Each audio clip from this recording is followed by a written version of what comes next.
Setting up. Setting up. We make noise. Oh no. Setting up.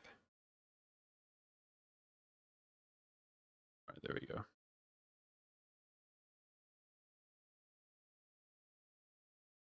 Nice. Ooh. What's wrong with kick? It says. That's weird. Who cares? Only get no views over there anyway.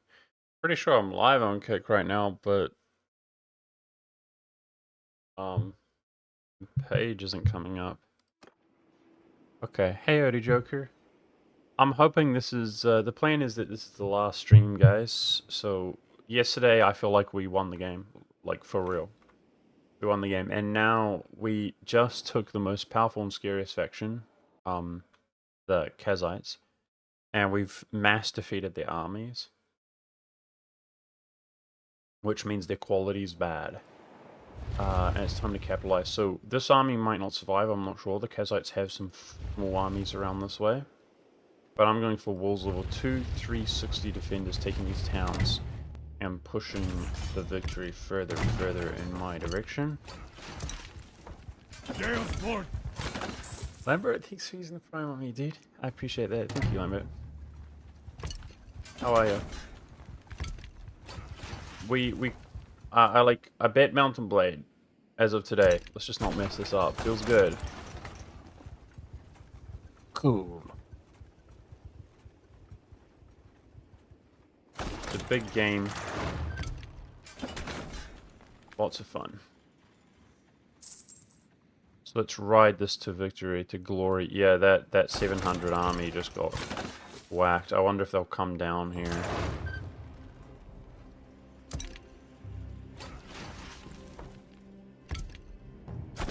I might launch this before not having everything ready. Let's go through catapults.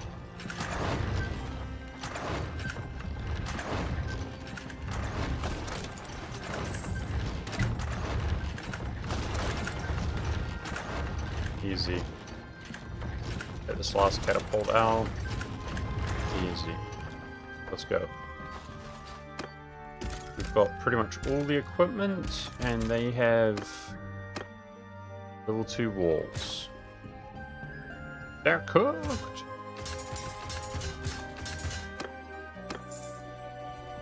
Our numbers are insane, relatively. New city is ours. So I just want to keep pushing. We will have to take little lulls where we regroup and regather troops, but I just want to keep pushing further and further and further until I have the most castles and most towns. We already have the most clans of any nation. And that can all be achieved from the Kazite War if nobody else attacks us or we can't peace out.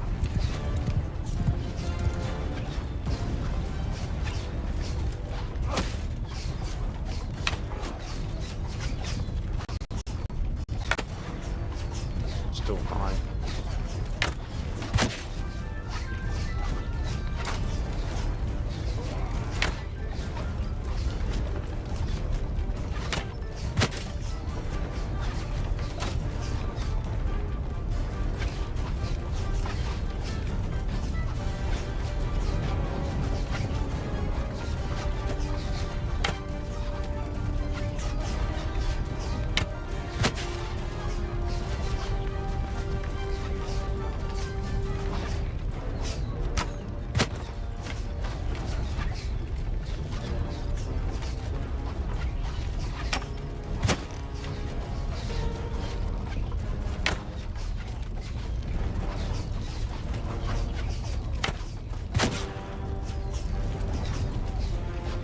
Sources to death.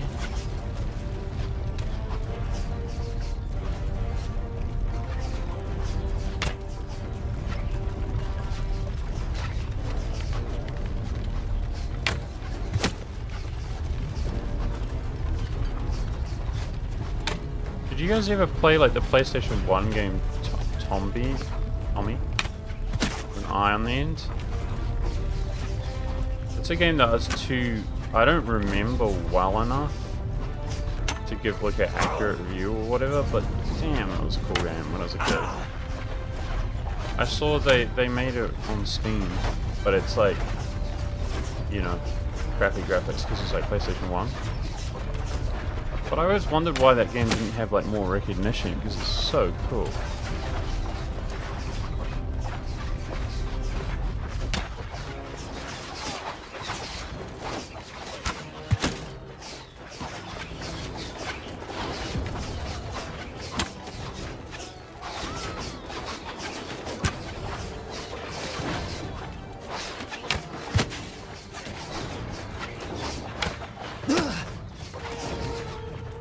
I miss these shots lately, dude. There we go.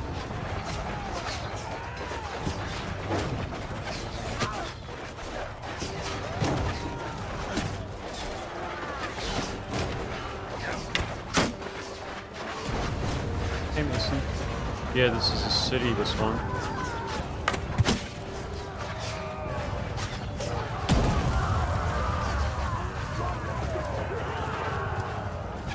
It's actually Dynastica, however you pronounce it, which is the city that you always start next to in the beginning of the game when you play on sandbox mode, which is what we're on. And so it's kind of nostalgic, like my position in the world is where you start, except where you've come a long way. And we're going to own the city, we're taking the city. The other thing about it is a 3-town city, and it's like, it's a great city. There's 3 little villages attached to it.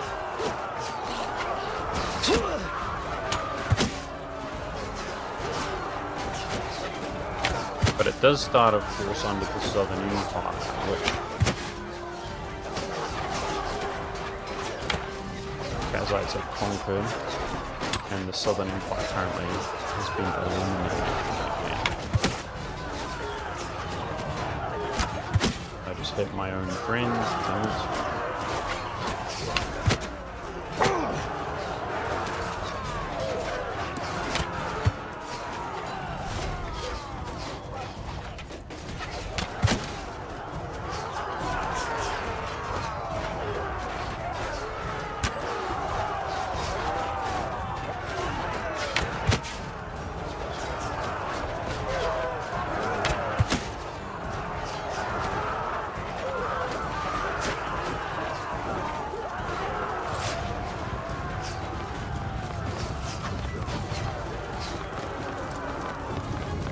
Hello, how are you?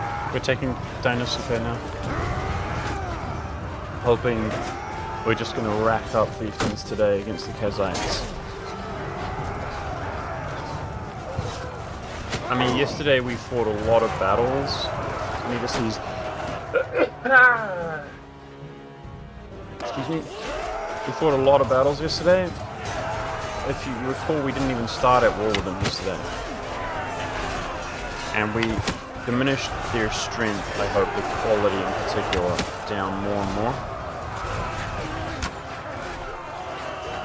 Hopefully today it's more easy going, because we only took a few feet yesterday.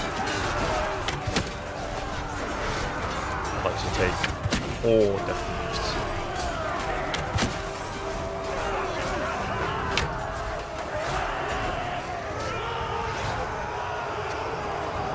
Come on! GG, get cooked, lad!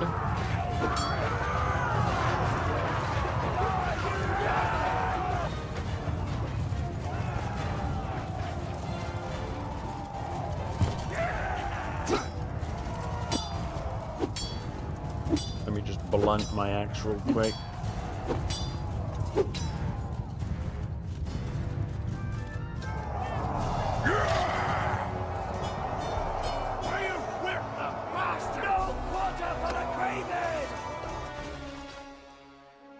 I'm on a crap load of prisoners. They are like how we get some straight to elite or whatever. Azite Marksman is the name of the best archers. Let's take that. I don't use them very often. Seems like a... Ooh. What short bow did we just get? Let me check there.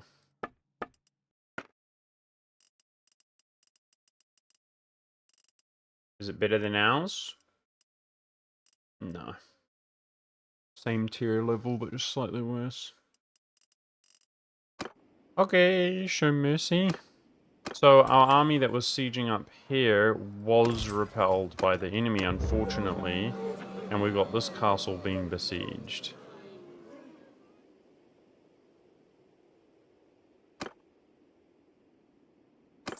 That just slowed me down. Damn it.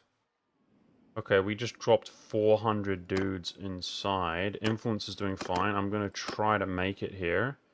I don't know when that started. Go, go, go, go, go. Well, we are king, Gandalf, of the new empire.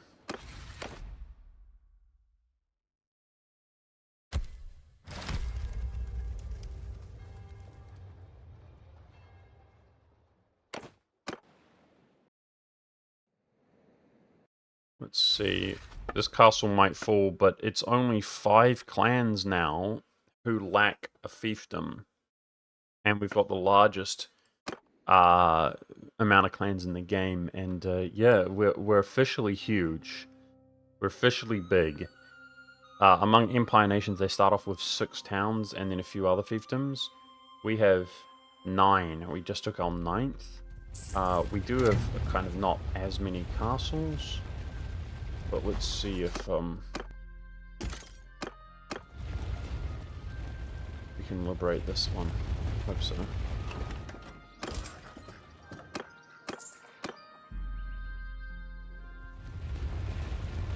I'm gonna have to spend some influence here.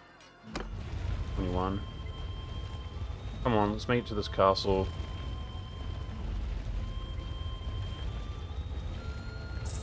Oh, they began assaulting. Western Empire declares war on us. We can piece that one out, and that's what we're going to do. It cost me a crap load of influence. But that's what it's there for.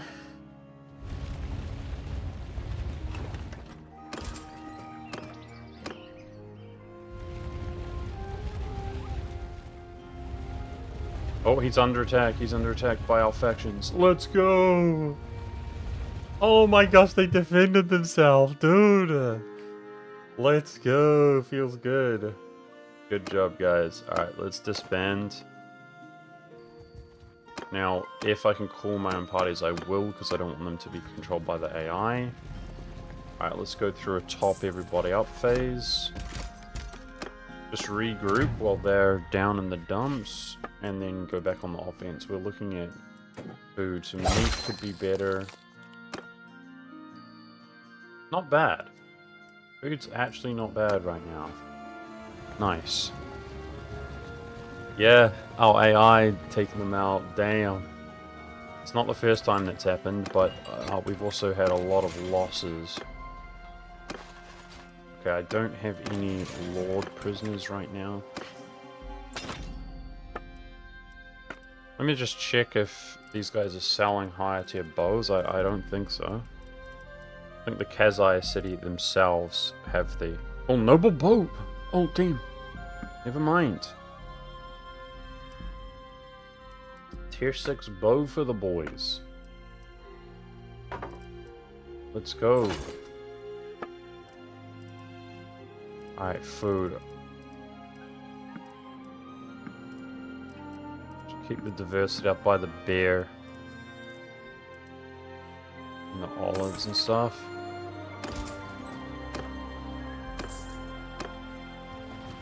Okay, let's go on a recruiting loop up north here and then swing down on the rest of this faction. We got a lord fighting these deserters. Let's help him out.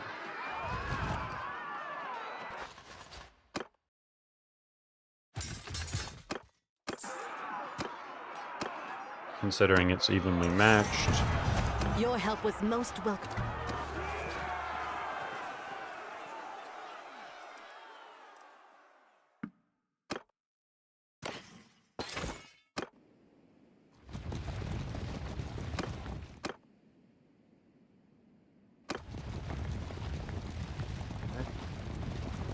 Head up north. Is any one of our cities getting hit? So the Kazites cannot be beast out. It's strange.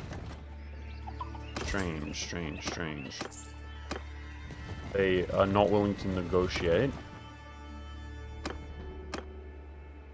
Yeah, my faction is worn down, guys. Like, not as much as the Kazites, but it's worn down. We had some armies like 200 strong, many over 100, and I just have 2 right now, so it's all good. We're owning, but there we go. Call him in as well.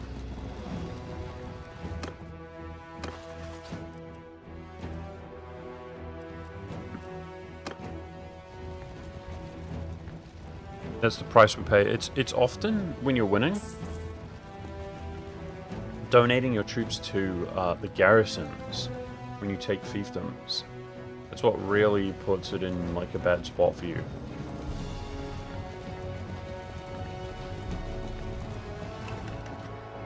Yeah, that is the case.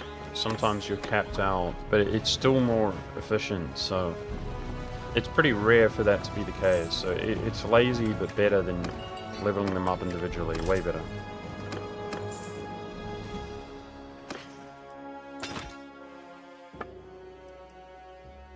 Butter, beer.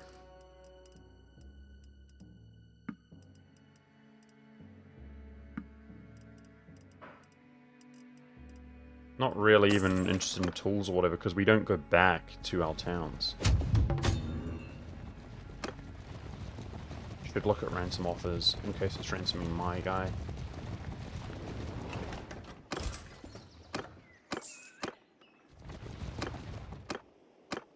See that? Just by giving them a break, we've got plenty of stacks above 100 now. Instead of 2. But I'll start another army here shortly. Trying to go on a recruiting loop. Alright, we do need these castles, guys. We actually need fewer towns than we need castles to be the largest faction in the game. Let's start summoning men.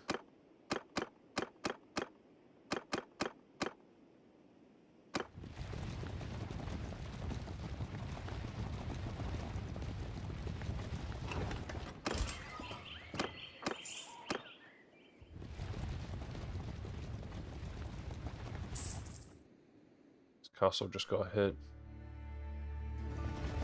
Let's go there ASAP.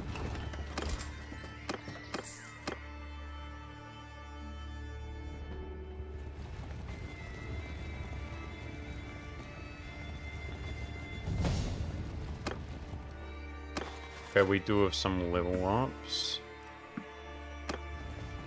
Let's check. I saw that earlier, we kind of like ignored it. We're almost 36, guys, level 36. I wonder if we'll get another cunning skill. Attribute. When are these attributes coming along? He normally runs a party. Let's give him stewardship. That's party size. Yeah, that's the level there. The robber. He's actually a governor, isn't he? I'll give him stewardship as well. It's good. In general, good for governors and party size and stuff. It's possible I someday show your garden? Indirectly, yes, it is absolutely possible. Absolutely. I'll keep that in mind, Conqueror. Speaking of my garden, this guy's prisoners here. Can we catch him? I doubt it. We're too big. Look at our little caravan, guys. Our armed caravan. So cool. Like we didn't pay for that or anything. Just our faction is so big. That's under my banner. I grew tomatoes this year. Like I always grow tomatoes, right? They're such an easy and rewarding thing to grow. That's like the main staple that most people do. Man, this is under attack. I hope we make it in time. Come on. It's gonna be close, but I think we make it.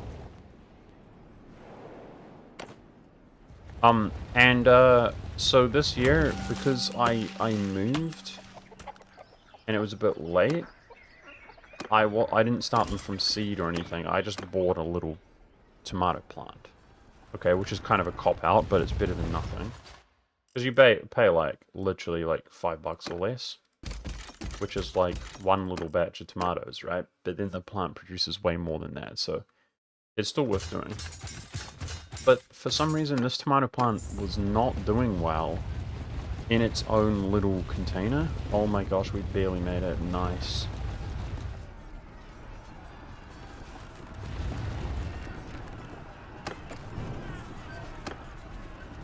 It wasn't doing very well. I'm actually suffering more losses than him. No, it's even. And we have the numbers, so he's cooked. And then, so I planted the tomato. And we had crazy weather at the beginning of the summer. Like, at one point it was ridiculously cold for summer. And then it was ridiculously windy. Ridiculously windy. So I have an issue with wind in that spot. Enough. And basically, the plant was not doing well initially.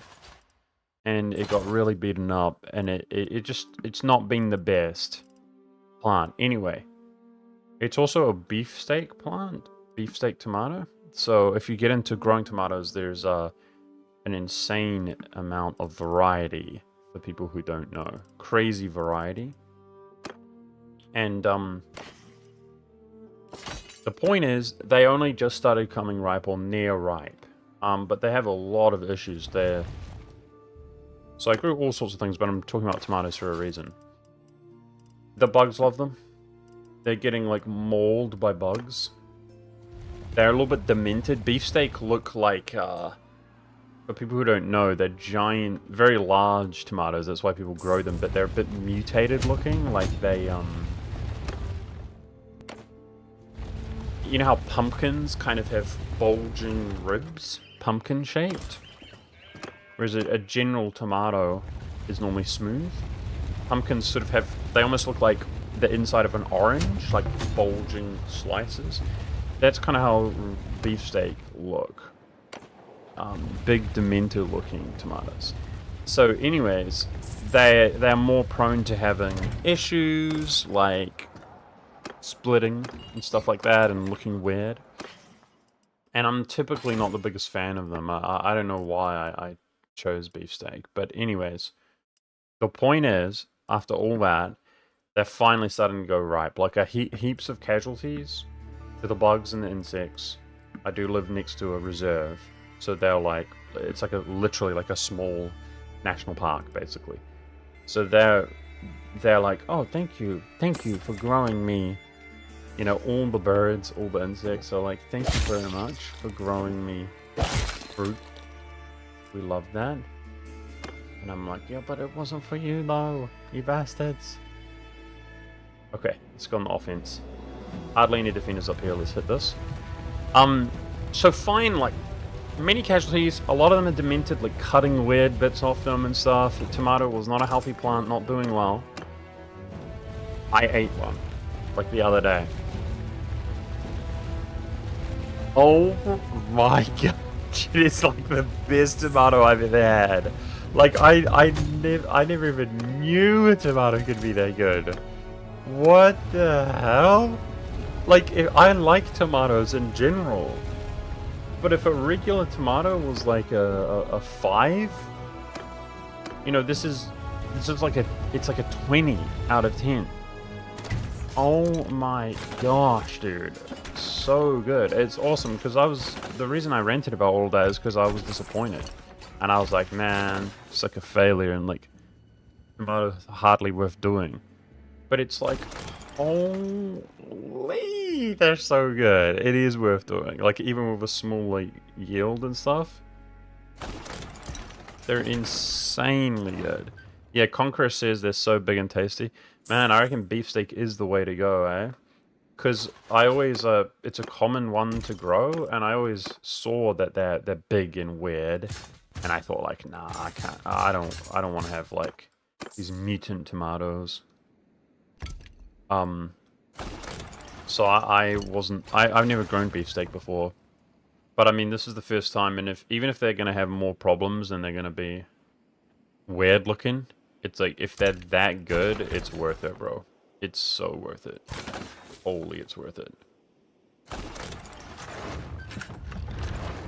So yeah, we've been eating cucumbers like crazy for the last few months, and I've been making little things out of them. Why don't you discard weapons and armor for XP? We can, but as a main staple, it's not actually very good. I used to do that as a rule. It doesn't matter, Wombotexy, like it's whatever. It's the micromanagement. To answer your question, really, I'm trying to push here. Like, we played the whole game, we earned this. I've never been in this situation before. And, I'm trying to push for the win here, and it's really the micromanagement. We're getting to a point where I pretty much have more money than I know what to do with. So discarding would be the correct move. But I just don't want to click around, dude. Is that fair? Yeah, bro, a Conqueror, I've never had tomato like that in my life. Like, I didn't even think that was possible. If you ask me what is good about tomatoes, I wouldn't necessarily say the flavor. Do you know what I mean? Like, I like the way tomatoes are just kind of moist, and like they got good texture and stuff like that. Like, something doesn't need to have crazy strong flavor to be appreciated all the time, in my opinion. They're quite subtle, you know, almost like a herb, and they go well with herbs and stuff. But, so I like tomatoes in general, but it's like, brother. Like, for people who haven't obviously had one, which I assume is most people having homegrown your own beefsteak tomatoes, what's something that's got a lot of flavor, like a pumpkin? It's actually funny because I said they kind of look like pumpkins. But pumpkin is not necessarily that nice. I don't think it's that nice by itself. But it's very flavorsome, right? Like if you put pumpkin in your mouth and you're munching down on it, you know you're eating a freaking pumpkin. I mean, I don't know how to explain it, but that's what it's like. Like, just crazy tomato flavor. And that doesn't sound that appealing to me, but I'm telling you, it is so good. I'm scared. I was just eating straight tomato, like nothing, not on bread, my sourdough, nothing. I'm just like, damn. I'm like, damn. I'm like, damn. It's like, I'm like, this is so good.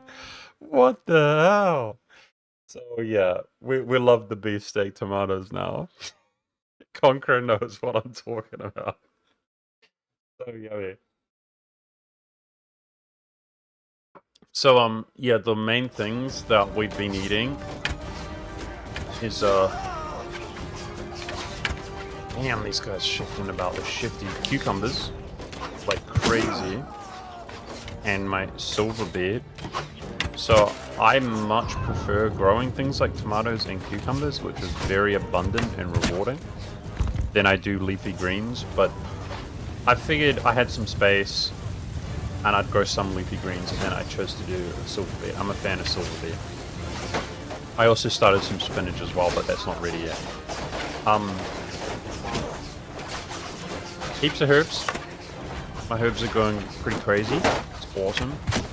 Italian parsley, coriander, basil. My basil plant, we bought basil during Christmas for like cooking. A little hydroponically grown little crappy one from the shops. And I actually planted that and grew it. So it's done well. Which those hydroponic ones are a bit sketchy. Like, even though they're like a little plant in a little pot, they often don't take very well. They're a bit weird, but mine did really well, and it's like a really nice basil plant, and it's awesome. Spring onions. I'm listing the things we've been eating. Spring onions. I love spring onions. I guess they call them different things in different areas, like green onions or scallions. That's what I'm talking about. Specifically the green. If you cut the green off them, and then you put the white, damn it, in the ground with like good soil and stuff, it will just grow back green. And like we had a storm a few days ago, which lasted many days, and it's like summer here, so it's like warm storm. Brother, literally, I like cut straight at the base before the storm. Just cut straight at the base. Greens, we're just eating greens.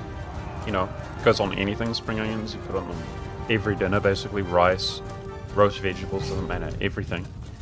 And then a couple days go by with the storm, and they're fully grown to like 100% again. And it's like, yeah, it's nice. It's just free food, dude. But yeah, herbs, spring onions, so it will be, tomatoes just came in, cucumbers have been eating like crazy, I've got other herbs like rosemary, I'm trying to think, that's pretty much it. I think that's it. But other things that I've got planted in the garden, which we haven't been eating because they're not ready yet, is I'm trying to do paprika, but I'm not good with the peppers. They're not really growing very well at all, the peppers. They're small little plants. And I've got tons of potatoes. So I built this whole garden up from scratch, and it was a pretty crappy area, and I didn't want to invest too much money into it. Like I went on the lower end, so I didn't just buy tons of soil. So the quality overall of the garden, it's pretty good. And the reason it's pretty good is because I live in a near rural area, and we found free mulch that nobody wants because it's a near rural area. So somebody blitzed up a tree, fed it through a wood chipper, and they didn't want the mulch. And it's just a huge pile of mulch. And we're like, oh, can we take this mulch? Look, are you cool? They're like, yep, we're cool. Just take it. So for that reason, the garden's way better than it could be. Okay, that's a new castle. Yeah, but mulch plus crappy ground. I made little spots for certain plants, like the tomato and the cucumber, when I got them and started the garden up. But a lot of the garden, that's why I just have herbs and things in them. Well, there's something you can grow in pretty low tier, neglected ground like that very easily, and that's potatoes.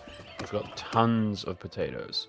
In fact, I told my little brother I'm growing potatoes, and he's got a garden, and he's not a fan of potatoes. And I told him that right after he told me that his people his friends, keep giving him sprouted potatoes. Because they're like, oh, you have a garden, right? You want these sprouted potatoes. But he's a weirdo that doesn't like potatoes. Who doesn't like potatoes? Well, my little brother. Anyway, he comes over, and he gives me little boxes of sprouted potatoes, and I'm like, legend. And I put them straight in the ground, and they've all come up now, so we're gonna get crazy yield there. Okay, I see a small owl in the war, and they're salting this. I don't think I can make it there in time, unfortunately, guys. Damn it. So I think I'm gonna do a trade job and go for honor while we're here, and just hope the boys can win just like they did last time.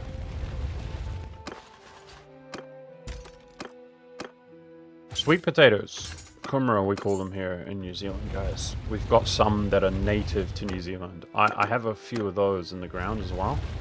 There's actually a lot going on in the garden. I started dill and cabbage from seed, and I planted my cabbage, and they're little ones. So they're going to be bigger, during autumn, just coming up. Because I'm going to make sauerkraut and stuff.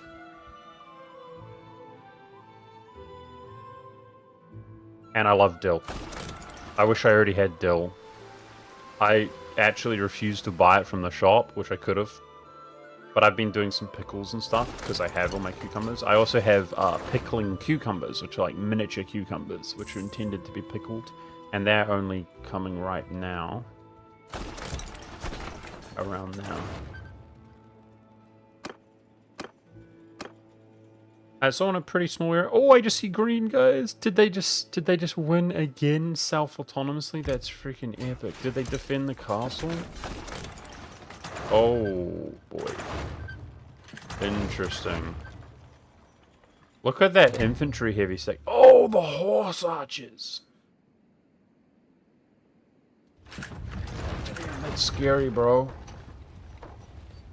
I'm actually scared. I was gonna say their quality's bad, but they have over 200 horse archers.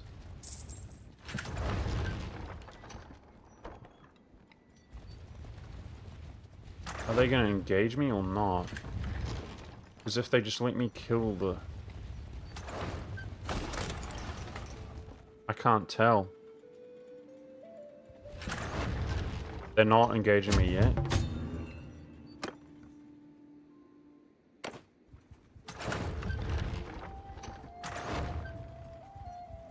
Let's see if they zoom in against me. They just too intimidated to pull the trigger. Then okay, there's no catapult right now, but let's get some ram and tower. Let's go for the next loop. So destroy this catapult they're creating and I'll go.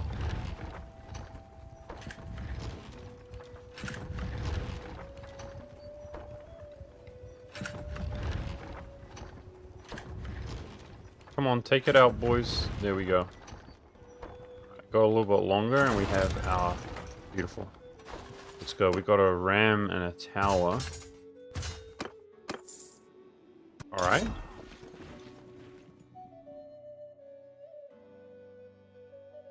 Is this the last Bannerlord stream? They won't die. They won't die. Hold on one second. My grandpa doesn't like wasting stuff, so he gathers the leaves of the trees in the fallen and put them in the ditch and bury them and uses that as fertilizer, I think it's called. Yeah. Yeah, on that topic, I've got my own compost going.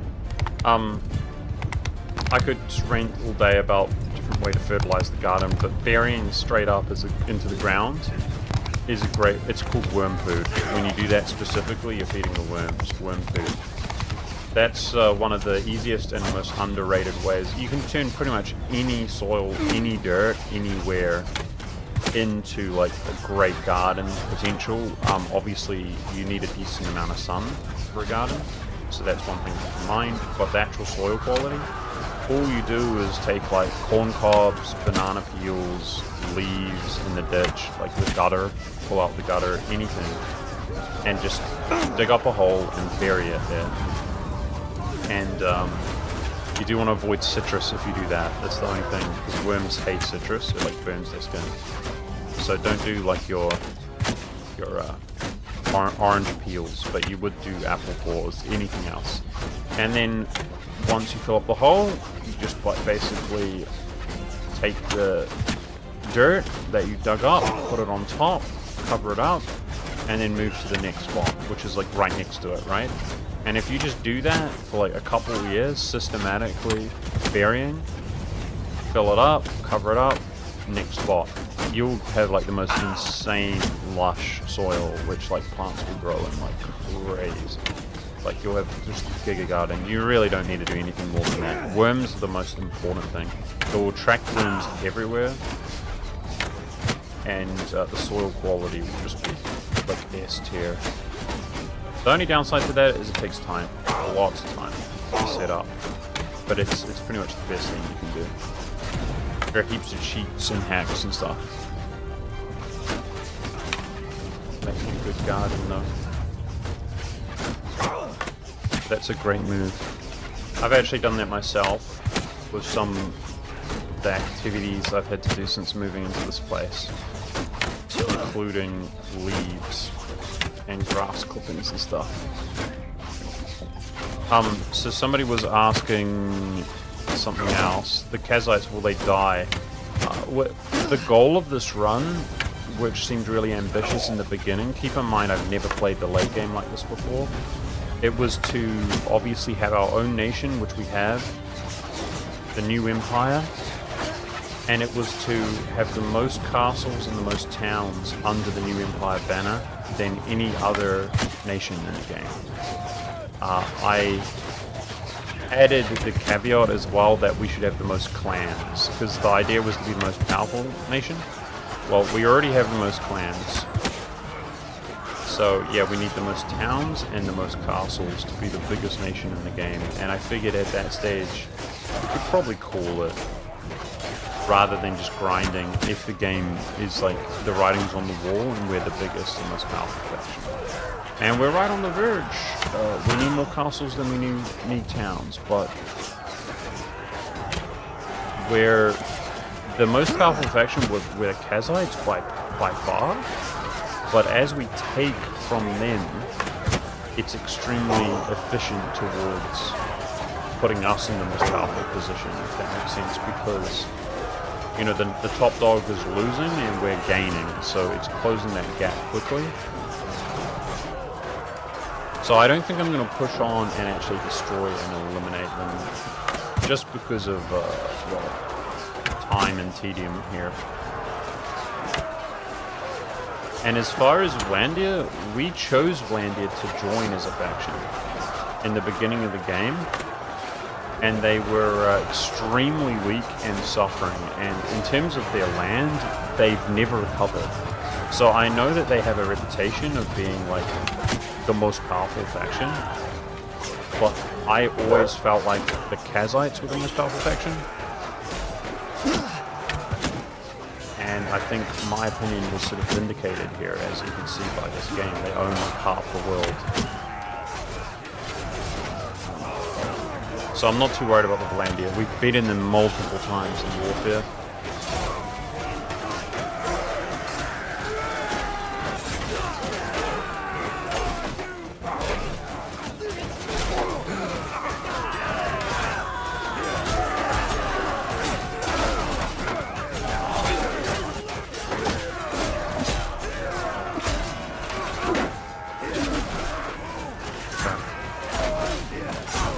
Where are we going?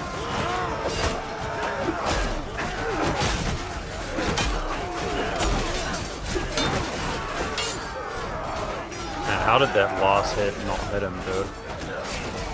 Falling down, turn around and block this is crazy.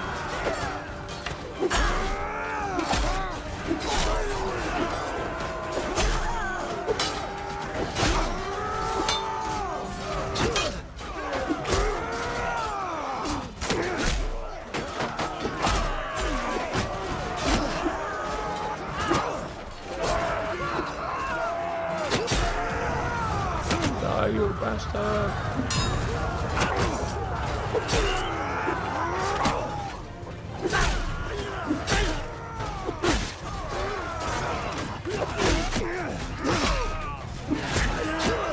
I'm about to go down at this rate. Too much damage.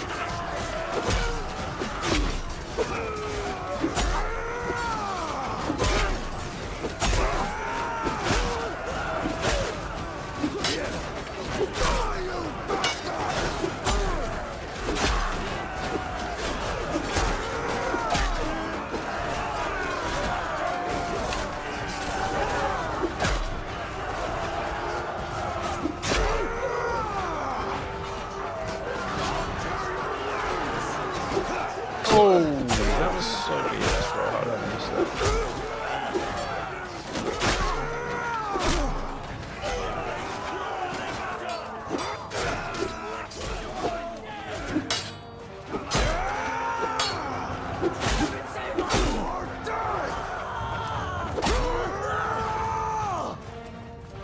Any guys up there? I don't think there are.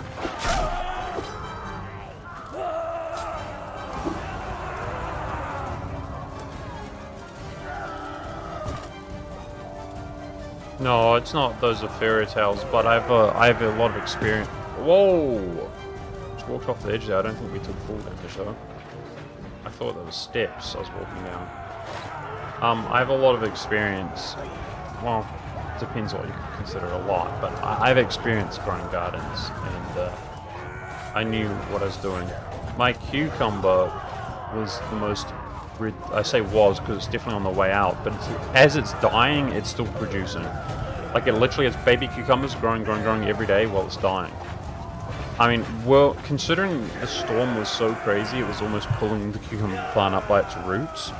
Like I have the most Giga Chad cucumber of all time, dude. Crazy. Like we probably got like 300 cucumbers like this the last few months. From one plant. Just talk about food, dude. crazy. Okay, nice you. I mean, that's nice. Oh, a cucumber's not the best thing ever, though, to, like, have in abundance. You're not, like, super hyped. But, yeah, I'll take it. We got the rank 1 cucumber plant, guys, in the world. It's a beast.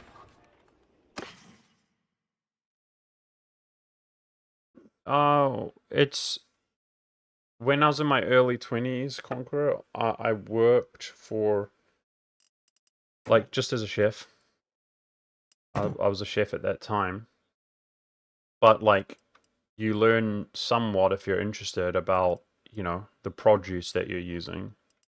And, I was actually really lucky because the job that I had at that time was local. So I could literally walk to work. And, at that place, well, that was my mum's place. I lived nearby, but we lived in the same area. But at my mum's place, I made a garden because I wasn't allowed to where I was renting or whatever. And nice, we did get an attribute point. Sweet. Yeah, she's since moved since then. But I made my first garden basically. And I just did it in a way where I wasn't like necessarily like, oh, I want to plant this and grow this. I did it in a way where I was specifically trying to learn. Does that make sense? So I was doing it for the experience to learn for the future, which worked out well, as it turns out. Okay, did they liberate this? They did. The boys keep winning. Giga Chads.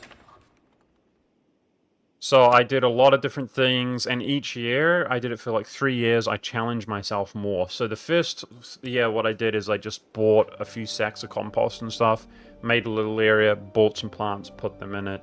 It's like, get the experience. But then every year, I challenge myself more, like, I want to go from seed. So I started from seed and like all these things.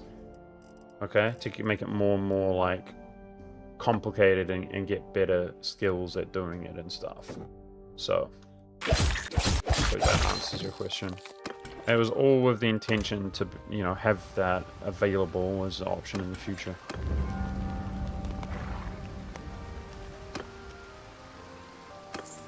Okay, let's take a look at this war really quickly, guys. 3 castles to 1 and 3 towns to 0. He's getting cooked. We got crazy war progress. Alright, now I know we lack castles. There is... This castle and this castle could be taken, but they are pretty vulnerable because I don't want to push with a border with the Aserai. And I'm not that keen on taking this town because it would potentially rebel. So that's an option, but not urgent. This is actually Kazite culture, if I'm not mistaken, guys. Let me see. I can't see the culture in a pinch here. Huh. Well, it is. No, culture empire? Oh. Okay. Culture empire. Cool. That's the border of the empire on the river there. Alright, cool. This castle's obviously empire, which actually gives us that, but then the next are Kazite. Yeah, I have no problem taking culture of a different faction in a castle. So I could push up and I could take this one as well. We could hit this and this. And I guess we could... Oh. Wow. Those two are tied to that castle. Really seems kind of exposing us how far away, but that could work. How do you path here?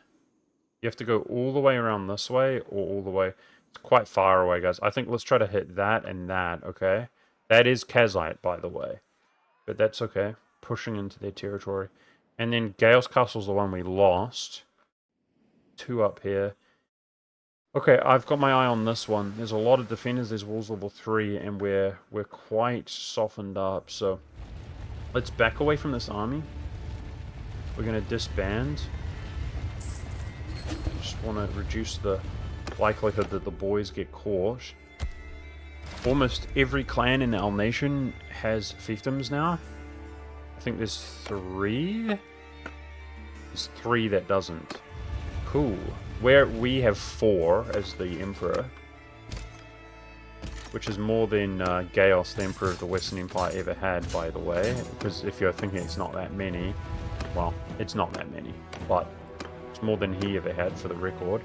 Alright, let's do a lick our wounds phase here.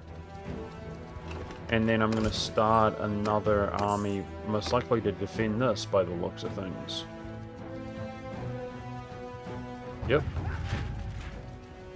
Somebody else just started an army, but it shouldn't contain our parties because they were too small to recruit.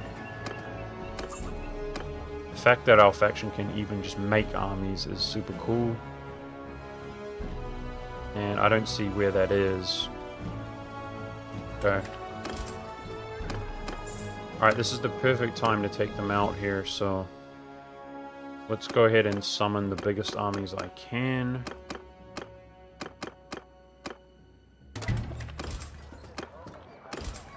And try to defend, jump into the walls here, repel them, and keep going.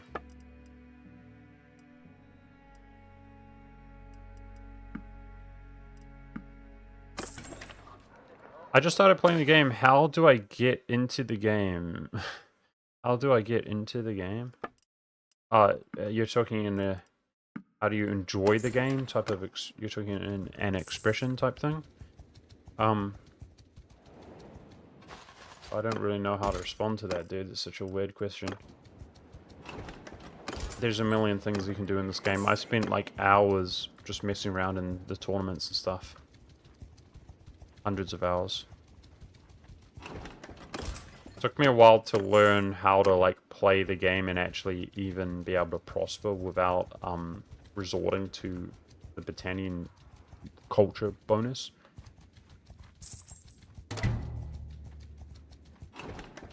It's a big game. I don't know how to respond to that, sorry. Okay, if we get too close, then... Frick, somebody else just attacked us.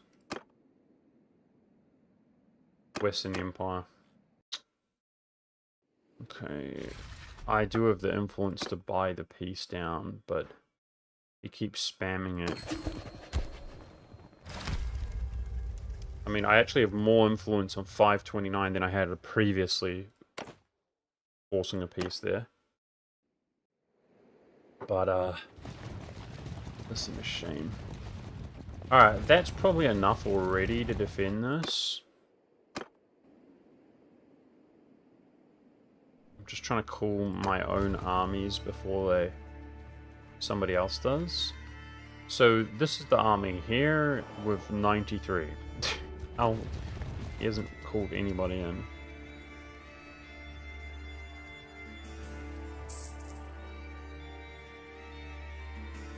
What are you talking about, Gandalf? I also grew yard-long beans. They're fun. Yeah, my favorite thing, that reminds me, I have snow peas. They're called heaps of different names, sugar snap peas or whatever.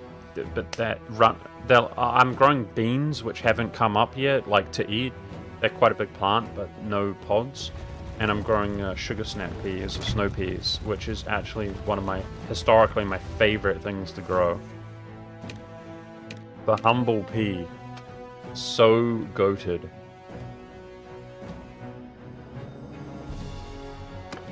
And I've been eating them. Yummy, yummy, yummy. They're the only thing that I don't really cook with, because they're just so yummy, dude. I just eat them straight up.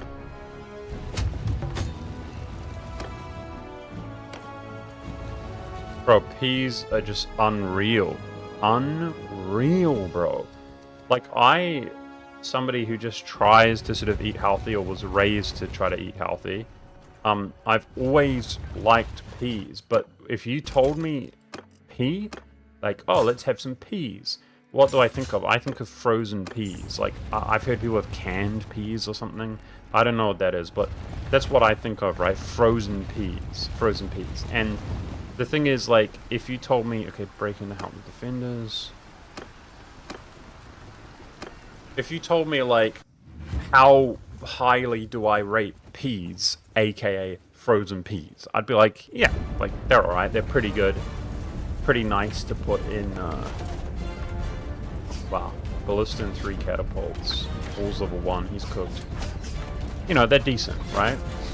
Well, meanwhile, what about frozen carrots? Or, like, frozen other things. Frozen things are typically pretty crap. Go for the ballista, good idea. Let's go for the ballista, see what we can do. They're crap, right? Frozen carrots are crap. Most things, when you freeze them, taste terrible. And so I always thought it was interesting, like, why do peas taste good-ish when other things taste terrible? Well, plot twist. The peas taste terrible as well because they're frozen. It's just that they're so freaking good before being frozen. Does that make sense? That's what you don't realize until you have them. Like, you're like,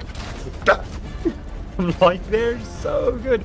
And then it starts making you wonder because, like, low-key, they're the best things in the history of the world, dude, like, for eating.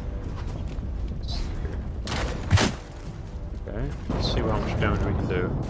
So, if you think about something that's really nice, what do you really like, right? You might say, like, okay, cherries, for example. Maybe people like cherries.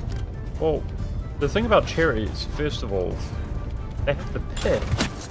They've got the pip, the pips, and the stems and stuff. The peas don't, dude.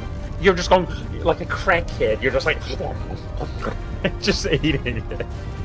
And then, like, also cherries will make you sick, dude. Like 100% cherries will make you sick. If you just sit there like eating cherries, like cherries, you'll get sick.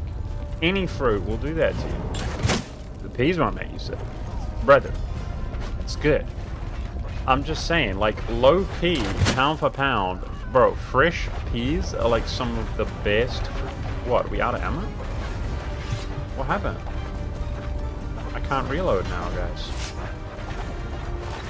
That's weird. I felt like that was pretty effective killing. I mean, low-key, peas are like the best thing ever, like, for real. I'm not even kidding. They're so good. It's crazy. And that kind of, like, blew my mind. Like, I never knew they were that good until I grew them. Like, they're unbelievably good. They're the only thing that, like, a pea pod comes up when you're growing. You grow anything, you do a lot of work, a lot of time, and then you start getting, like, the fruit, right? Literally, like, the fruit of your rewards or whatever, right? And then, so you're eating it to, like, you're like, I wonder how it is. Oh, I'll give it a taste. They're the only thing you're like, oh, like, you're out of the garden, you pick a pod, you're like, oh my gosh. And then, so the next one grows, you're like, you're like eating it. Like, you can't take it inside to, like, cook with it or anything, because you're just like, nah, bro, this is so good. So, and they're also abundant. If you grow the plant right, mine's not that good. I learned. I'm not perfect, right? I do have a lot of experience, but I learned this year that the reason my peas were so big and abundant last time is because I had a little trellis that I made. And apparently you need a trellis with the peas. Because basically the little reaching things that come off them, like I tried growing them up posts, little bamboo sticks. That works really well for beans. It works really well to stabilize like tomatoes and all sorts, but it doesn't work well for the peas. The peas have these little arms that come off and they reach, and that little arm, it needs to grab onto something, and if it doesn't grab onto something, then it won't grow. Does that make sense? So if you have a vertical post where I was thinking like any viney thing, oh, it's going to grow up here and then, you know, it'll spread out and I'll put other things through it. No, it will just go up in a line. Because one arm goes there, grabs it, and it will grow, and then one arm goes. Whereas if you have like a little trellis, it will like go boom, boom, boom, boom, like everywhere in every direction. So I know what to do next season. And that's the other thing, they're not spring only. Peas are not spring only, they're summer only. So I'm going to grow more throughout the year. But yeah, peas low-key are my favorite thing to grow. They're just so freaking good, bro.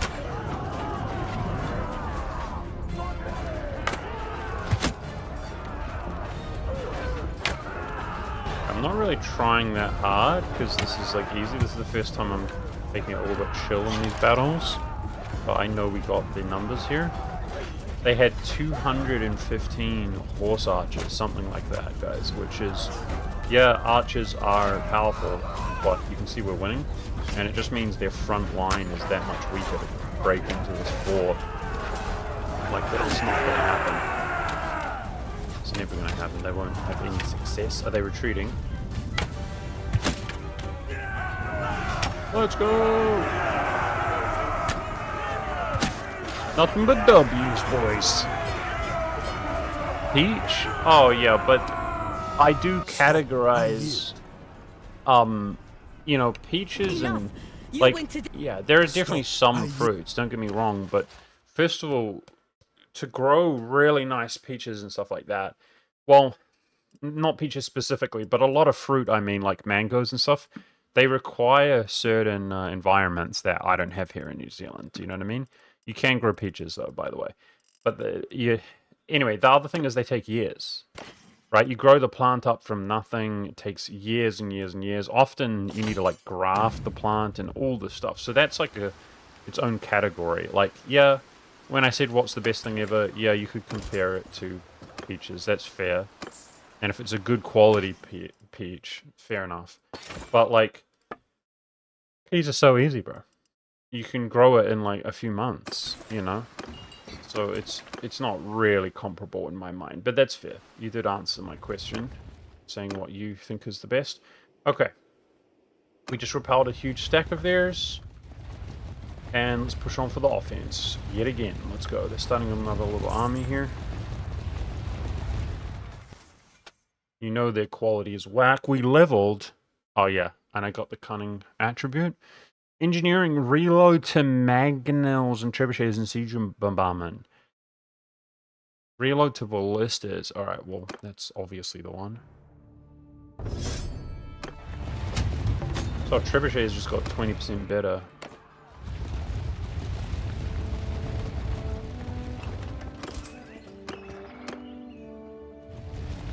That's been around for a long time under their control, dude. A lot of these fiefdoms have. Walls level 3? Large garrison. I mean, we got this, but it does wear you out, you know?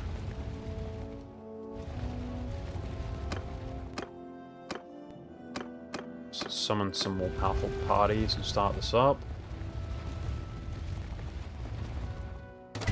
While he's going around to recruit. Go, go, go, go, go. We're literally like, right now, we feel like an unstoppable force. What could really hinder us, genuinely, guys, is if people keep attacking us. So this is why, I mean, you know, it is what it is, but I think I'm pretty smart, guys. You'll notice the Western Empire is the only one attacking us. It's because I kept a border with him.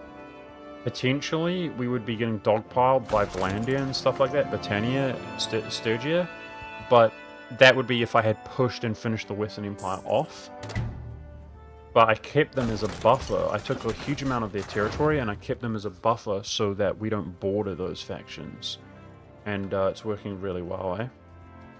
So I was going to say the hindrance would be that I'd run out of influence, continuously overriding my faction and forcing these peace deal through. So we're very powerful, and when the Western Empire attacks us, they demand a little bit of tribute to peace out, even though nothing's happened. And our faction is like, nah, screw this, we're going to fight to the death. So I have to override everybody to keep us focused on the Kazites, who are the most powerful here. Take them out first. The big boys. Oh, another army coming up. Small army.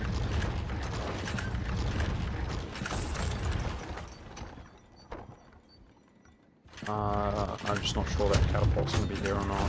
So my ram finishes. Let's go. Hello, Frankie. Good girl, Frankie. The other good part about peas, sweet pea flowers are beautiful. Peas are just lit. It's literally my favorite thing to grow. Absolutely lit. Like, I have to do that whole rant to explain to people how good they are, because talk about underrated, bro. so freaking good. There's no wonder peas became like a thing that's popular. It's kind of a little bit depressing, guys, honestly. Like, how many vegetables, like tomatoes I was just talking about, how many vegetables and stuff do... We're pretty well off, right, in our situation compared to the past. I'm trying to get Frankie Patch, so let's take it a little bit slow. Very lucky to be able to go to the store and buy, you know, fresh veggies and stuff, which for most people, forever and ever, has not been the case. But then meanwhile, quality slipping, dude, I'm telling you, and you don't realize it if you're not careful. Quality slipping hard over time.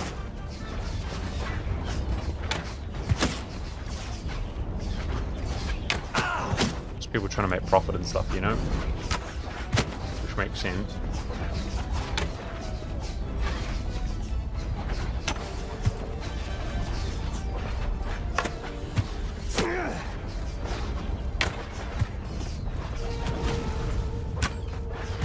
Gardening's really rewarding though, if you... I think it is. Takes a lot of time. Weeding can be a pain, but I don't mind.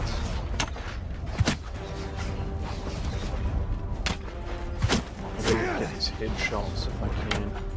Nice, that's more like it.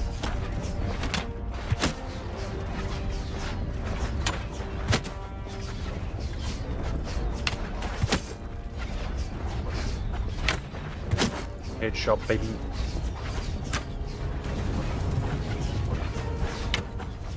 Headshot, baby. Or chest or something.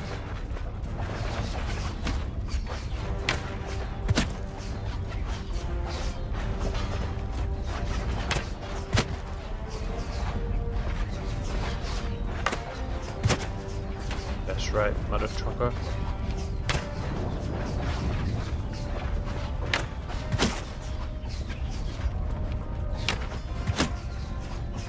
Yeah, ever since I moved, I've been on a bit of a streak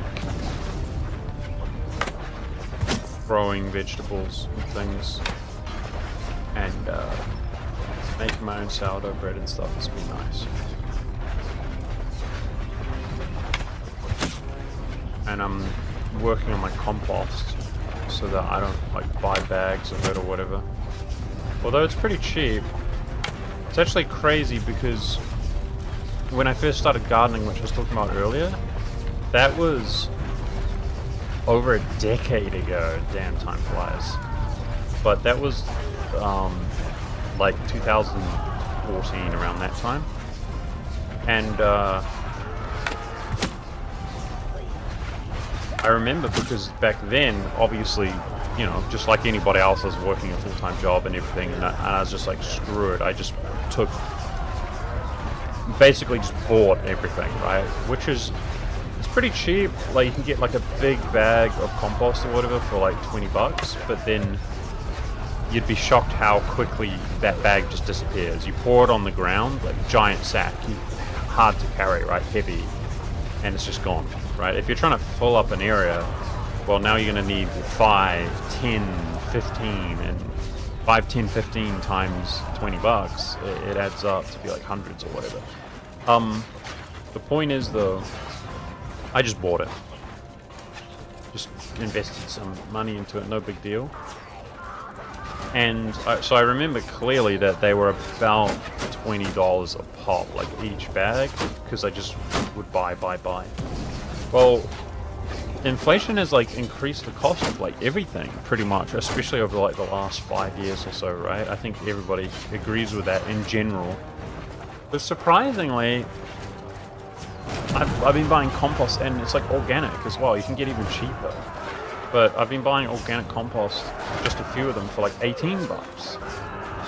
Like, you know, like 12 years later. Yeah. Kind of surprising. So it's pretty cool. But even though it's cheaper, I still want to make my own, which I'm doing. It's really easy to make compost. It just takes time. Is a big misunderstanding. Like, I'm not hating or whatever, but a lot of like women, housewives, you know, mums, what I have found is that they think compost is just like, oh, just put the veggies somewhere or whatever, turn it into compost. That's a big misconception. You can do that. You can just pile up the leftover vegetables and things, but they will, and the peels and stuff, right? That they will just rot though. And you know, although you can do that, there is the downside you could put up with is that you know, it will stink and it can attract like bugs and stuff. It can be pretty unpleasant all in all. But for the purposes of growing, like, it is fine to do that. You'd also like it to be like open to the ground if possible, if you do that, so that worms come in. Exactly. If you just, even if it's above ground, like I was talking about burying for worm food earlier, it can still be worm food just fine if it's on the ground. Anything, like if it was on grass, the grass will get smothered and rot and stuff, right? So that's gone. And the worms will come up through the ground into the worm food. But if you have that mentality, then you want to know that you shouldn't be doing citrus and stuff like that, like I said earlier. Anyways, that's an option, but that's not composting. Composting is 80% carbon-based stuff. So it needs to be at least 80% carbon-based stuff, which is basically like, you can use household products to some extent, like paper, roll, I can't get through. You can use rolls, people use rolls, right? Like toilet paper rolls, egg cartons, like if they're not dyed and stuff. Like avoid stickers and ink and stuff if you can, but so those are like household products like paper, card, yeah, stuff like that. And then the natural stuff is like old grass, like which is like hay, leaves, fallen leaves, rotten wood, old wood, like old pine needles, like anything like that. Old pine cones, like if they're falling apart, but basically like debris. And it needs to be 80% that stuff. And if it's 80% that stuff, I might die. I just have 14 damage. Got through, but at what cost? Yeah, if it's 80% that stuff, then you add moisture to it to help it break down and rot faster. And then the 20%, which is the vegetables and stuff and the skins, that will create, it will start to ferment out in the open, and it will create the bacteria and stuff, which, you know, the microbes. But that's the key though, it needs to be 80% leaves, paper, card, etc. And it will break down really nice and quick. Well, once it gets going into good soil.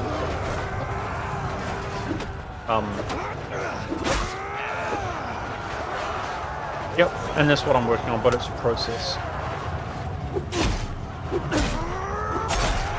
And it doesn't stink that way, right? And one of the best things to add to the compost is coffee grounds and tea. So basically the way that you classify it is it's like carbon, that's what I was talking about, it's carbon, right?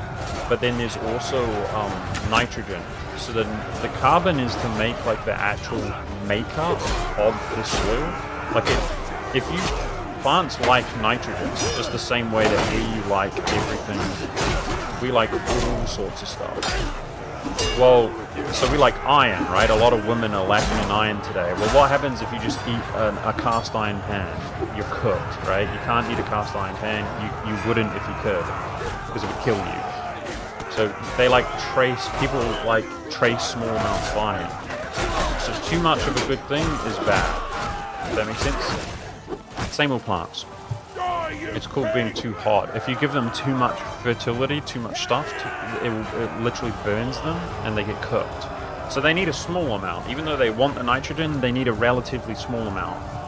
So the way that you do it is it's like 20%, right, of the soil. So it's mostly just soil, like plant matter breaking down, rotting. And that's why I use the carbon-based stuff and it's infused with the nitrogen-based stuff. Well, the thing about coffee and tea is it is nitrogen, but it's in the form of like soil already. Like if you just mount up a bunch of tea leaves, old used tea leaves and coffee, it just looks like dirt, right? In that case though, if it's new, it does have like acidic properties, so that's why it's good to compost, because that it'll get wet and stuff and it runs off and you're good. But yeah, if you just pile up a bunch of tea and coffee, it's really good. I used to do that because I used to work at a cafe, but if you can get the remnants of like a cafe, a lot of them will just be giving it away. You just pile it up somewhere, let it rot down a little bit, and boom, it's great for the garden. Okay, that's another castle, boys. Beautiful. I mean, I think the writing is on the wall. Everybody can agree with that. One in chat if we're the Giga Chad best nation in the world, boys. So I saw he had like a 900 army over there. What's up, Artibelt? How are you? Every single clan that joined us, we did pay them like $500,000 each, on average. But they're now being rewarded with their own fiefdoms to rule over as lords. 600 dudes in here. I reckon we probably have the juice. Just go fast, fast, fast. Just go straight in. Go for this castle instead. Just thinking about how worn down we're going to be.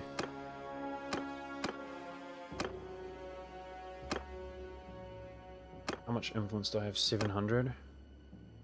Okay, let's summon some more stacks. Keep going, go, go, go. I feel like we've hit like a critical mass type of situation. I'm gonna go for Myzia. I remember that was easy. Let's hit this castle, that castle, Myzia. See how we'll look from there. If I don't have to pull back and defend. Two-handed.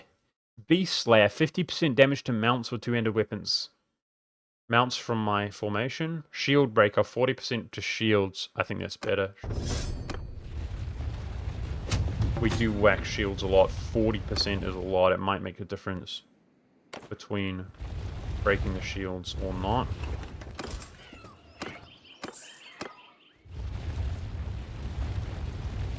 What's the war progress in the Diplo screen look like? 34. So Gaios Castle was the one they captured. We've captured 4 others, meaning we're 3 ahead, and we've got 3 towns. We're 3 and 3. The boys have been raiding somewhere. They're getting cooked. I'm not allowed to demand peace, though. They're not open to negotiations. I don't know what that is about, honestly.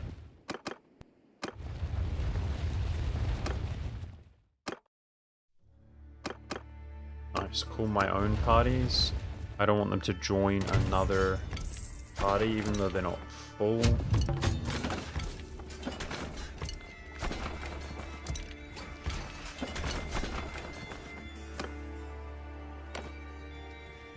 I don't think we really have any prisoners. I don't know.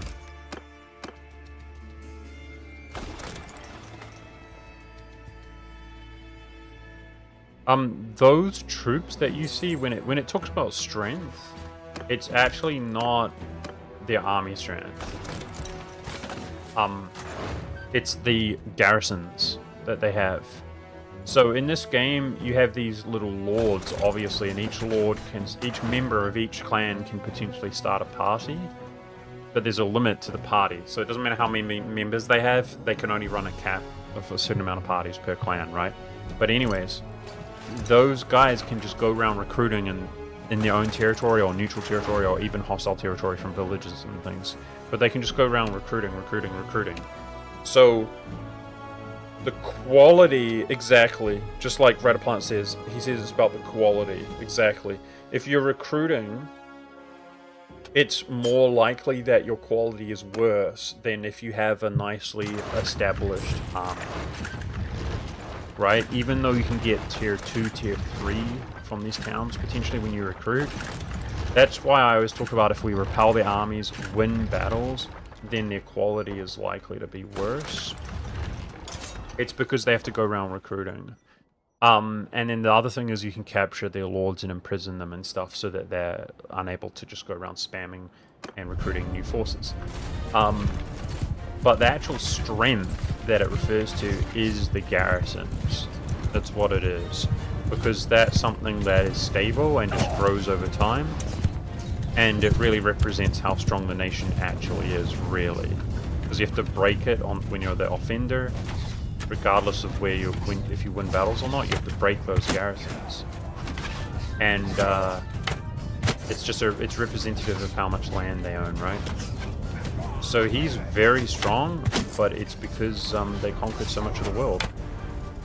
Make no mistake that their strength is going down and ours is going up according to that metric. How's that?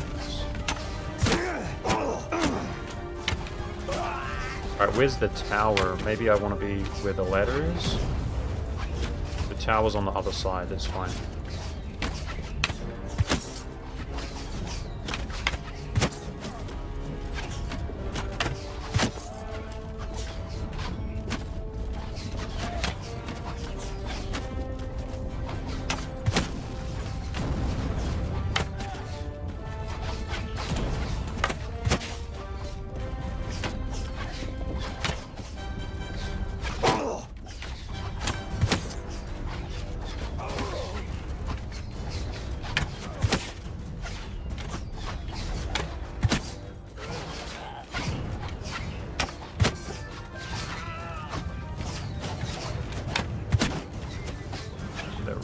Ladders.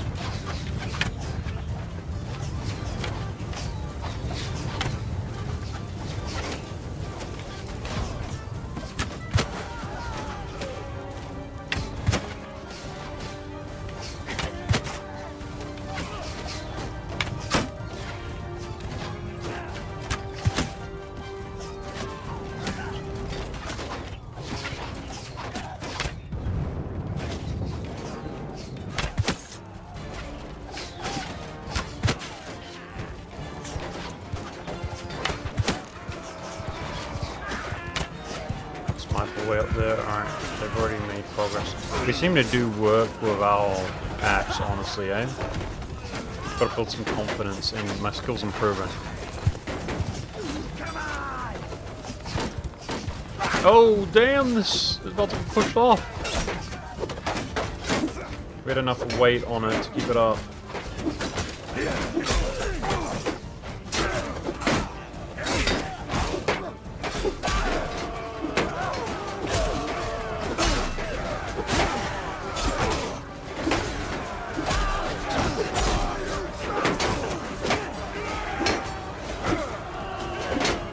It's a different style of gameplay as well, you know, it's more enjoyable in a sense to just shooting people.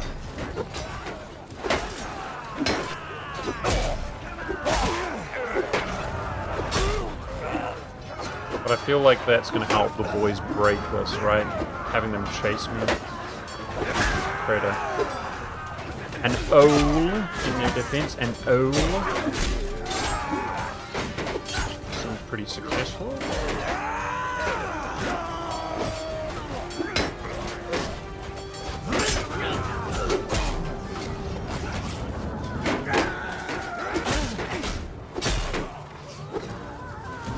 We're in.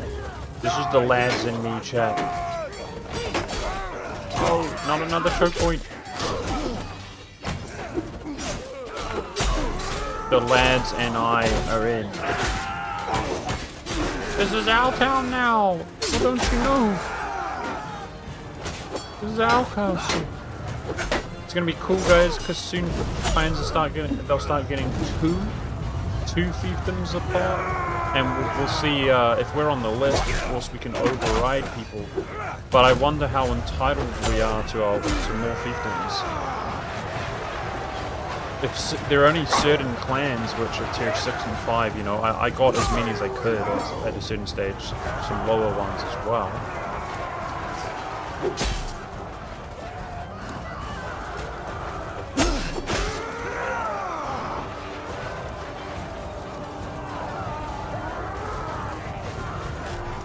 Damn, there's a lot of archers over there. But it doesn't let you on the roof. Lame. L game. That's gonna parkour. Did you see that? invisible wall.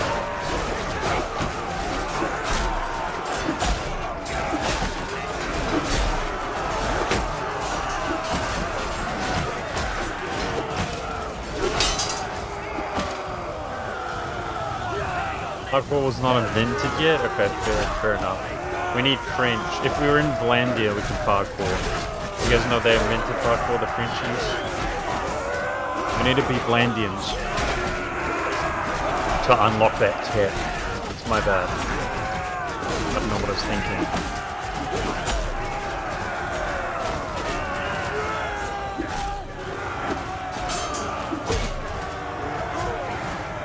Beautiful. That was more clean somehow, eh? Breaking that spot and then running through the town seemed even more clean than normal. Let's go.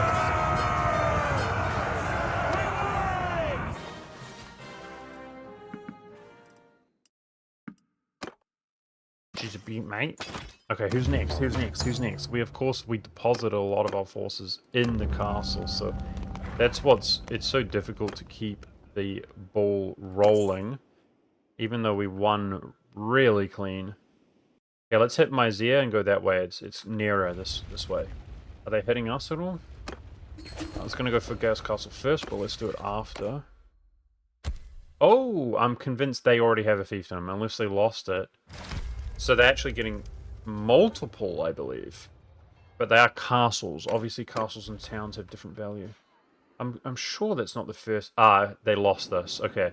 So they actually took a castle back in the meantime. That was the fiefdom they owned. Unlucky.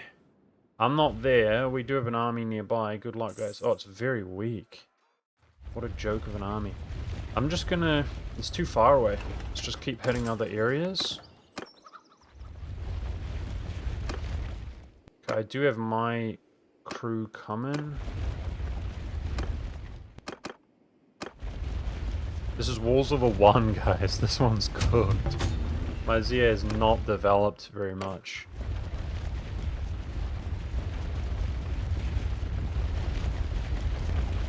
Since the beginning, it would have exchanged hands too many times.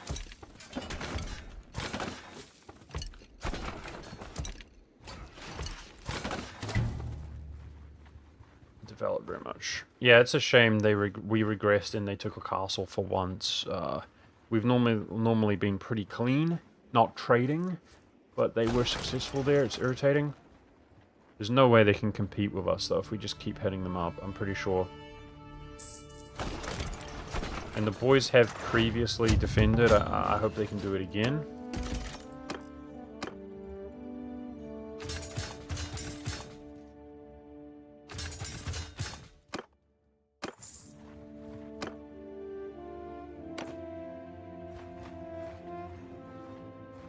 The key is to go with 3 trebuchets at a time. But my trebuchets got buffed, right? Oh. Awesome. Let's, they shoot 20% faster. Let's see how 2 do. Start them a bit early.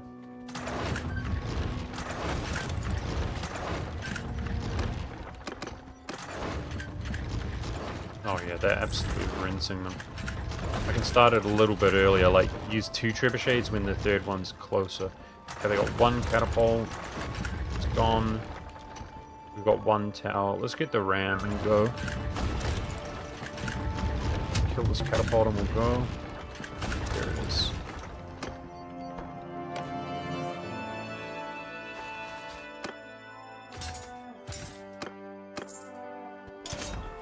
Okay.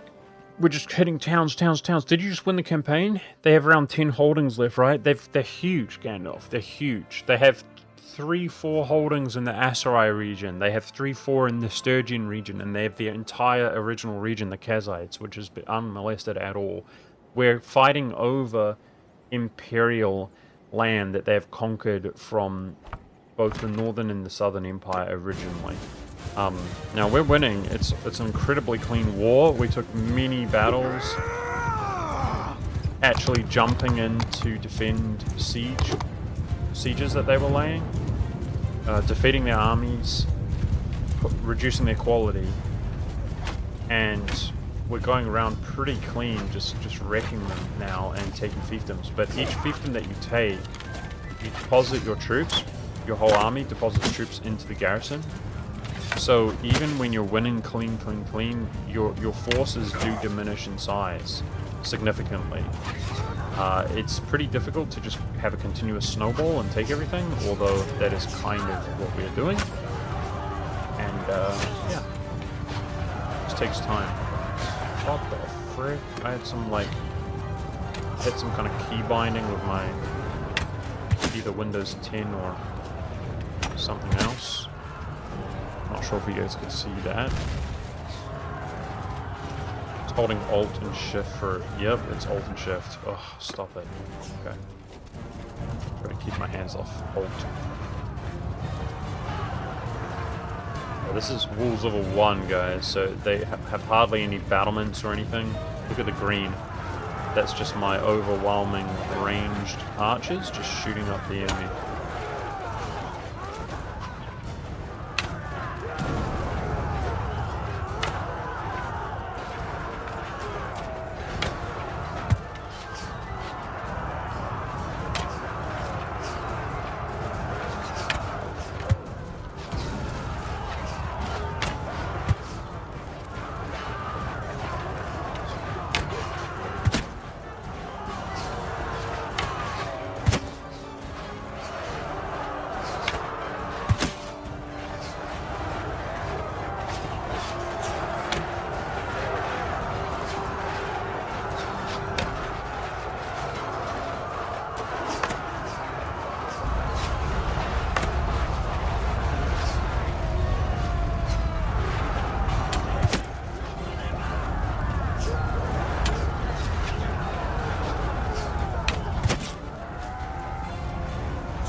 Easy battle. This is Myzia. This is a valuable city. It's just underdeveloped right now.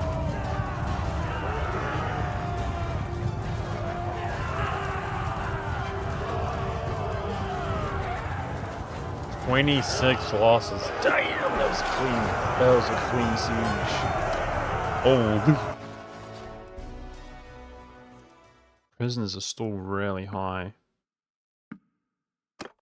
But it's a good source of... Oh, step arrow. Do they have better arrows, guys? Seems like legendary bodkin is good. Okay. Not too familiar with the equipment out here that you naturally get. Alright, I still don't have any lord... I do. A couple lords.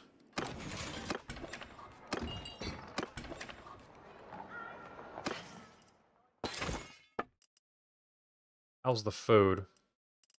They're lacking food themselves. I saw 950 of something. What's that? Grain. Damn.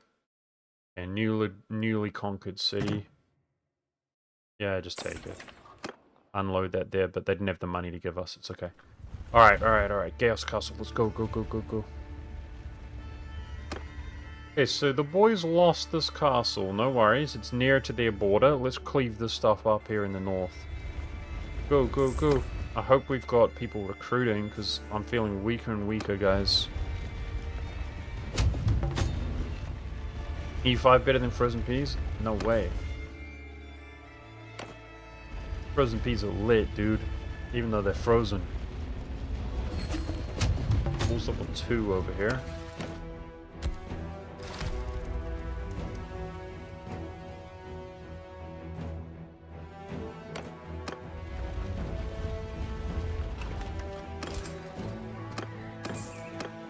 Okay, I might give the boys a breather after taking this really quick. Go around recruiting and defend for a little bit.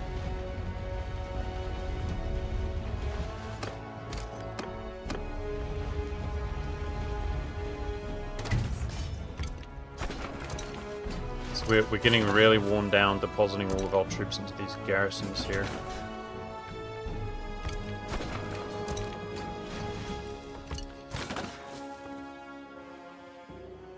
That castle that exchanged hands a few times, it should be,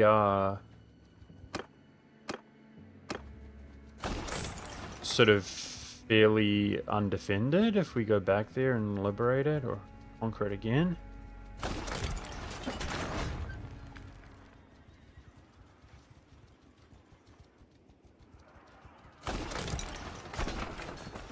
Okay, let's go with 2.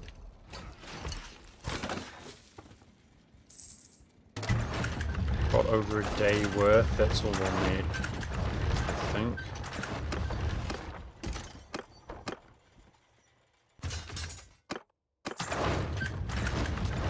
Cohesion? Although...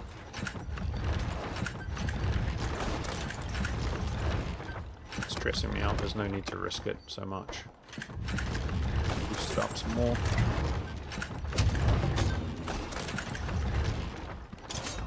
Let's do it. Swagmaster, in case you're not yet aware, the War Sales DLC paywalled your in-game brother pay-to-win DLC. I don't like the in-game brother anyway, Swagmaster. That's why I play on Sandbox. But I guess unfortunate to hear that. I mean, for Bannerlord players. I've actually never completed the campaign, so now I think about it, it's kind of awkward, but I really don't like the brother. It's so cringe, bro, to like, it's too front loaded. You spend all your time making a character just to then make your brother, who's like a super high level character, for people who don't know what we're talking about, as soon as you start the game. It's lame. Personally. I like building up from nothing, so I'm about to have my children come of age, by the way. So we did this all by ourselves, but if my children did come of age, you know, that's a lot of governors and stuff, and they're all going to get married and hopefully have their own kids. So the idea is essentially a lot of governors who can rule the nations, giving the fiefdoms different perks.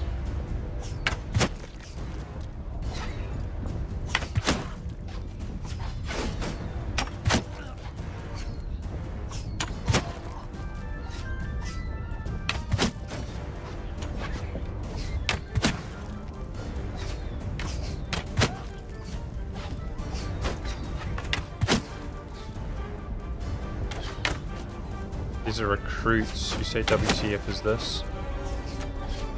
Militia and recruits low-level people.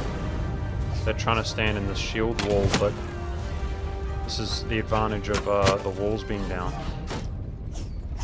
There's a little mound of dirt that they're trying to choke this out, and they're too low-level to have shields.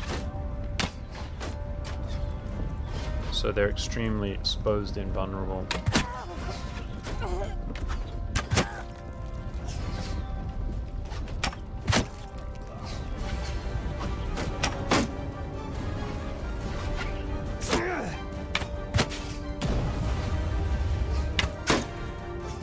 Shield keeps catching the arrow. It's cringe, bro. Cheating.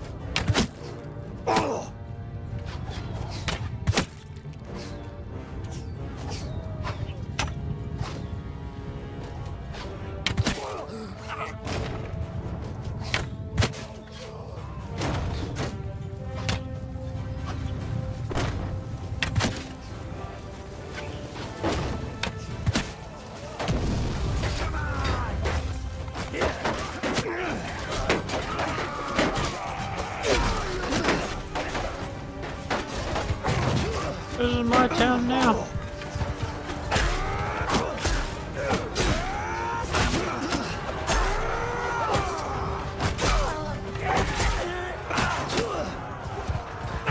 Unleash horsey hell! You guys got a glaive. Unleash horsey hell upon them! We can cleave while on horseback. I didn't know that. Damn! Okay.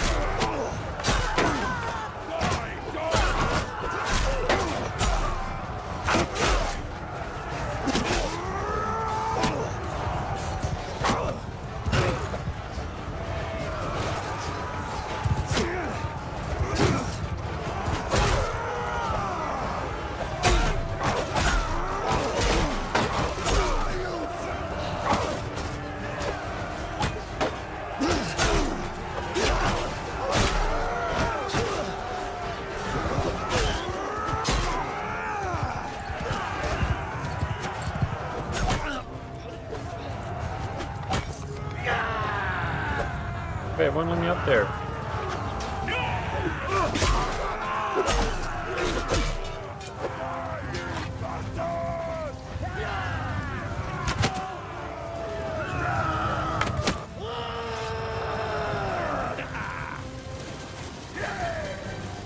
Horse axemen? Horse archers are boomers? True. Horse axemen. That's the new generation right there. 23. Huge. These are some clean engagements, boys. Okay, the rate at which we're taking these fiefdoms, like, we lost one, but it's just too productive for the enemy right now. I'm going to disband. We got to slow down a little bit. I'm too worn out. Like, we're still winning and we can still keep going, but we're looking safe right now. And we need the kingdom to, like, recover a little bit. Okay, so... Damn, we look thick, boys. We look thick. Influence is looking good. I could buy down a peace deal again if the Western Empire attacks us. 44. So, we're 4 castles ahead. We're 4 towns ahead. Beast mode. Wish we go next. I do remember that these were owned by the Northern Empire, and they were conquered somewhat recently. Maybe north is the way to go, in terms of them not being super fortified cities. Okay, let everybody recover. Obviously, this one's garrison is low. We could take that back quickly. I think I might start in the south then. Alright, two-handed. 20% damage with two-handed weapons while you have less than half your hit points. We do actually walk around low health a lot. 15% damage to two-handed weapons while you have more than 90% of your hit points. Well, the thing about Berserkers, you do often get softened up, guys, when you are using a two-handed weapon, because you can't block arrows very easily. I think we're more likely to be under... The damage is similar, 15 versus 20%, but we're more likely to be under 50% and just go berserk. Okay, how many clans are sitting on 0 fiefdoms now? Does everybody have one? Damn, that was the last one. Everybody has one. Cool. Literally every clan in the nation, the largest nation, has their own heap to govern as of right now. So we're going to start seeing certain factions entitled to more. Okay.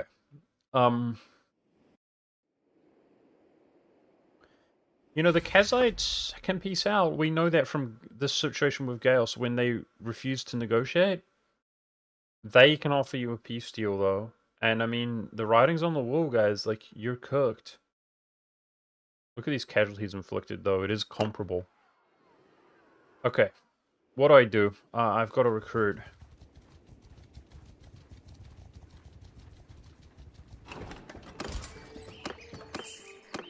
Letting the armies go around recruit.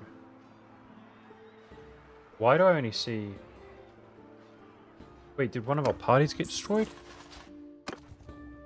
Where's our other party? We actually lost a party at some stage, guys. Frick. Okay, I don't know who, where, and how he got caught.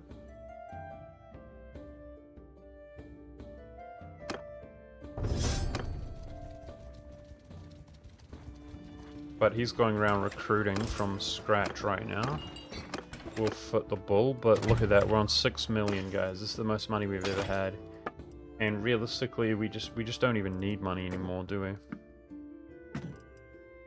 What even is money used for at this stage?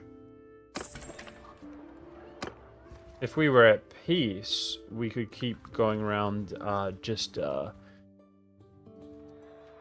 recruiting some of the Western Empire factions now. That's expensive, but we got plenty of money to do that. Recruiting the clans if they're unhappy with their overlord. I also mentioned yesterday, it dawned on me that I could, if we keep defeating the Kazites, some of their clans would lack fiefdoms, and maybe we could bring some Kazite culture clans into our faction, and in that way I could grant them the Kazite cities, so they're less likely to revolt. So I could start pushing in here, you know. But of course, one of the reasons I'm able to persuade is because we crit every time we are successful. We get two successes, and that's based on culture. What about the clan rank 6? Oh, cool. That's satisfactory. It looks like we're gonna hit 6 today, guys, as well. Satisfying. I've never, you know, been in clan rank 6, max clan rank, as far as I know. We've never grinded one game this far. And that gives 25 party size to each of our little parties, which on 4 parties adds up, well, to be a lot. Over 100 additional troops if we're maxing out. Okay, let's get back to it. Recruit some of the big boys while others... Who did he just take out? Was that... just villages or something? So this castle should be the one that's quite vulnerable right now.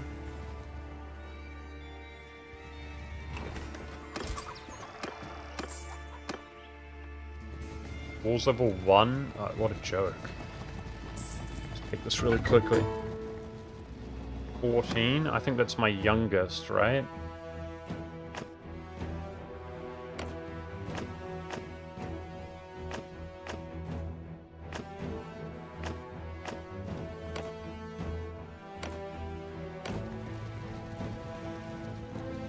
Okay, now everybody has a fiefdom, so let's think about this, guys.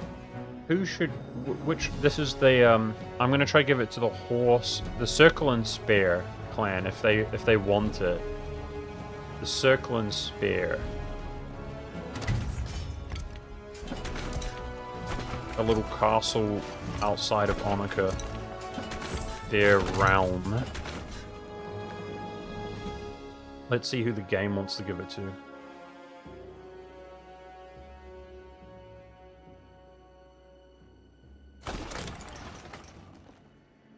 Let's see if the game gives them the catapult there. This is Walls Level 1, guys. Small garrison. I'm just going to try to go straight in. It appears as though we created a siege camp before they constructed a catapult, which is kind of crazy, low-key. Is that... maybe I missaw that. No, we did. Wow. I'm such a good engineer and we were large enough, I created a camp before they constructed a catapult, and it's Walls Level 1 low garrison. Let's just go straight in. Feels good. Let's go melee mode as well. I think it's faster. We can do work.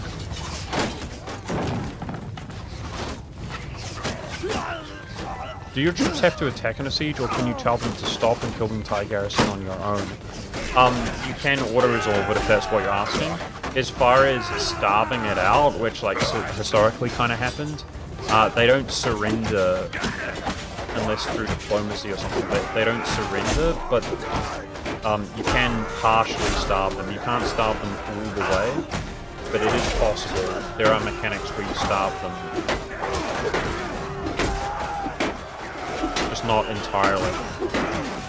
And then you can auto-resolve. It's just, auto-resolving is generally a really bad idea. Like, they have massive defenders advantage. So in this case, for example, we don't have any siege equipment, we don't have any bombarding equipment, neither do they, but they have the walls. Well, as you can see, the walls are doing very, very little for them if we play it out here. We've got quality, we've got numbers, and I'm overwhelming them easily. I would suggest that if we auto-resolved it though, it would artificially boost them a lot, and we'd lose way more than the 13 that we've lost right now. It's a huge bonus to auto-resolves.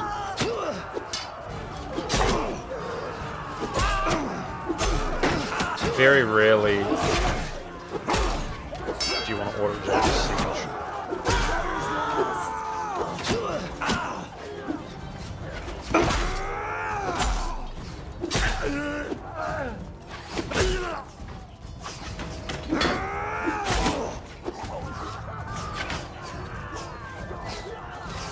Guys up top shooting at me.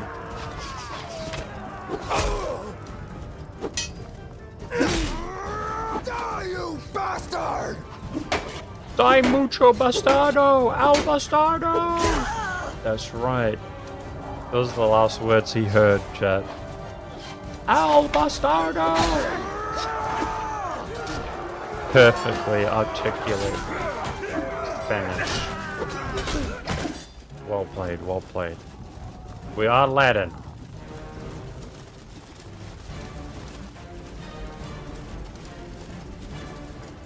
What I mean is, if they don't go up the ladder, don't use a ram or a tower, just you kill the enemy with bow and arrow. Yeah, you can. It's just borderline. It's just such an inefficient thing to do, but you can, yes. You can just stand on the outside.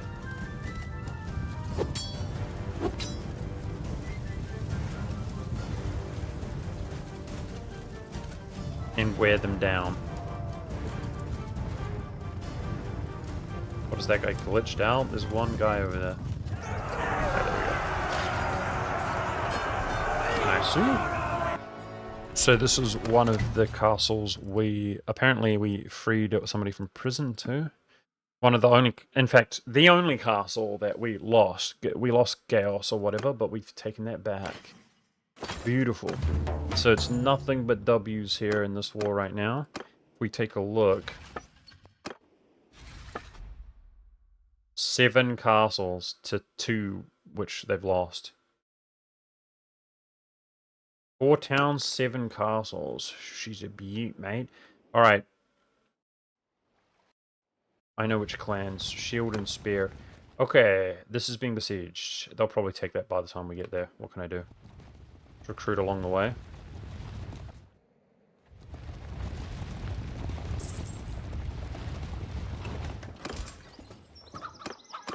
Mazir's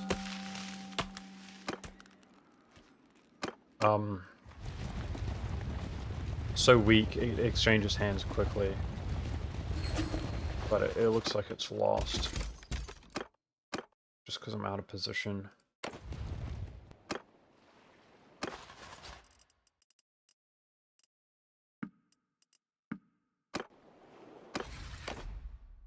Circle, okay, it's that one. He owns whatever it's called, Dynastica. Let's give it to him. Well, I have to pay this, so I changed my mind. Well, we're just gonna screw giving them a good border or whatever, guys. I don't have the influence. Whoever's entitled to it, let's give it to them. I believe that he now owns 2. That was one of the high tier clans, right? Like clan level 6. Let's see here. Oh yeah. So he owns 2. We got 4, 2, 2. Now, whoever owns Mazir is about to lose theirs. It's okay. Go, go, go. It's cool to see that they're in the north now. So, let's just go up there and just take them out. Just head up another round of fiefdoms all day of the week.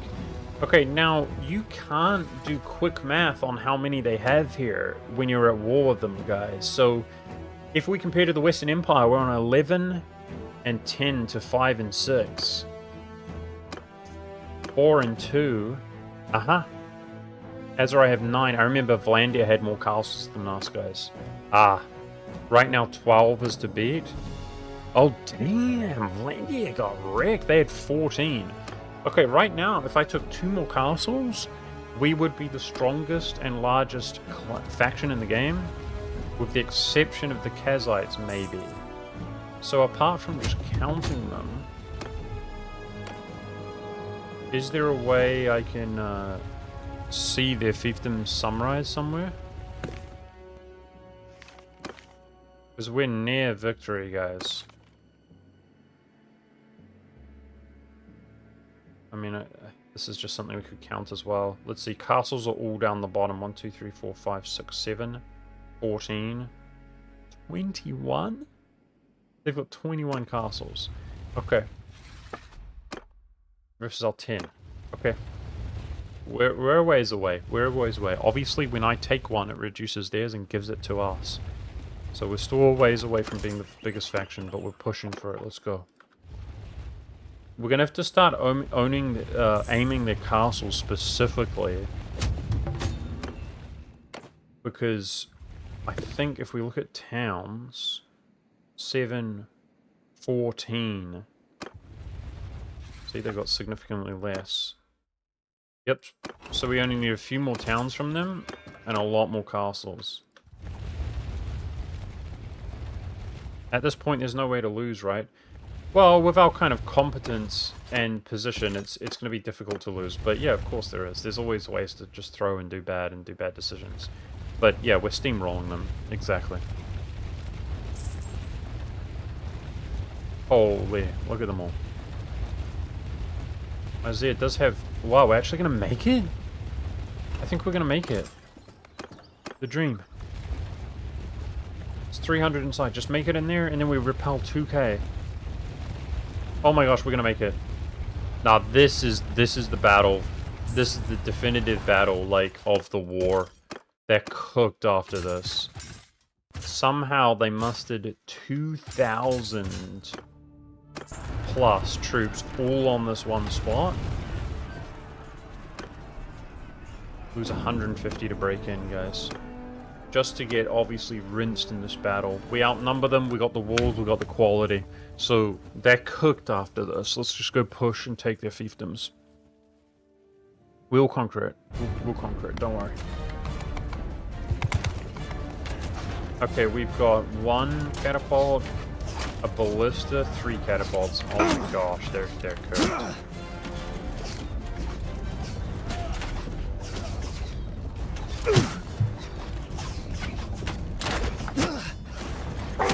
I don't think I can stand on the catapult, guys. Their range is going to do a lot of damage to me.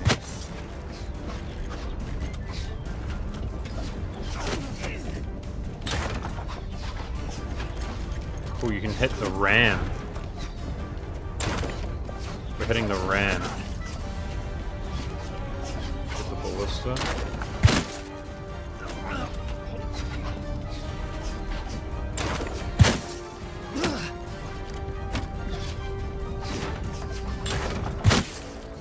I think what we're doing is we're killing the 3 who are pushing the ram with that shot. Slowing the ram's approach. See the tower on the far left getting wrecked. I'm so sick of these range shooting me. Ah, oh, it didn't hit.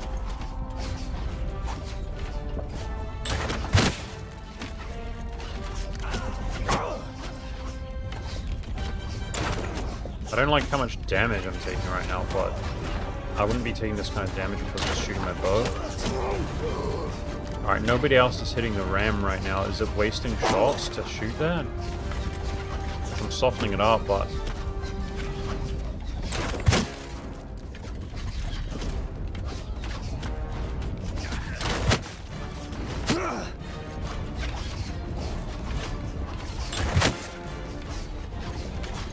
Lepconium kept saying try the ballista. I mean, low-key, am I crazy? This isn't that good. It is good. It's out again. I don't know what makes it just stop shooting. It's like when they get close enough, you don't shoot. I mean, if it hits, it's a one-tap. I don't think we've seen it hit and not kill. Whereas a lot of these shots, for example, here, but you can see the rate of fire is faster with my bow. Considering I'm vulnerable when I take hits, like, I don't know, I don't know. The ballista's not great, but it's not terrible. Like, we were doing a lot of one-tapping high-tier units, so don't get me wrong, it's not bad, but...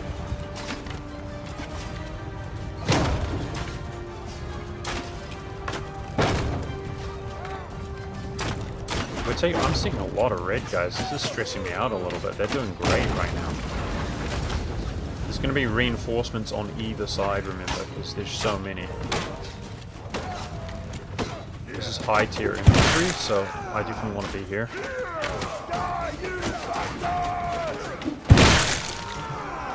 Good value.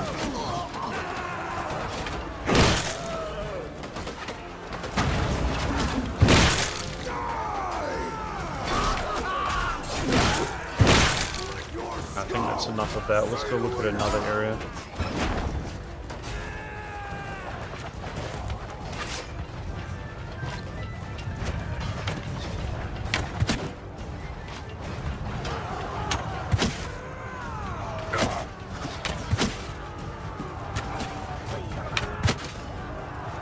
Headshot a lord there.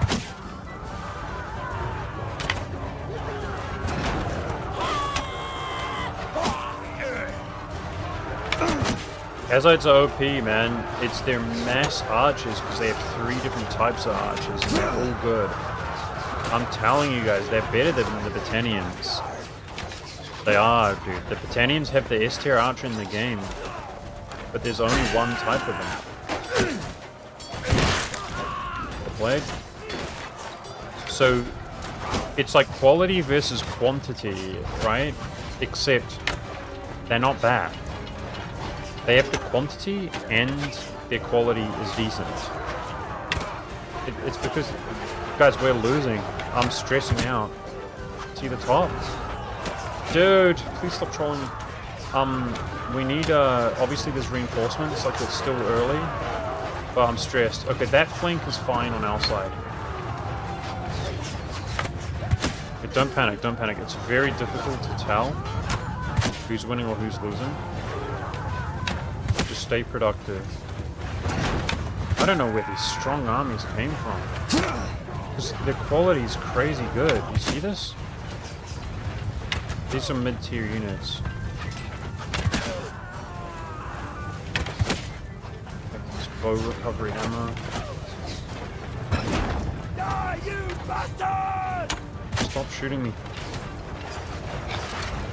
Okay, that's a lot of green. That flank. Whoa, why did it lie to me? Still 200 men out there. Let's go assist this flank a little bit. It's looking better, but it's very difficult to tell from the top. Sorry, bud.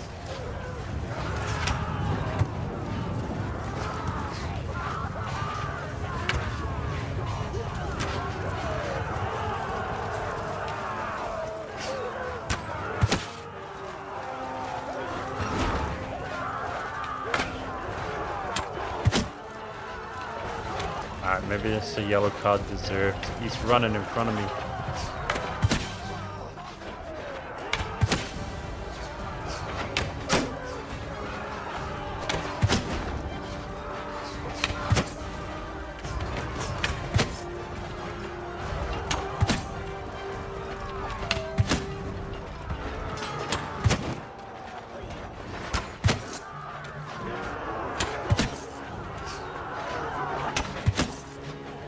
Guy's at risk of giving me another yellow card. You see this dude?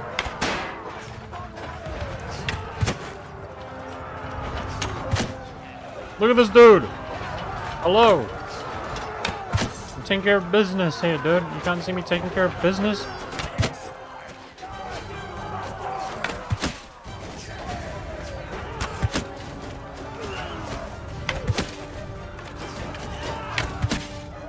Yeah, it's a nail biter siege, but I'm pretty confident.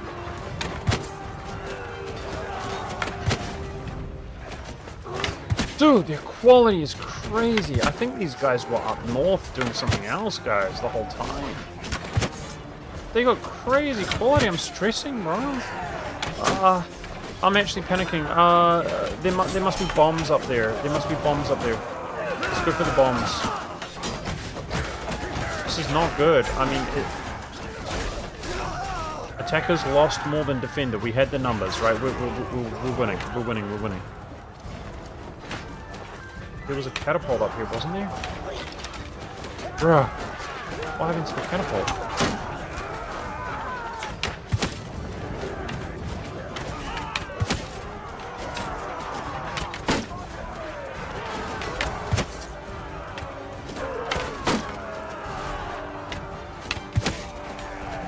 The harsher the angle here, the less likely I am to hit shields. Don't fall off, man. Yeah, like I'm one-tapping their elite infantry, guys. Like this is a good spot to be. These headshots.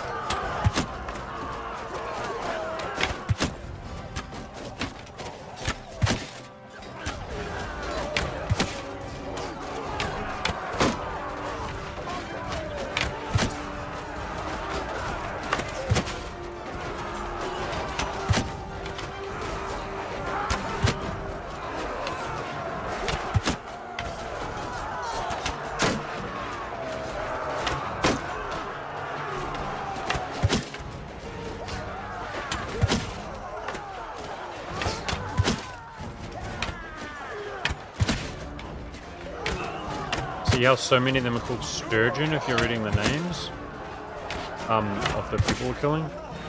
I think these guys were fighting up north the whole time, guys. Like, when we fought this war, we haven't come across these armies, so...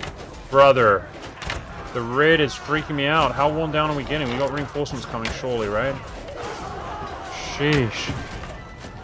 So, even though we prevailed so hard, they've been so large that they've had a whole... This is like a whole nother generation of Kazites, right? That we weren't even intermingling with. Alright. They've got reinforcements, but we should see quality getting worse, though, no? For them. I don't see elites yet. But it doesn't look like it's low quality as of right now.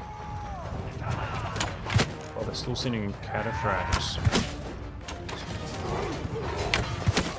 And that's a veteran archer. I mean, they're not bad quality. It's worse quality. So it's next to impossible to tell when it's a bit of a closer battle in a siege, because it all comes down to reinforcements, like who's... But we saw we were trading well, and I actually don't think we had the numbers. Now I remember, because we sacrificed some troops. I think the numbers were fairly even going in, when they had slightly more than us, I think. But, I mean, they've lost 200 more men than us. When we look at wounded, it's 900. Oh, yeah. 900 versus 600. Yeah, we're winning.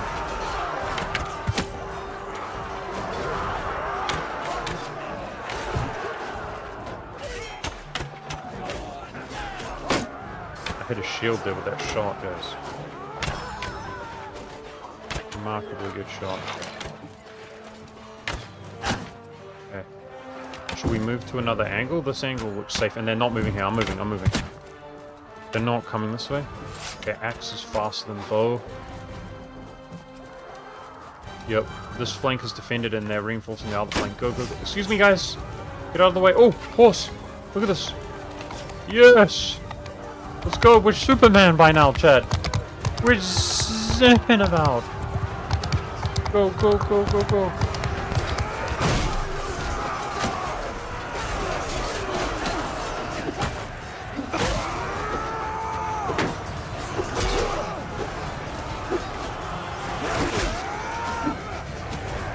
Hiya!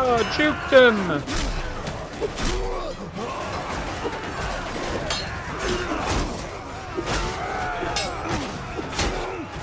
Look at the top, guys. I'm stressed, man. Go.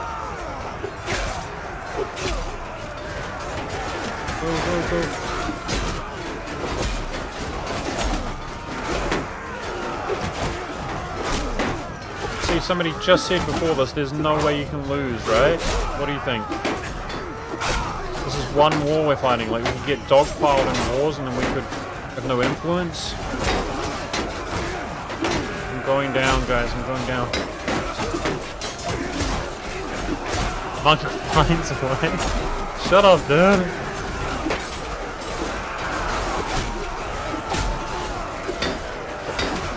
I'm going down. Damn it.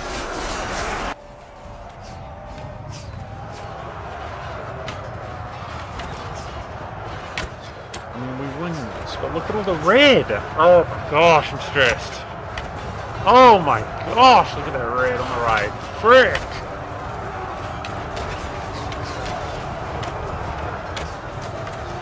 So many of these guys are AFK, bro. Like, we've only got a few guys shooting. Look, them as well. Oh my gosh, come on, man. Believers? We've lost 1,000. That means we should have 900 left. This is...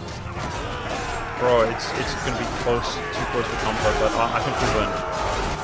You go through phases, like, we got this.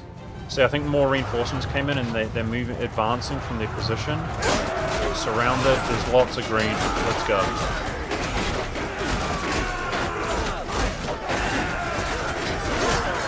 Oh yeah, we're winning. They're gonna retreat soon, guys. Anyway, there's ain't nothing I can do. Let's speed it up. Man, our quality doesn't look good ourselves, guys.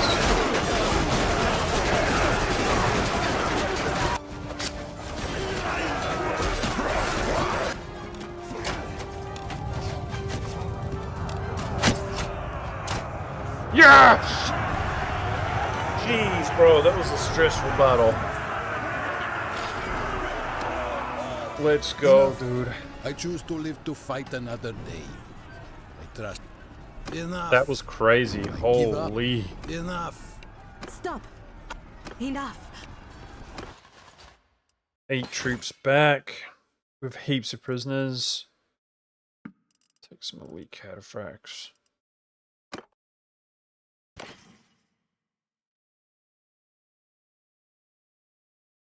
Be careful going down. That's true. That's true. But we've got some cheat death traits as well. Hey, we defended Myzia. I really thought it was going to fall, actually, guys. Awesome. That's big.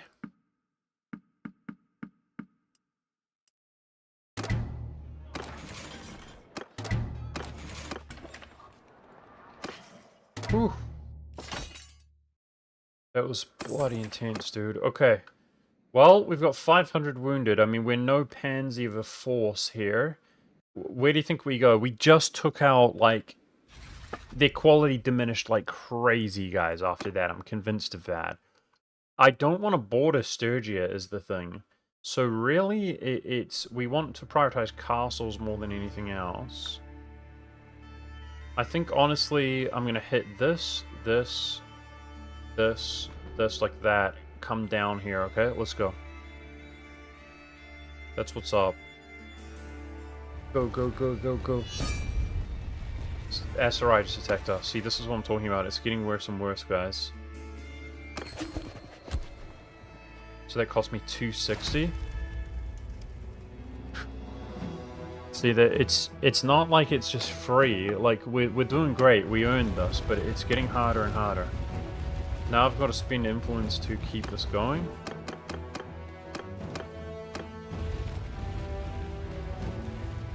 Going for this castle. I think this part of the world won't be that well developed for them. Relative to everything else, which is going to be like Walls Level 3 Super Garrison. Nothing seems to be getting hit right now.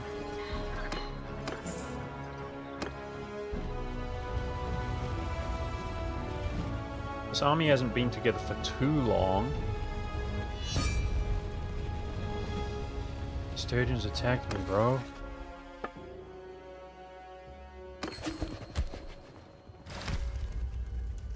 Ah, bro.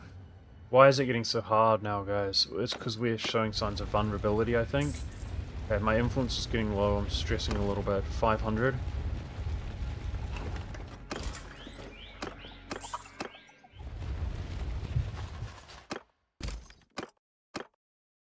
Okay. Level them up after taking the city. So we've got level 2, 525 defenders. Alright, it's pretty strong, but... Got this.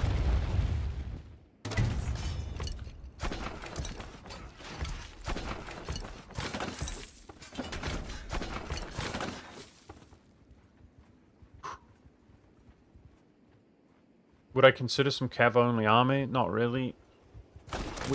If I was going to do a challenge or whatever, we would start it earlier, you know? It's too late. And I'm stressing, and this is supposed to be the last stream, guys, so we're just pushing for the W right now, okay?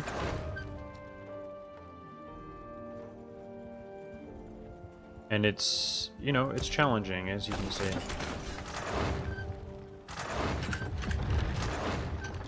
I mean, we got this, but it is challenging.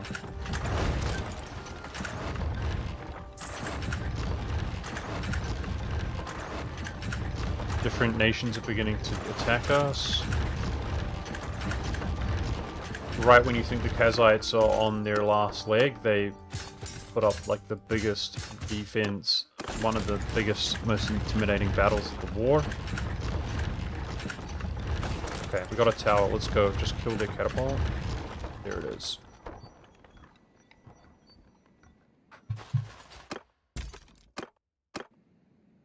Yeah, like I said, when you win, you deposit your troops in the garrisons, guys, so it's like, it feels like Pyrrhic victories when you win.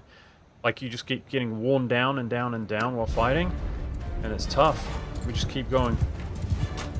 But all we need to do is take these fiefdoms, and the W is ours. I think the new meta when sieging is we go up the ladders, right, with our two-handed weapon. So just take some shots while they're establishing here. Where are they going?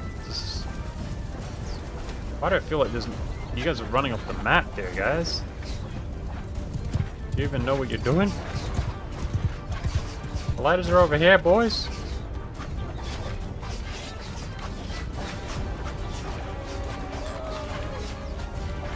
You're in the wrong spot. I'm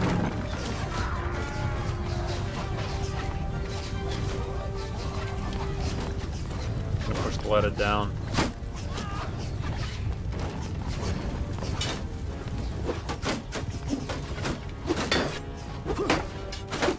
You bastard! It's true. It's true. You are a bastard. In case you didn't know. I'm sorry to inform you.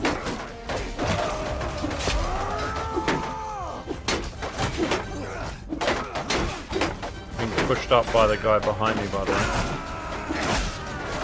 How dare you treat the Emperor like this?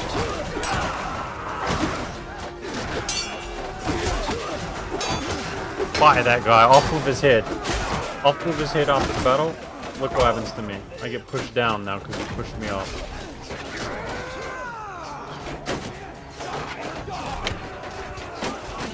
These guys, they don't even know where the ladders are at. I go up myself and then I'm perfectly content using my reach. And then this dude comes up, he's groping my butt first of all, chat. You know what I mean? Do not grope the Emperor. And he pushes me out. Jeez, dude. Just for me to get solo the whole force and get pushed down. Rude. Okay, we got that berserker bonus. Let's go berserk on them.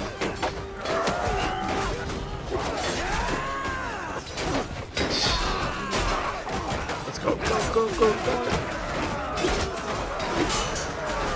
Did you see we were smashing their shields, by the way? If you didn't see.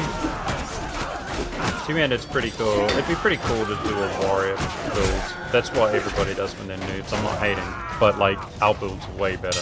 It's just potentially not as fun. Depends what you think is fun.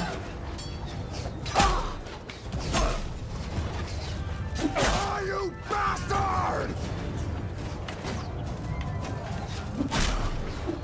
Whoa! He's throwing a bow right in my face, I thought he was gonna kill me.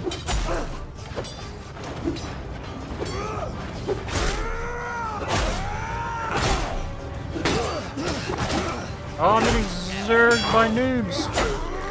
Where's the assistance, boys? I'm getting zerged by noobs. Where'd you go? Holy, where did the crew go? I thought the boys were behind me. Damn it. Noobs, we got down by noobs. I mean, I lost all my health that time by falling off because I got pushed off because I got pushed out. I got pushed off just to get pushed down, dude. That's life. Got pushed up just to get pushed down. Took like 70 damage. I'm not sure you can pick up their stones. I think you can maybe, but there's very little to throw at, isn't there? When you're on the inside. A new castle. Walls level 3, only 220 defenders though. Let's hit this guy real quick. Aragon.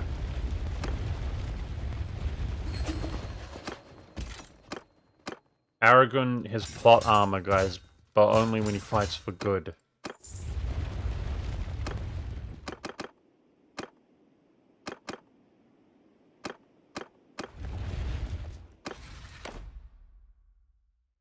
Okay, so this guy I think is on 3 fiefdoms unless he lost one. So now everybody has a fiefdom. It's like really valuing. Yep. It's because he's like clan tier 6. That's one of the strongest clans and it just keeps feeding him the fiefdoms. No worries. That's fine. Take it.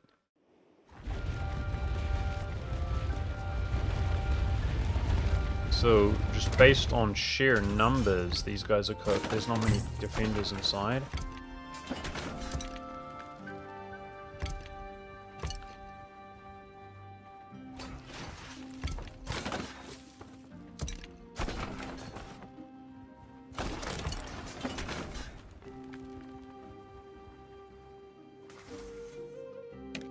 Somebody's leveling up.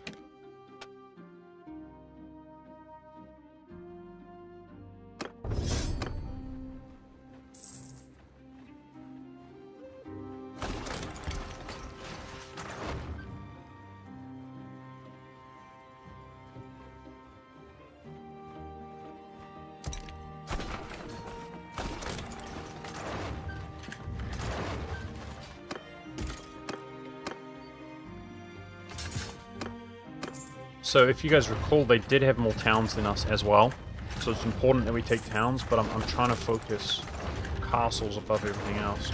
We're pushing for the win, boys. Every castle we take is one fewer they have.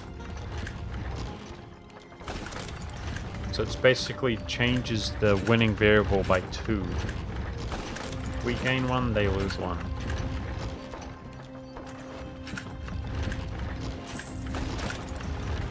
Let's go. Big walls here, but hardly any numbers. Let's just overwhelm them. There's only 200 of them. So any kill we get, I think the best move is to just shoot them with our bow. Just pick off who we can. And it will go fast.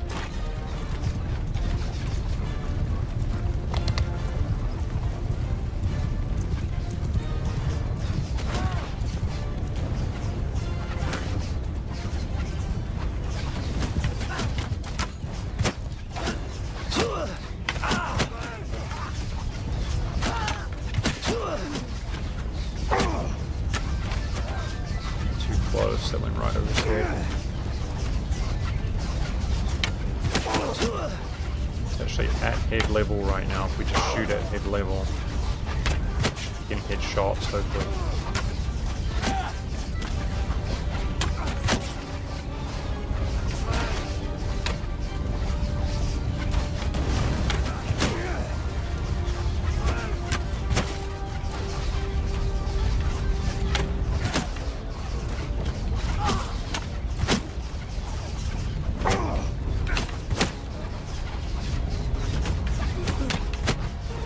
Clean.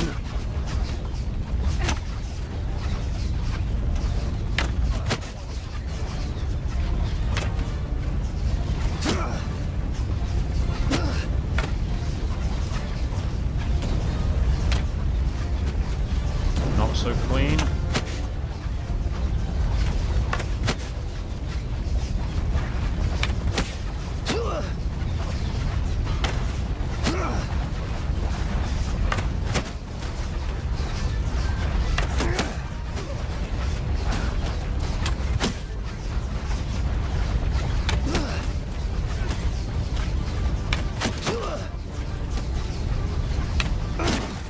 Pouring a lot of fire away from the boys, but the damage we're taking is getting a bit up there.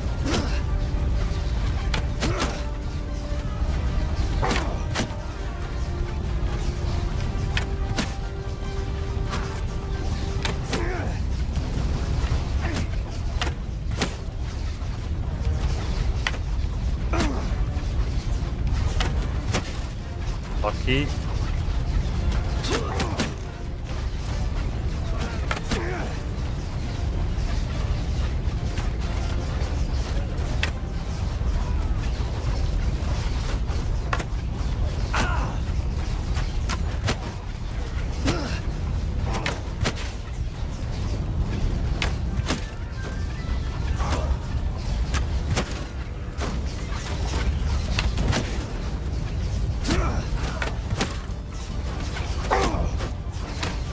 Shields.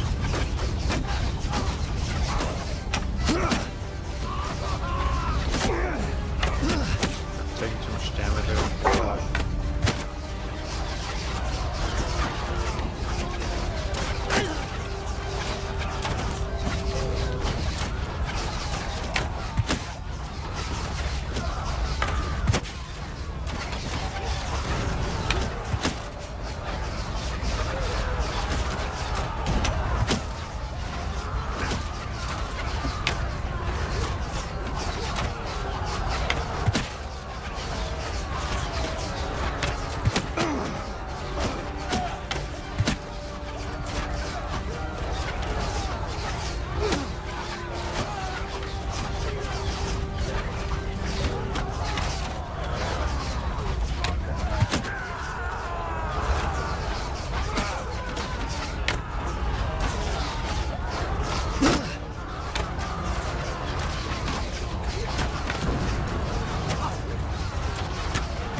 Goodness.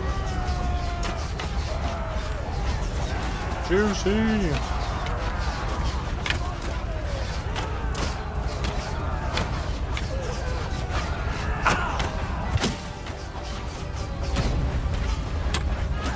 You just shot me from indoors.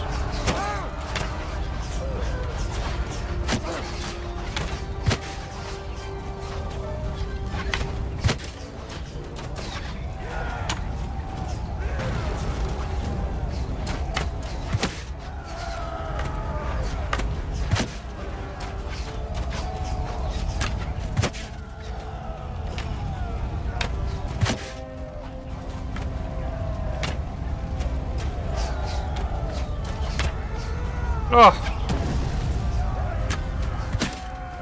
Shooting over that dude's shoulder.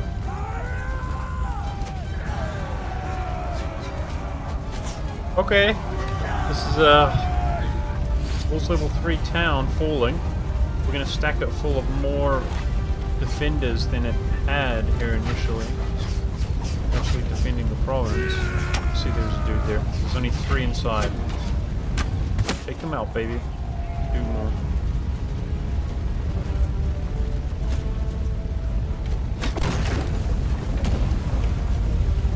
Shooting out of that window, I believe.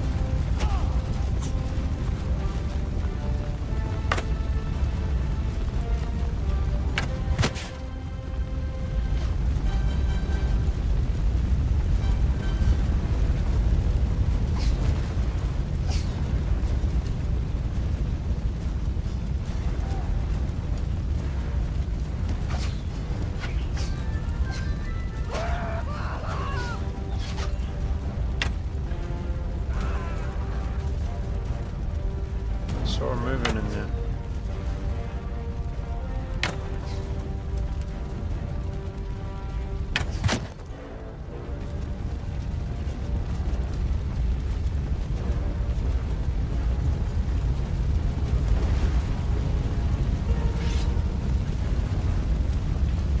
more people play E4 than E5.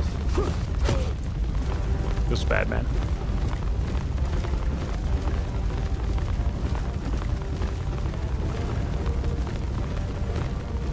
The bow is way better and faster, it seems. Depends. No, the last battle we had a really bad experience. They derped, then they pushed me up, then I fell down. When you go up, if simply running around like a headless chicken, it can really break their formation where they peel off and they go after you instead of just sitting there fighting. Does that make sense? Because they're they're holding choke points in defensive siege, you can spread them thin, distract them, and your boys can overwhelm them and then break that choke point and take over the city. So it really depends. And also, if you get into the town, if we actually have some health, we can fight and just butcher the reinforcements, like the militia, the low-level characters. We can just absolutely crush them with our two-handed weapon, like kill very efficiently. So, whereas if they're sitting on the walls with their basic shields up, it's a lot slower. So, yeah, they both have their merits, but the bow is good sometimes. The non-bow, the two-handed weapon is good at other times. Okay. Damn, look at us, guys, from the north to the south. From the west to the east, almost. Okay, they're taking that back. Well, I can't get there in time. So, we have seen the boys defend, but we got to keep going on the offense. Yeah, this clan is just getting juiced, and they're losing that fiefdom. They own that one that's getting assaulted, so they might even take more.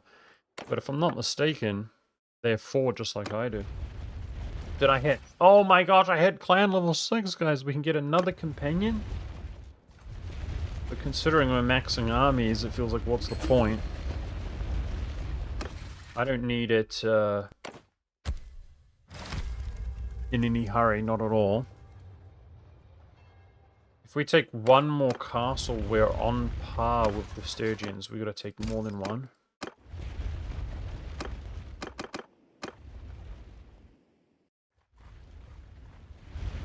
Let's just keep heading up the north. So nobody's attacking the Kazites? Wow, it's just me, man. Nobody else. Kind of crazy.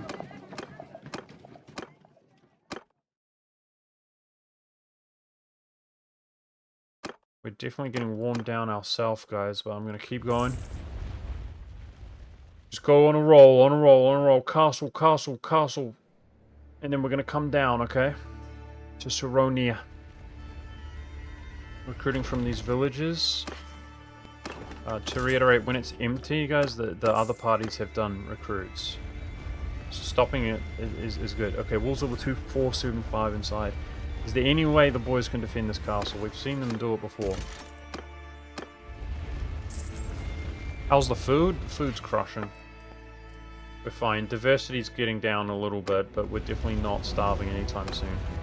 I mean, my morale's at 100. That's what the food's for.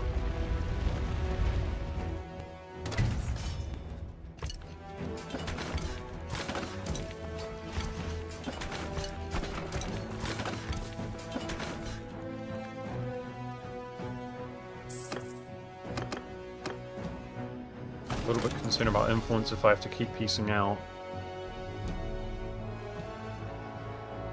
Oh, I see the siege symbol went away. Do I? But yet, we didn't see a W and an L, so they do sometimes peel the siege off. Maybe the boys were defending, and they ran away or something. Or no, I don't know. I don't know. If there were, it might have fallen. It probably fell, but nobody lost their life. That's my guess, right? I think it fell. Okay, I think we lost the castle, I'm guessing. It's okay. I can't inspect right now while we do this. I don't know. I'm assuming it fell.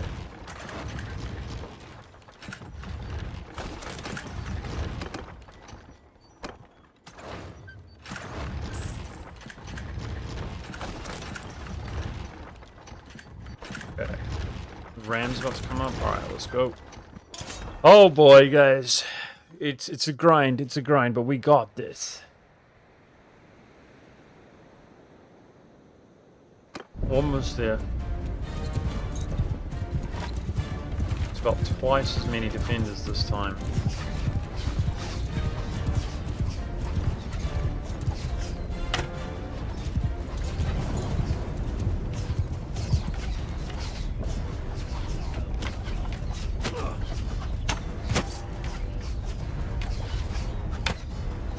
How does that not hit this guy's head, dude? It's crazy.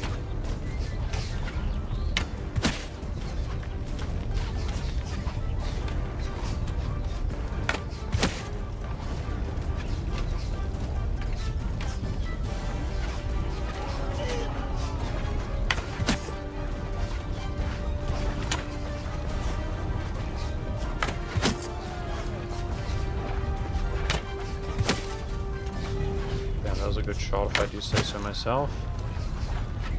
The tower in the back.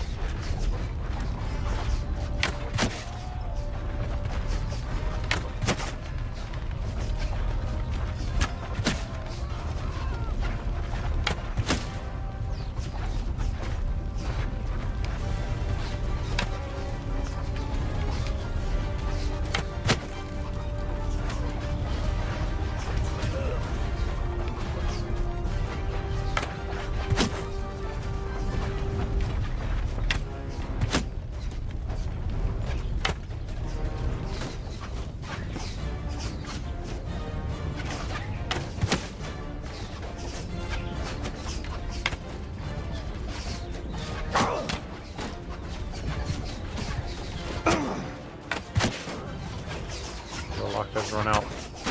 Mother trucker. Laters.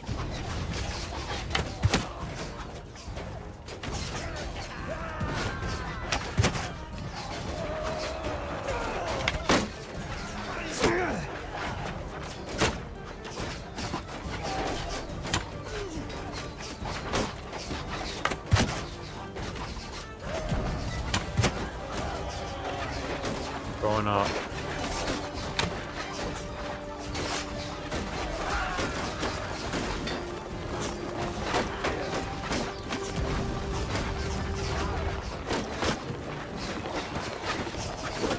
I hope to play U5 in the future, guys. It'd be cool.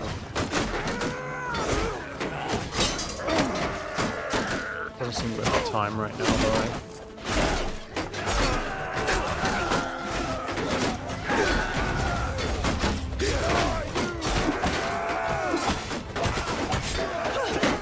I'm about to get pushed off again, dude.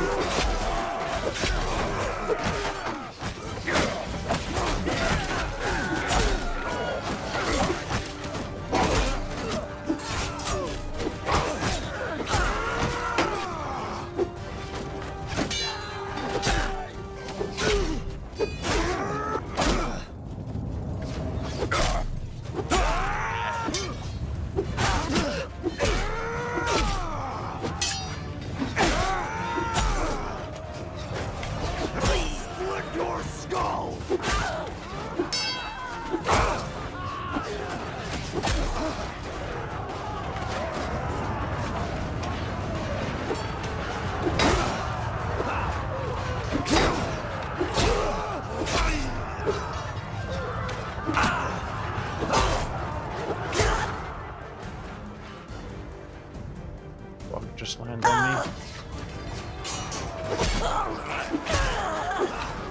We're literally just grinding the Kazites down, guys. All the land they took in the early game before we were a kingdom. I mean, it's happening.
angles we potentially hit things, I can't see.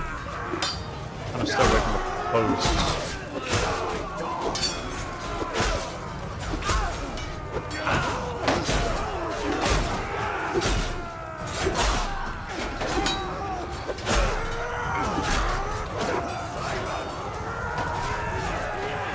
Wow, look, they got surrounded, they got pincers. Feels bad for you, suckers.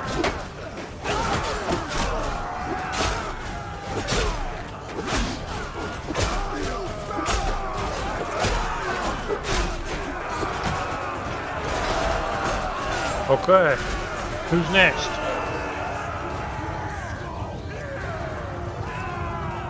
See, that was pretty efficient with the axe, but you got to keep in mind a lot of those guys were ranged. They would be firing upon us if I wasn't killing them.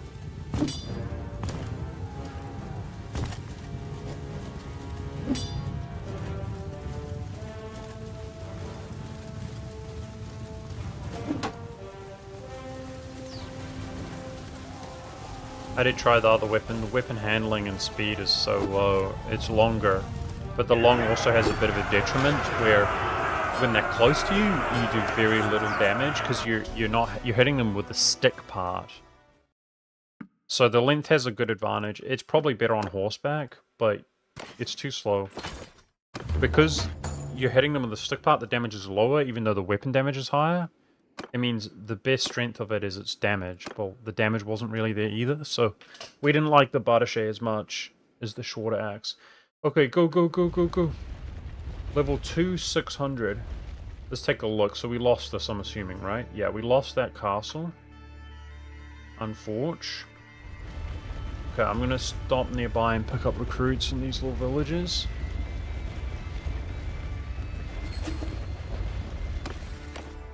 Yep, and it goes to him. That makes sense. He lost a fiefdom, and that's nearer to his realm now. So he should be topped off on 4 fiefdoms. I'd be shocked if they give him 5. But speaking of which, we'd like to obtain our 5th fiefdom if possible. And I reckon there's a chance we see ourselves on the list here soon. Cohesion goes down really fast right now. I'm going to have to break this army and make a new one shortly. Well, that's Walls level 1. There's 500 people inside. This is a pretty big defense here.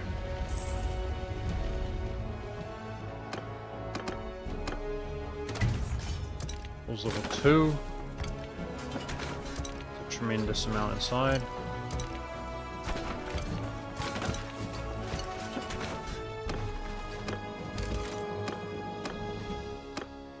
Level before going. Yeah, he's a tier 6 big boy clan. It's true. Yeah, we see another army in the north, but their quality will be worse now, guys.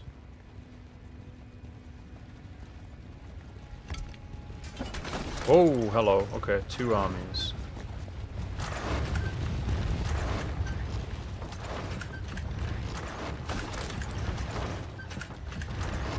He's going near the castle which we were at. Before breaking the army, let's go smash him.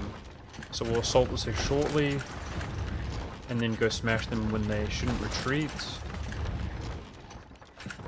Yep, he just started. Wait, did he? I can't see from here. Okay, drop the catapult. Alright, let's go. 1 tower, 1 catapult. There's plenty. We're grinding for the win, boys! We're close.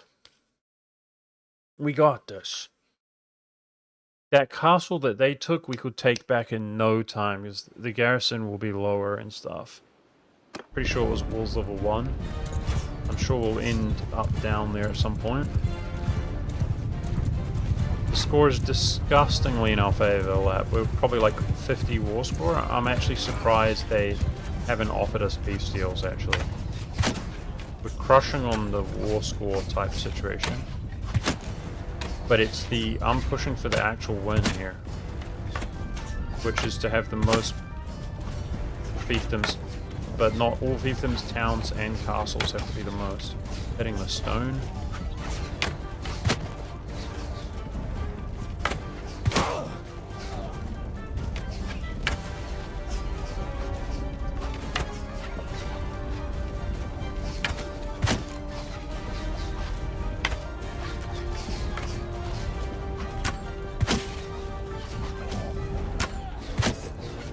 We gotta set, you know, see our challenge through to the end here, guys. I think most people agree the writing is on the wall. Let's be honest, we are the most powerful faction.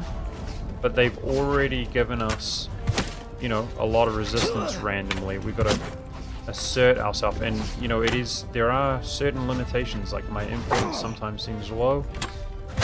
We really want to assert our dominance here, so we can say that we like softcore bet the game, even though I'm not grinding all the way.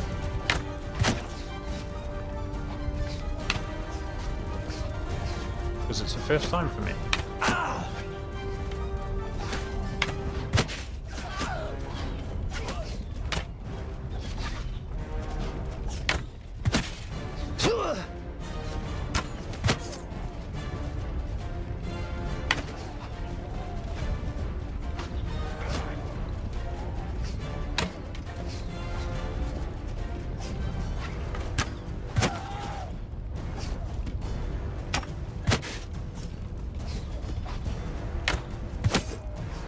So this is a ladder spot. I could approach the walls if I wish. Should we invade the city?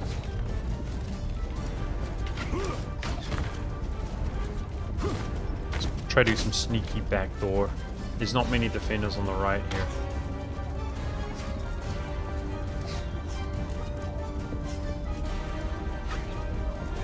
Yeah, I saw him. He was leaning way out the window, right?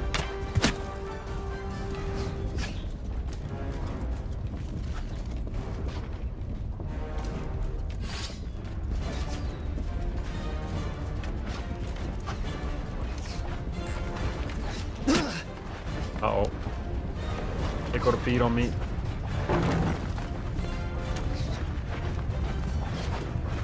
I just figured they don't have many defenders here, so let's give them something to defend. Here they come.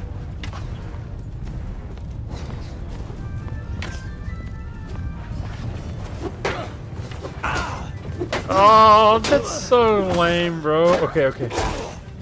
I just feel like there was nobody there until like the millisecond that I arrived, and I almost got hard blocked out. Did you see that? Like, that was so close. But they got me, but I jumped over them. Let's go, we're in. Give me this ammo.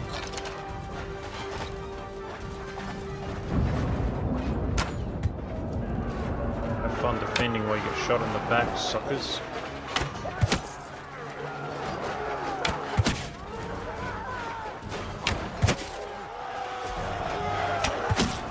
You guys joined the wrong empire.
Shame that we're just pushing through this doorway now.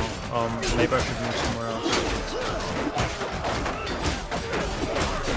It's not the best place to be, just at a choke point, not productive, I mean.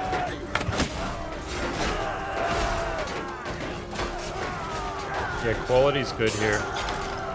This garrison's been sitting for a long time. They are some high tier armor units.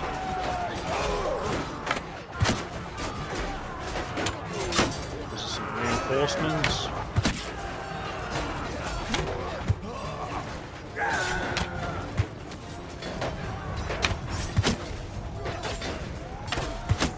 Damn, that was a headshot.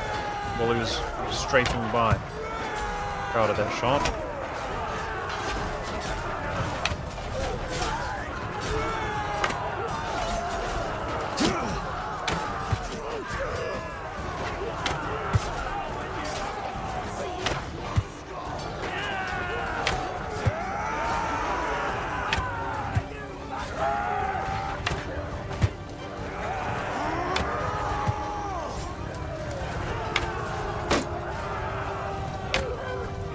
Last second turn there saved somebody's life.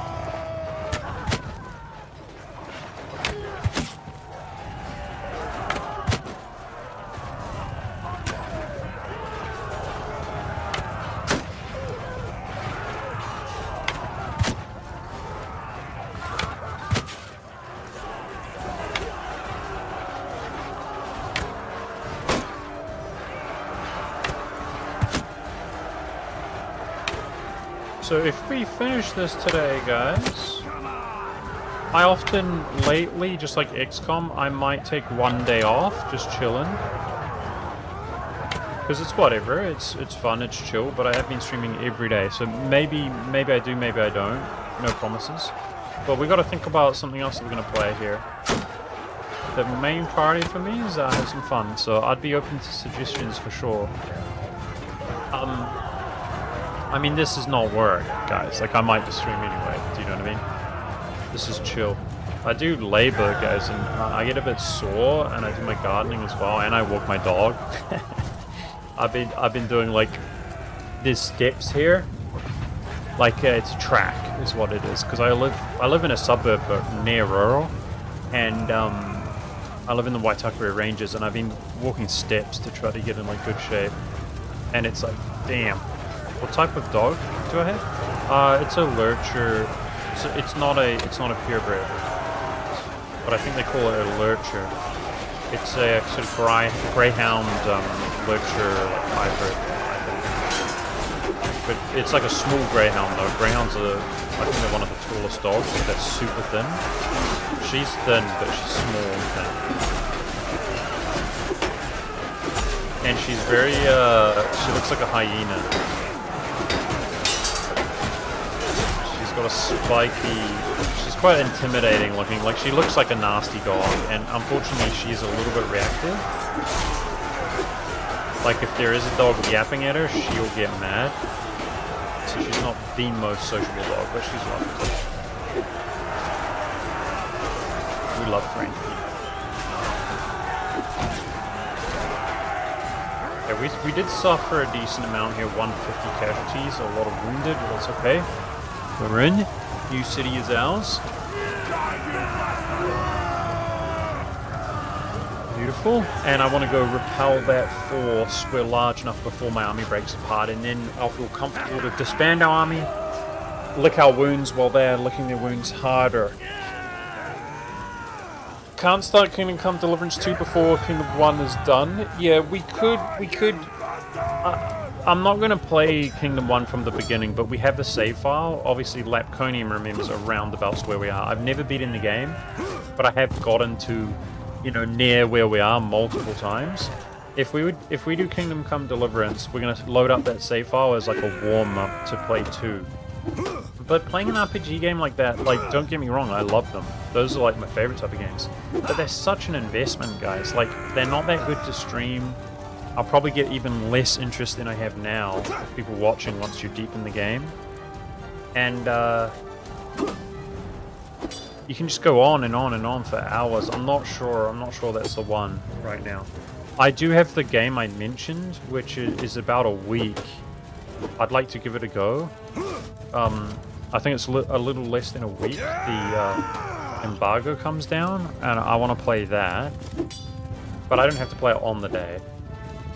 So, I want to do something in the meantime for like about a week. Let me ask you guys' opinion. Speaking on the topic of RPGs, if you're not down, it's whatever, guys. But there's a game. Let me pitch it to you real quick.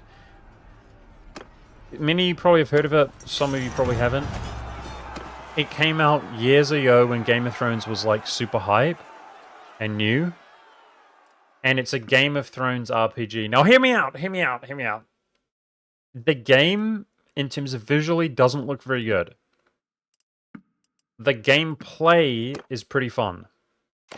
But the game has always stuck with me. Unlike Game of Thrones and all the crap, the books, it's finished, okay? It was made by, like, oversight for the story by George R.R. Martin, the guy who makes Game of Thrones.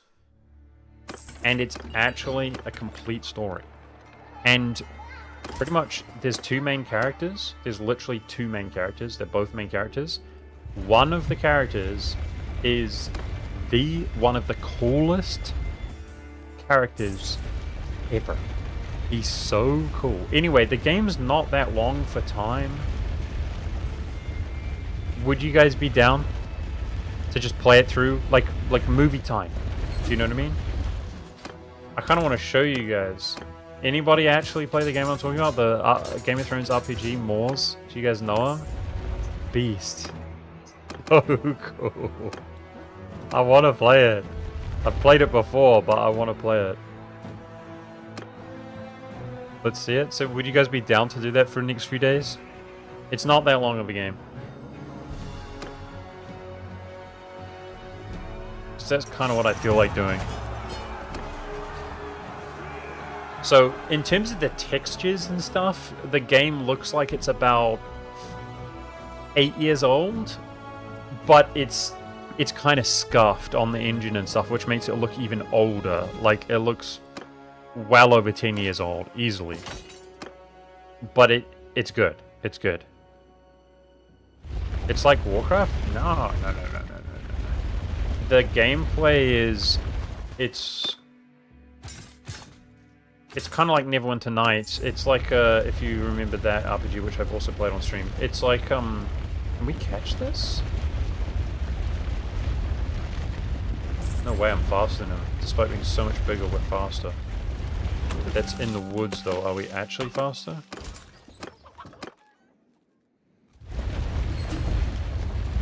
No, we're not faster out in the field. Okay, my army's about to fall apart.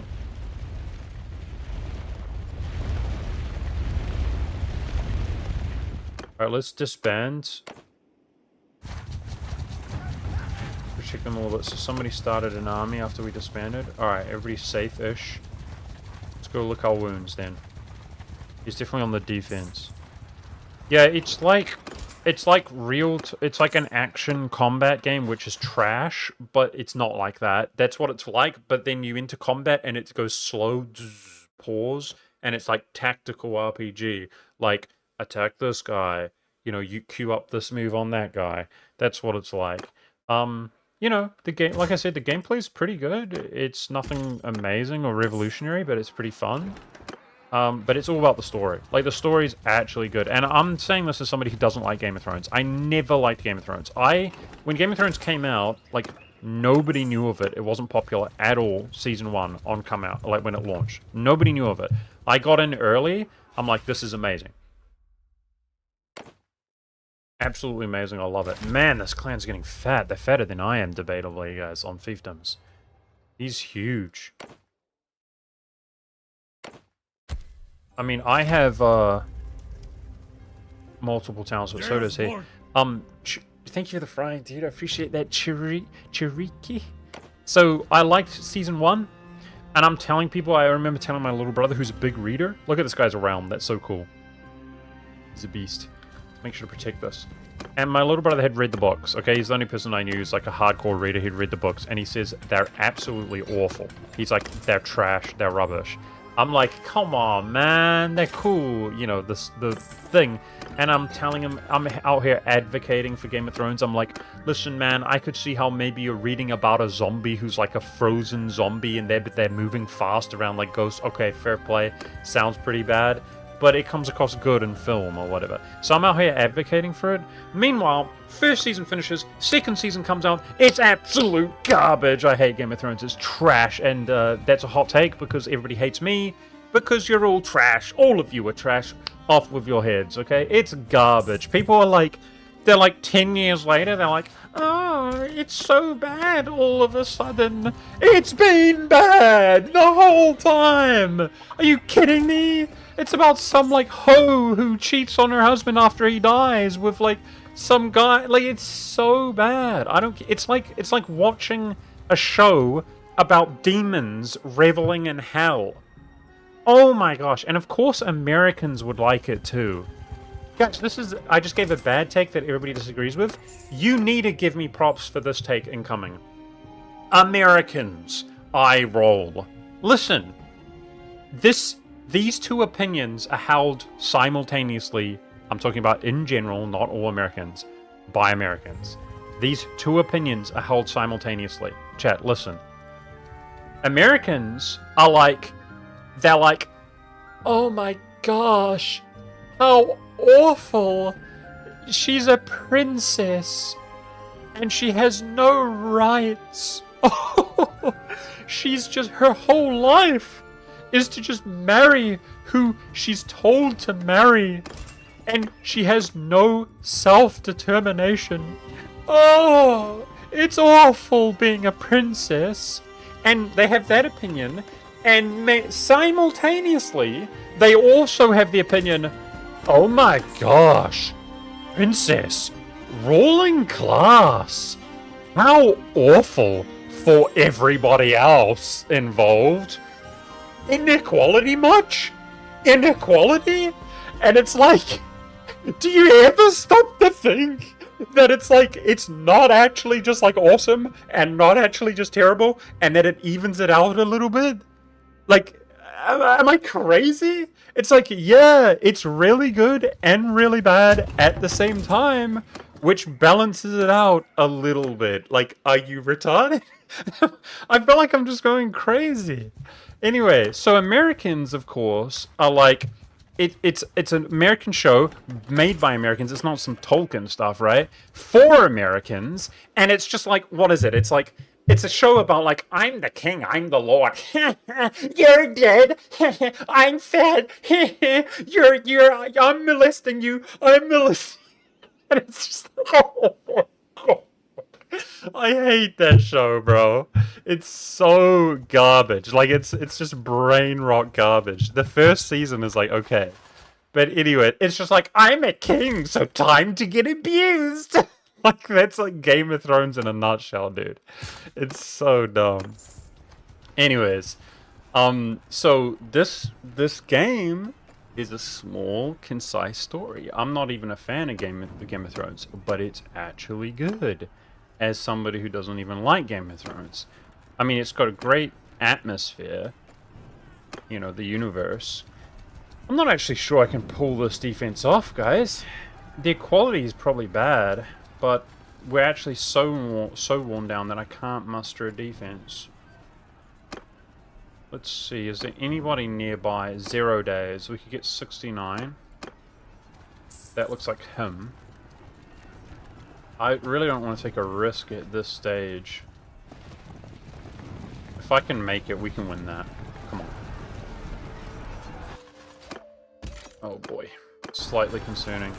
I mean, we'd have 450 versus 640. I assume our quality's better.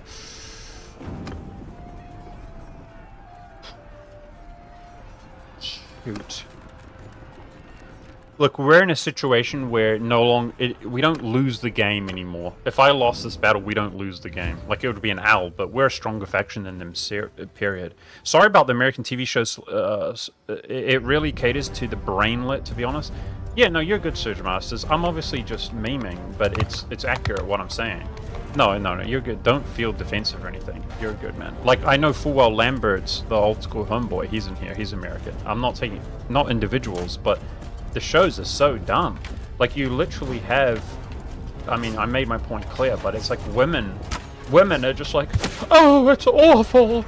There's no rights. Oh, she's a prince. And then simultaneously like, I want to be a Disney princess. It's like so cringe, bro. It's like, oh my gosh. They literally... Whatever. I'm done. Next topic. I just hate it, bro. How stupid are you? And the Game of Thrones like appeals to that. For sure it does. Just the stupidity.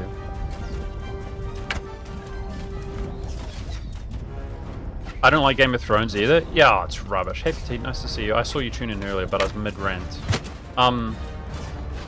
Yeah, so it debates you, because I like the grim dark atmosphere and like there's cool stuff about it for sure. What the frick?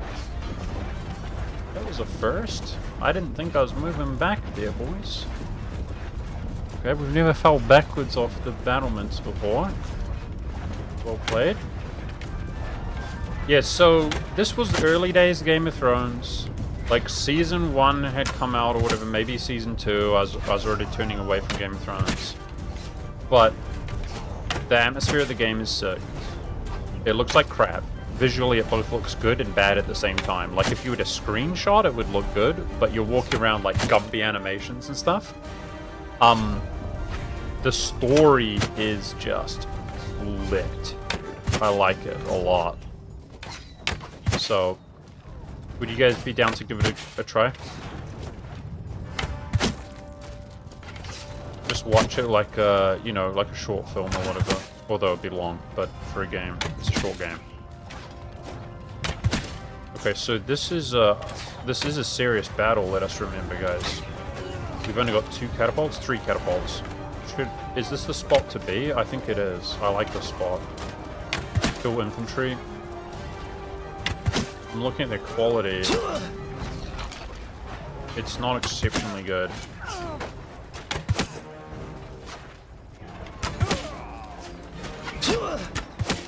I mean, it was also so long ago. You gotta keep that in mind. And when I say the story's good, I'm talking about this one character. There are 2 main characters, so it's one of those games. There's a few games that like have done that. It's not original, but you basically you start the game, you're playing a character, right?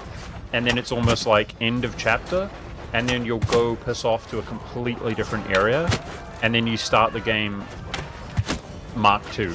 Does that make sense? That's what it does. So then that chapter ends, and then you go back. So there are literally 2 main characters. You're playing from 2 point of views, and I won't give you guys spoilers because it's pretty cool.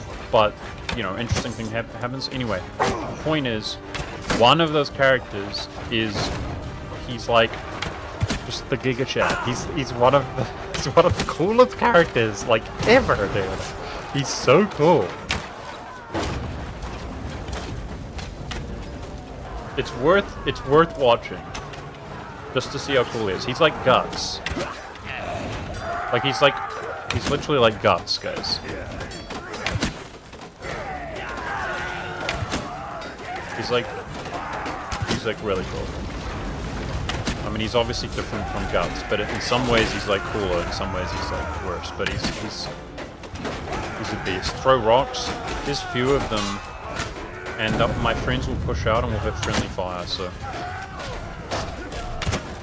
I think we're okay about the rocks here.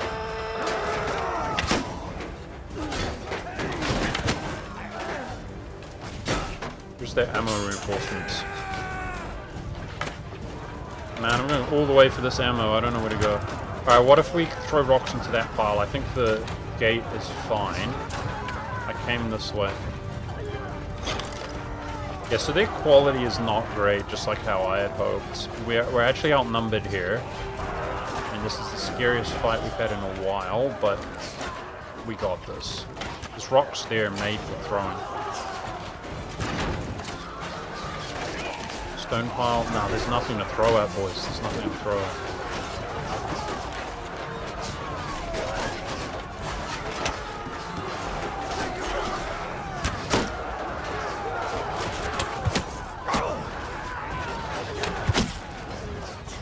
Some cover from the left.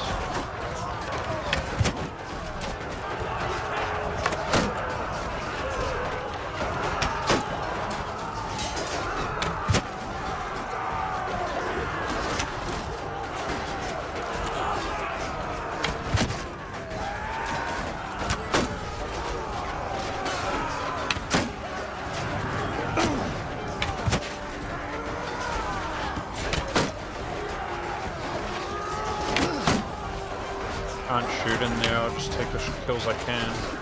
I mean, that's good to see, guys. Look how trash their quality is. So when I was worried about their numbers, like these guys are just gonna get butchered.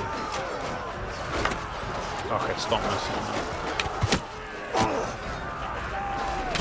Yeah, their quality's bad.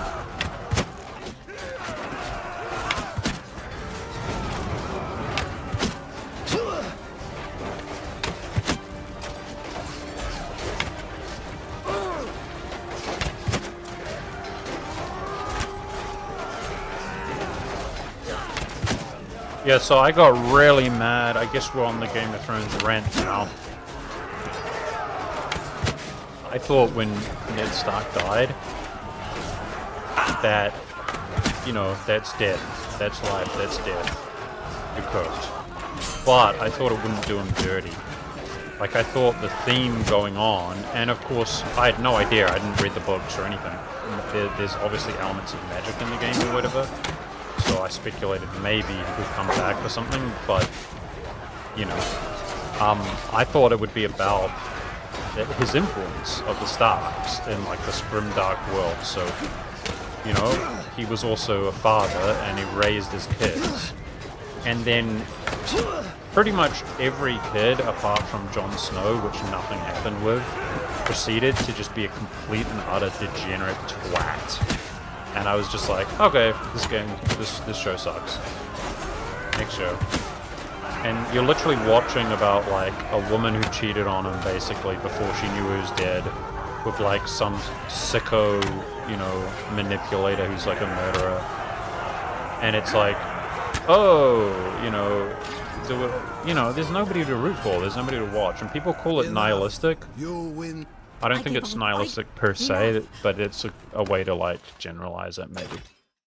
It's just, you need heroes to, like, look after, and people to follow or to be invested. You need heroes, and people praise Game of Thrones for its, like, oh, I love the fact that there's nobody who's good. They're all grey, in quotations. Well, I don't think it's a coincidence that the world's gone to hell. Over the last 10 years, the world's gone to hell. And the demons, the little devils, they love watching a show about hell. Of people all reveling in hell. And they're all invested. Oh, it's the murderer and the cheater and the manipulator. Oh, which one's gonna be? Because they're all living in hell and they're all watching little demons and they're like, yeah, I'm a demon.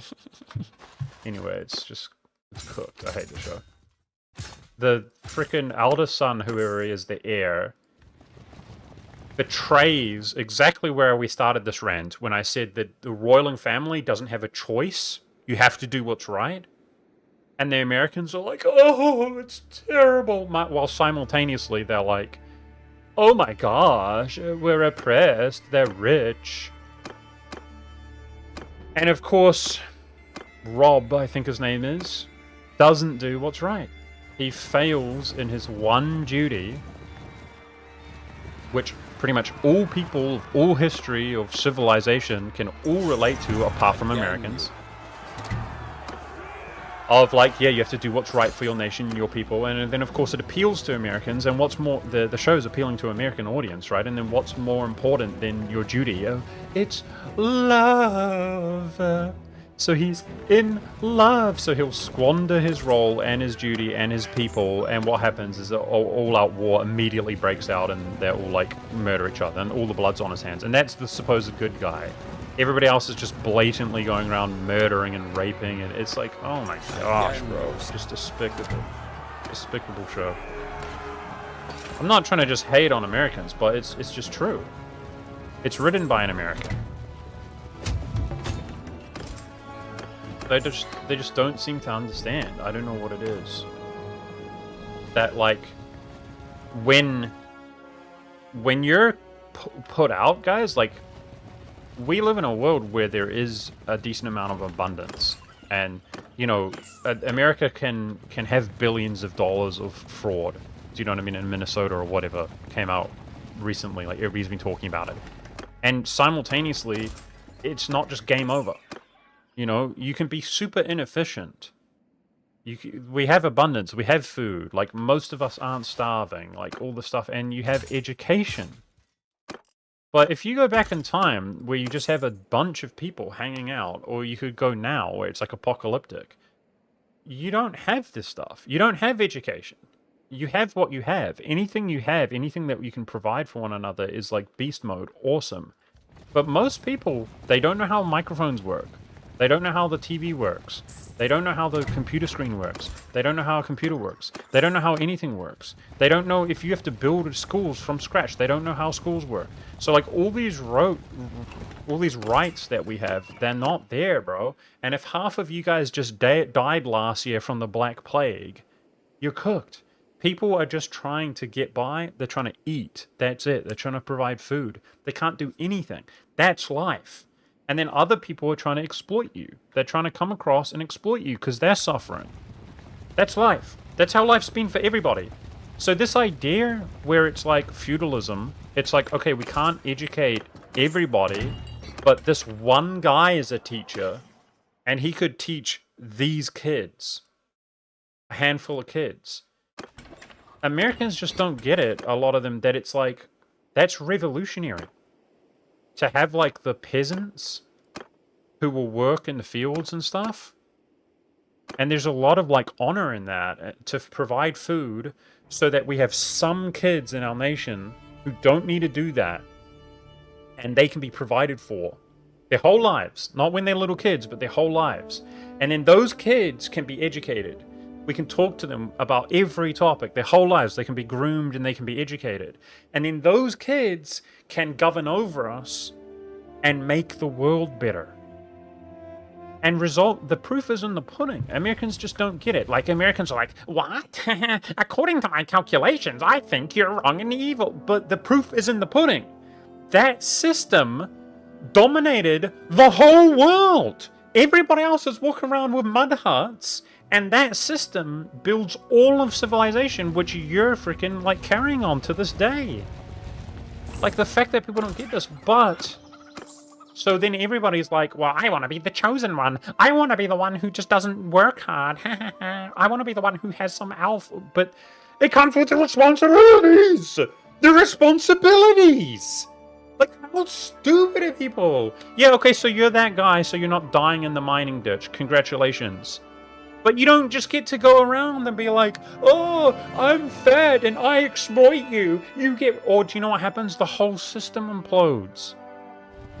Like, the fact that people actually think, it's Americanism, guys. It's modern ignorance / Americanism. People actually think you're in the freaking Dark Ages, right? And you're an evil king dictator. They think, oh, you're a king? Oh my gosh, he's an evil king dictator. It's like, brother, how low IQ are you? They came out of the Dark Ages because, as a rule, in general, they were benevolent. Like, how low IQ do you have to believe? 16 years old, by the way. You actually think, as a rule, kings, monarchs, were evil? It's like, how stupid.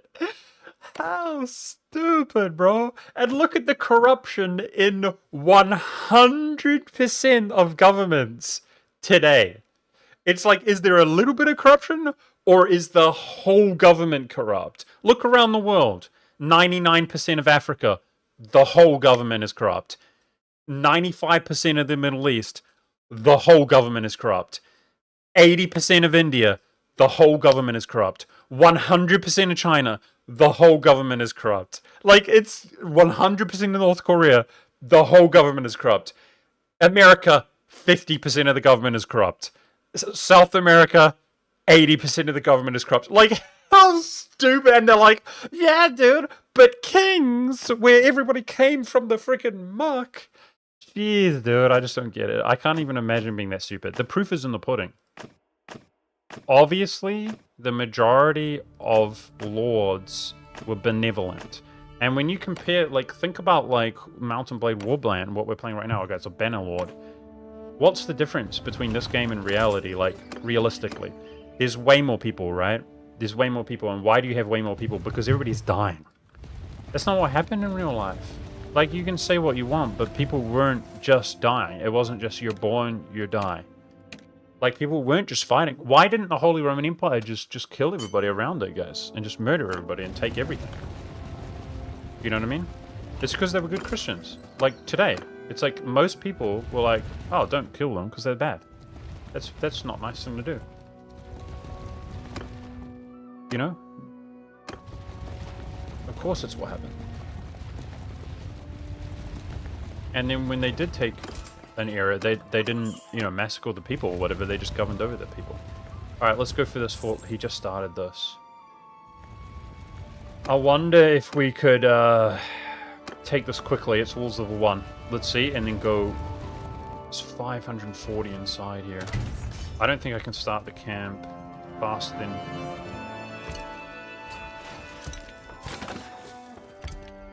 Okay, no siege equipment needed. Anyway, I'm done ranting, but it's so stupid, bro. There's nothing more triggering than like a American's depiction of like feudalism. It's just so cringe. Oh, they're coming to attack me. Okay, low key, things are like turning against our way right now, guys. I'm gonna go for this castle. I'm not sure I have the stamina to finish this out. We're coming up to 3.5 hours. Let's hit this. Very few defenders inside. The score? Well, 69. 6 towns and 6 castles. 3 raids for whatever that's worth. So if we compare to Sturgia, Sturgia's taking castles, guys. We don't even have more castles than them. We need to push. We need to push. We need to push.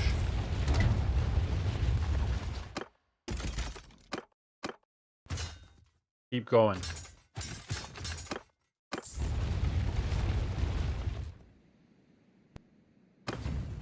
Yeah, it's a shame because, like, a lot of the Game of Thrones stuff is very realistic.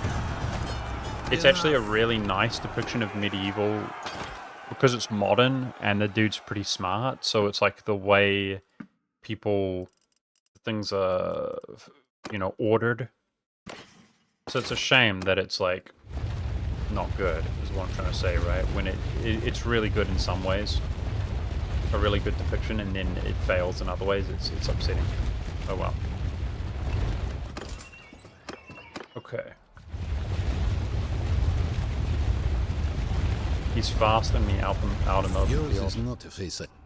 Okay, let's be lazy with huge numbers. Let's see how the Order Resolve treats us. Winning? Easy. His quality's bad, guys. Easy! Let's go! We got the numbers, and we're performing better. You know we're winning. Okay. 2 new armies down.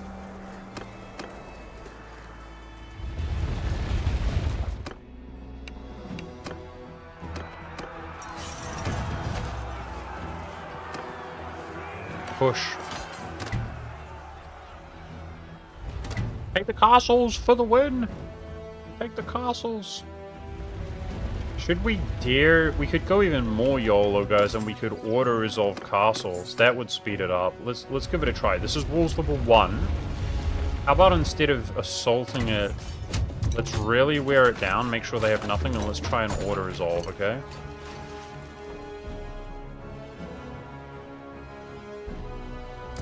Hang on a second. Did our faction take a castle? I think our faction took a castle, guys. No way! Our faction independently took a castle. I didn't even realize they had an army out. Okay, that's cool as well. We're pushing. I'm pretty sure we just need castles and then we've achieved our goals, guys. Let's see how the auto-resolve treats us.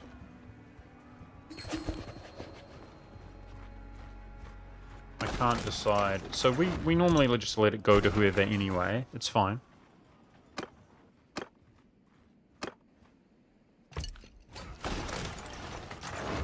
Okay, I'm kind of nervous. I never auto-resolve. It's not a good idea to auto-resolve, but it's only Walls Level 1, guys. We're fine. Let's stack equipment up.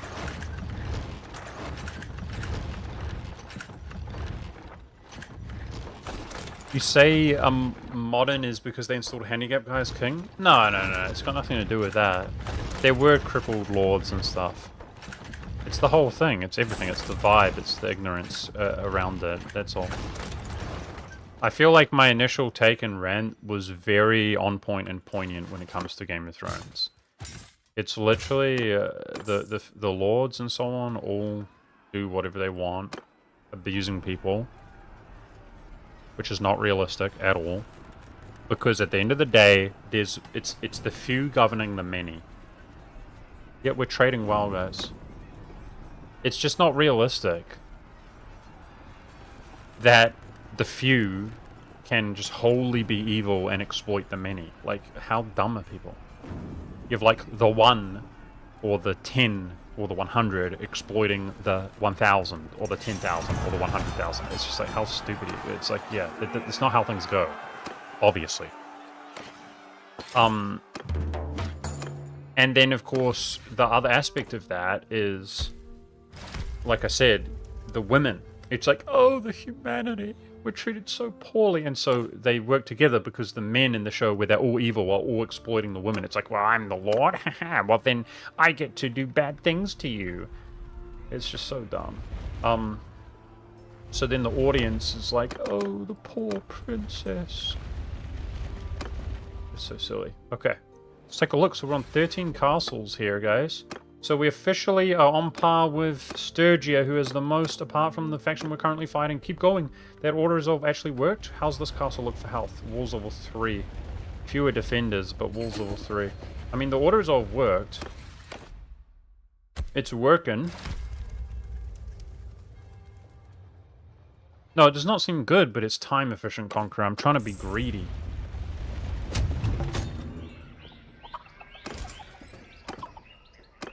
At the end of the day, guys, my takes get me in trouble and people don't like me and don't want to watch me.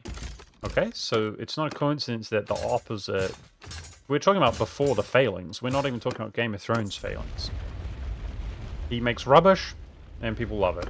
That's just my opinion, obviously. But it's not a coincidence, because I don't like what he makes, people don't like me. He makes rubbish, people like that. That's how it works, right? Okay. So it was this castle. That makes sense because it was the most vulnerable. It's being traded back and forth. Okay, that can be traded back and forth while we just... Let's try to auto-resolve our way to success, guys. Kind of working, right? Same thing. We're going to have all the equipment while they have none. But this one's a walls level 3. There are fewer defenders, though. Let's see how we fare in here. The boys just made their own army. So cool. So cool. Maybe they defend by themselves. I don't know.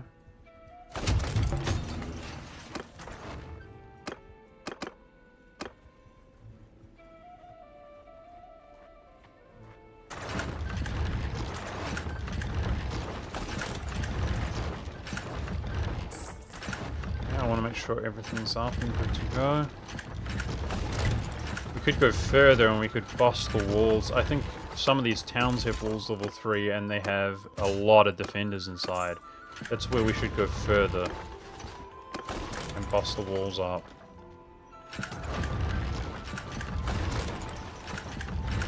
But I think against like less than 400 here, we're okay. Okay, let's just make sure that catapult's dead. Look, the walls are already busted down. They're close. Let's just keep going.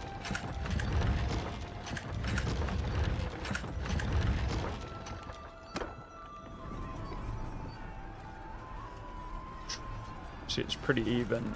Are we when we include wounded? It's pretty even. It's pretty even, but we have massive numbers. Yeah, we're winning. Yeah, it's not as clean, but it's faster, guys. We're coming up to a 4-hour stream. I want to achieve the goal. I don't want to quit, but I don't want to work for it. So, let's keep going. Hey, brother, let's go. What's up, dude? I'm good. I'm good. We're coming to the end of this Mountain Blade game with a victory, which feels good, man. What happened to this castle in the meantime? It's still under siege. Okay. More castles, guys. Let's keep pushing to the south. Uh-oh. You know that's a low-tier army. Let's just wait for them to lock in a siege and then wreck them with an auto resolve.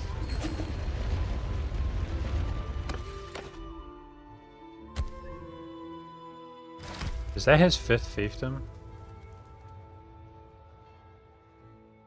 He's got more than me if it is. He's got 7 fiefdoms. A lot of them are castles though, which are worth left. That's crazy though. He owns this whole northern realm. That's actually crazy. Look at this. That's all his land. What a beast. Okay, I want to repel this army and then keep pushing. There's definitely some to reinforce. Let's do a disband. He's not doing anything right now. Quickly. Be free! Be free! Everybody go recruit! Recruit! Recruit! No way I saw green. They defended this? What a beast! Our faction's awesome. They defended that siege. They took that siege self-autonomously. They defended that siege.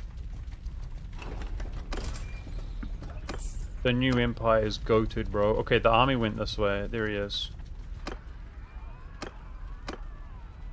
Let's go... Yet again, starting an army.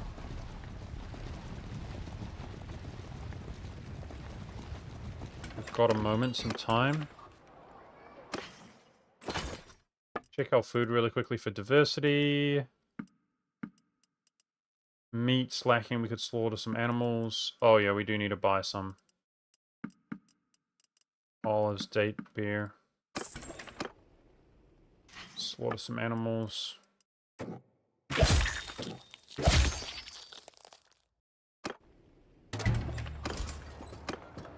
Let's recruit. Okay, go, go, go. The goal is to be the biggest in clans, biggest in towns, biggest in castles, and we're right on the verge, guys. We're on the verge of victory. Okay, you know their quality's bad. We did suffer more than I would have liked, but winning, winning, winning. Prisoners are still super juiced. I'm not dicking around with anything, guys. I'm trying to just go, go, go. Okay. Back to this. Recruit along the way. Go down south. Some larger parties. Siege, siege, siege.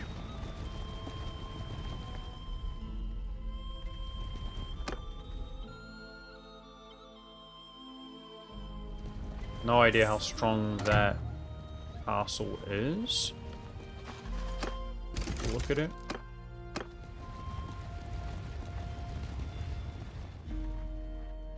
Level 2, 500. Clean. We'll auto-resolve this. Okay, so let's do a comparison really quickly. 14 castles between myself and Sturgia. He's making gains, guys, somewhere in a war. The others aren't even close. Kazite has even more castles than him, but as we exchange them from him to us... Let's take a look here. I know we're close, guys. We're really close to having the most castles. So, there's 7 each line. That's castle start here. That's 14, 15, 16. I'm on 14. So we take 1, evens it up at 15, guys. We need to take 2 castles. Now, for towns, 7, 12. He's got 12. I don't know how many towns we have in a pinch. We have 13. We have the most towns, guys. We just need to take 2 castles. It's over.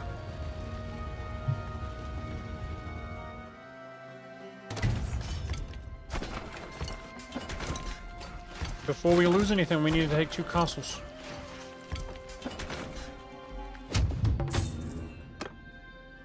It's crazy they haven't offered a peace deal, I'm not gonna lie. We have done so much dirty to them. They got cooked. Why did they attack us? You fools.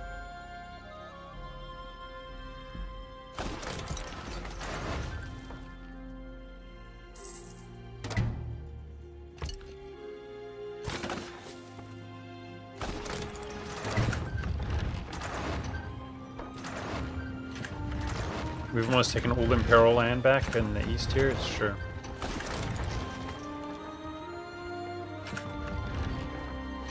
This is walls level 2. We have over 2-to-1 ratio.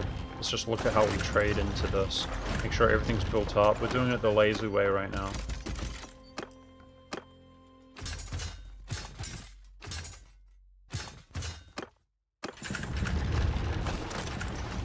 But you guys know that. One ram here.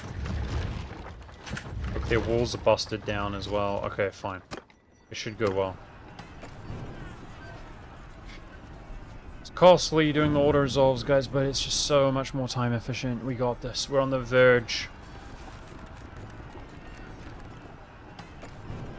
I mean, we were doing battles like this and losing like 25 men. Like, literally. So it is way more expensive, but we're lazy. Let's go. It's time. I mean, this is new for me, guys. We've never auto-resolved sieges like this, so it's a flex, you know? There's another army right there. Okay. That's being sieged. We're officially even on castles, so chat's... Conqueror's been begging to take the city. I'll do it. I'll do it just for you. I mean, it's an imperial capital, which is occupied by... So is that, by the way. By noobs. Yeah, Conqueror's begging, so we'll take it while we're here. Maybe they make it up there in time and win. I could see them winning, definitely. Could I see them making it? It's hard to say.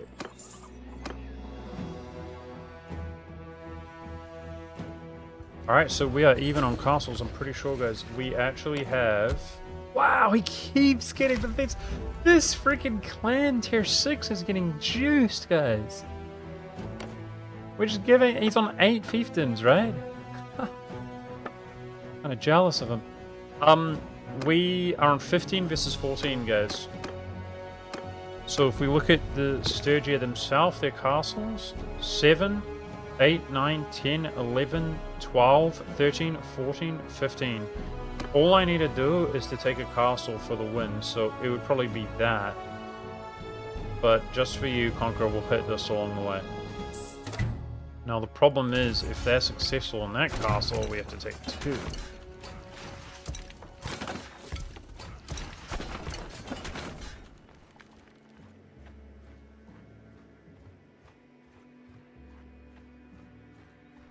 I've still got reinforcements coming.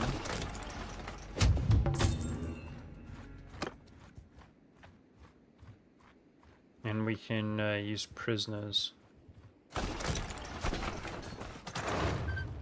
to boost us up a little bit.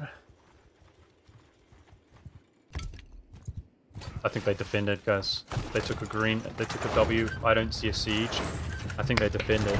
Let's go! This is the second to last siege of the game. Move over to the castle, and it's GG.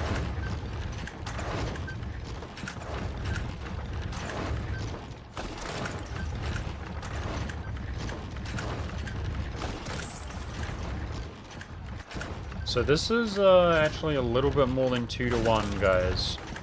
But so was the previous battle, similar. They're going to have walls level 3. We're going to blow holes in the walls. We got equipment. We definitely win this. Let's just wait for that one wall to go down. Okay. Doing it the lazy way. Our quality is really good, guys. Like, really good. Even though we don't have that many numbers. Clean. So we've got 2-to-1 odds. We're winning favorably. No way we lose that. Beautiful. 2-to-1 numbers, I mean to say, when I say odds. Okay, let's take the last castle, guys. I'm pretty sure if we look up there, we defended that. Our other army of our nation went up there to liberate it.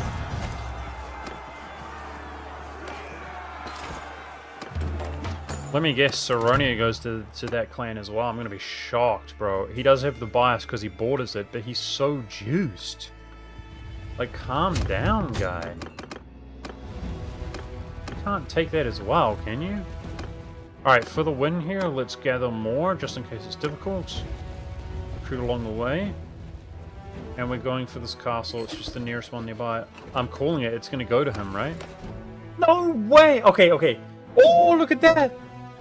We're entitled to our 5th fiefdom in the city, guys. Feels good.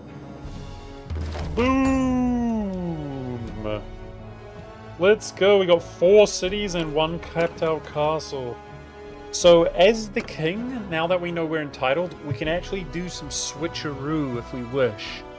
What I can do is hand this off to somebody else, and then we could demand a fiefdom. So as the king, you can cost you influence to do so, but we're building influence as well, guys. I'm peaking on influence.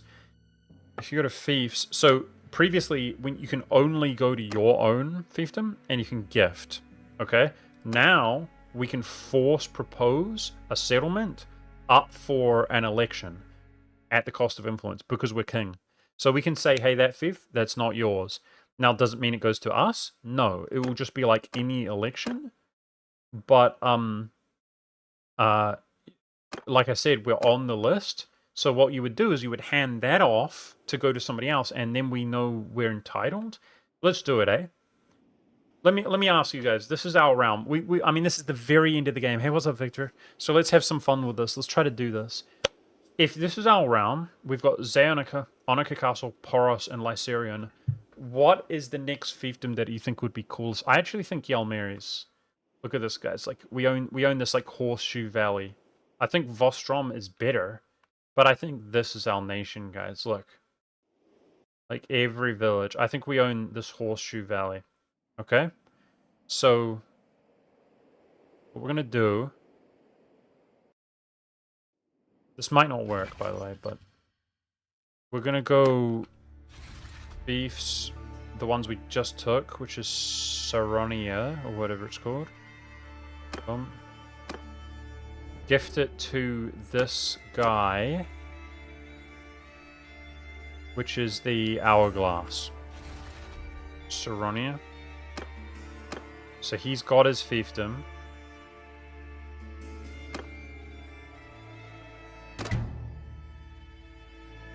Okay. And now we're going to go Yalmeri's, which is his, and we're going to put it up for election. Should the owner of Yalmeri's change? Yes. Cost 420. And then there'll be an election, which we should be there. Trading city for city.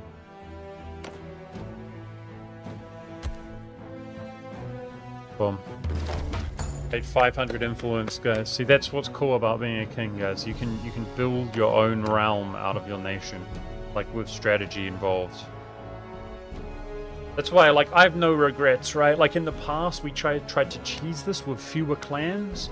But I think you guys can all agree, just zerging and going as many clans as possible is the way to go. Like, we came up so fast, right? Yeah, taking Amitetes would be cool as well. Amitetes? And we like Tetes as well, chat. You know what I'm saying? So that would be cool. But it's in the future. And then I think these castles to, like, buffer them out. Alright. But anyways, let's get back to the winner POV. If... we did, in fact, make it up there to defend our crew.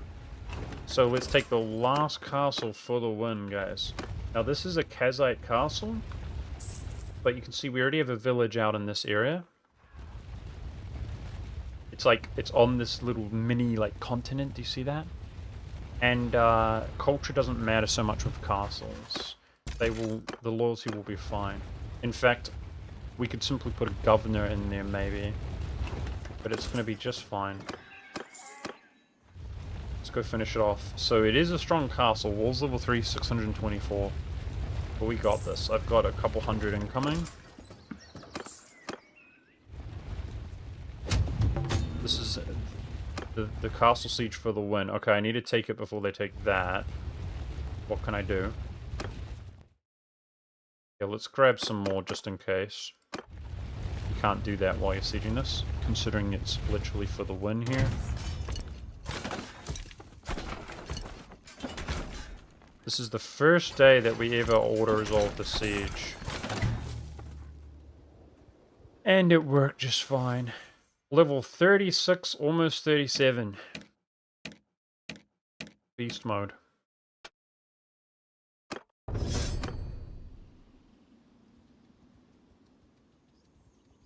There's like 400 plus troops incoming. So we'll outnumber them over 2 to 1. Just gotta take it before that falls.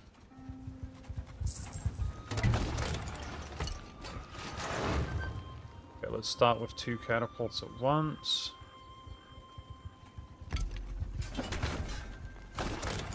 With all of our bonuses, that's all it takes. Typically, there's 2 trebuchets. Start smashing them. They defended again. They defended again, guys. Damn. Peace out later to confirm the castle tally? It says they will not negotiate, which means only they can defend. Only they can peace. Well, there might be a method. We'd have to find their king. Yeah, it's some kind of stance lap. I don't know why it does that. Like, the game thinks we're fighting a civil war. It's a bit buggy. I think we were at war with them earlier when we were independent or whatever, declaring our independence. So the game thinks we're fighting an independence war against them, I think. So they declared war on us, and we're not allowed to negotiate. It's not got anything to do with how strong we are, or how strong they are, or how much we're winning. I think it's just a weird sort of glitch. Okay, let's break these walls. We've come this far. Break the walls all the way down. Kill their equipment. See how we're trading. We're winning. Clean. Alright, so for confirming, we could go around finding the king, and then we could, as we're king and he's king, you can actually do it through dialogue. So our realms should come to peace. Do you guys want to do that? It could be a mission. I think if we imprison him, maybe he is imprisoned already. Let's go take a look at him where he is. Just to confirm that we won, even though I know we won. Let's see here. Oh, damn, we actually lost one of our companions who was leading an army, by the way. Alright, let's disband. So, first of all, they did defend it, as you can see. I'm like 99% sure we just won the game, guys, so let's take a moment to reflect. That's a clapper in chat. Let's go. I bet Mountain Blade on the hardest difficulty setting, guys. I know it's nothing crazy for like the whole world or whatever. That's the first time we ever played the game all the way out. Like, you guys can agree, the rest is... the writing's on the wall, right? If I wanted to conquer the world, we could do it. One in chat if that's accurate. We are the largest faction in terms of the number of clans, and this is your potential brute strength army size. They all are generating their own income, by the way. Every single one of them has income, so like they won't go broke or whatever, even though we gave them 500,000 to join. We have the largest potential armies. You saw my own faction was running like a crazy, like we can run like 1,200 just from our faction, which is really cool. In my opinion, that kind of proves that you could do like a 1-clan world conquest or something like that as a crazy challenge. We have 14 towns and 16 castles. When we compare to these other factions, 2 of which we've eliminated. 15 here on Sturgia. But we're the largest. And then I cannot confirm that here as a summary, but we'll do a soft core conversion with the Kazites. Comparison. I don't know why I said conversion. Okay, 7, 8, 9, 10, 11, 12, 13, 14. We have more. Their towns are 7, 8, 9, 10, 11. They have 11 and 14 versus 14 and 16. The button is available. Is it? How do I, Oh, no way. So maybe it is something to do with the fact that they've gotten weaker. They are able to negotiate. Alright, just for the memes. Just for the memes. We should obviously keep going. I just spent all my influence as well, but I'm about to call the game, guys.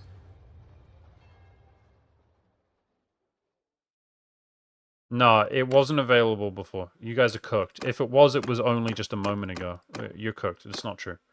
And there it is. There's the confirmation, guys. We won the game. I got the largest clans, the largest nation in both towns and castles. GG! I should have kept the war going. We spent crazy influence there to peace out. But what we could do now, we're at like 10k. I could go see if some Western Empire nations want to join. I mean, that would actually be worth our peace deal. We generate influence over time. If we're going to be at peace...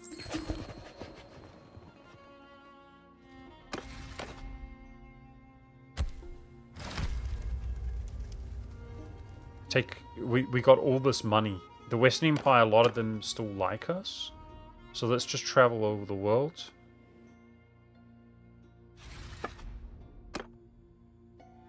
It's not at war with anybody.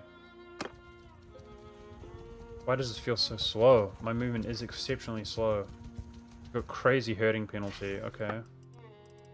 Let's kill these animals. My force is actually considered really low, guys. Yeah, let's I mean, we won the game, right?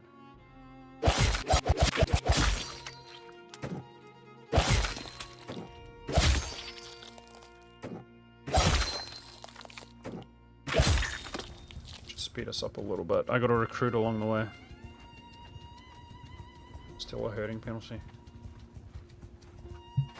This will help us.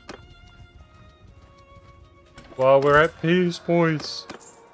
The world is our oyster. We're at peace. Welcome to the new empire where our clan tier 6 owns all of this. And we got the Giga clan tier 6 up here. Look at him. Owning all of this. It's a minor faction we're at war with. So cringe how slow I am though. I could just fire people. That will speed us up slightly. I'm moving over to the west. We're gonna try to, with all of our money, we're gonna try to bring even more clans in, dude. And then we would basically take their own fiefdoms at this stage, which would be granted back to them. Yeah, but we actually pushed our... Why are we so slow? Part of it's hurting 0.73 penalty. It's a lot, 0.7. But we're also, you know, just massive. We got a lot of prisoners as well. So those are all things that add up. It's okay. Almost there. This is my own... Here, let's dump some horses here in this garrison. That'll speed us up. Yeah, so I also feel like to finish the runoff, guys, we 7 social. She's like born in quotations, like educated up to 7 social. Damn, your kids can be good, guys. Your kids can be much better than you can be. That's cool. To then take over and play as them. That reminds me.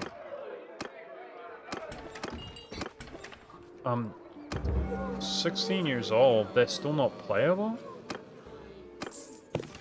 It'd be cool to like end the run or whatever. How can I look at my... Let's go new empire. Child. Still not playable. He must be 17 maybe, guys. Almost 17. I guess 18 or... The youngest you can be when you start the game is 20. Abdicate to your kid or something? Maybe. When we're like, yeah, let's put some of these in here. That's why we're so slow. Okay, that should fix that issue. Oopsie, I'm clicking about by mistake. Ah! Come on.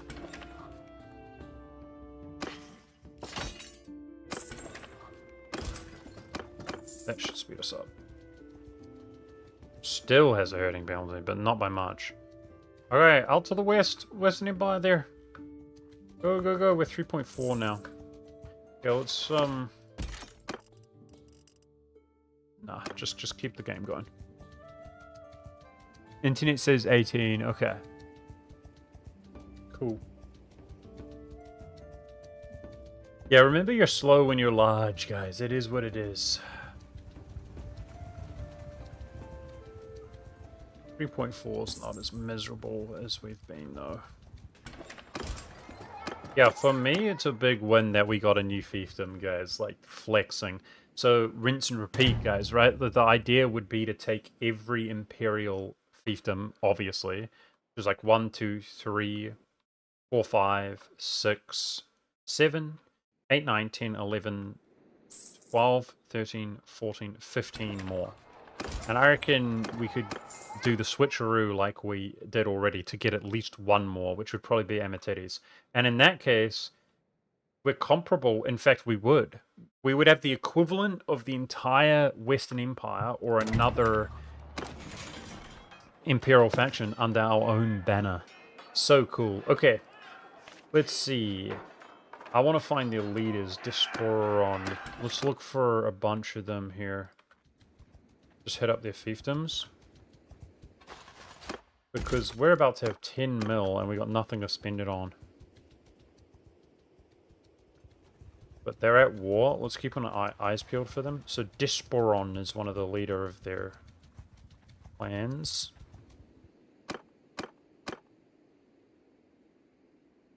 Who's the leader of your clan? Vipon. Desporon and Vipon.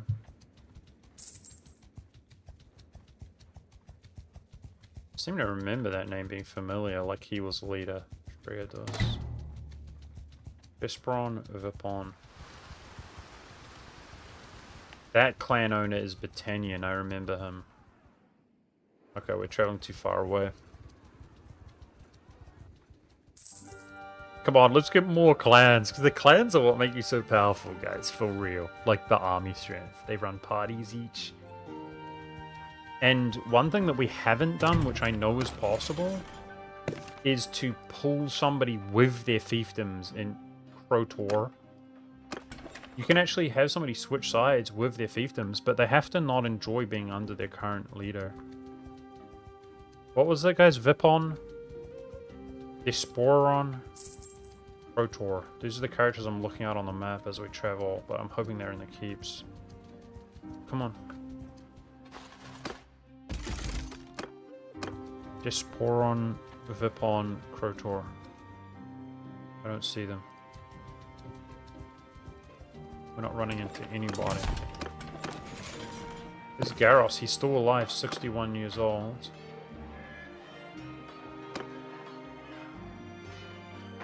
There's a new clan here. The Empress of the Southern Empire joined their faction? It says she's here. She's here. How do you feel about this? Do you have fiefdoms?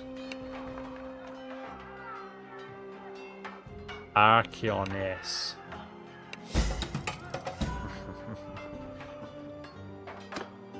Cool.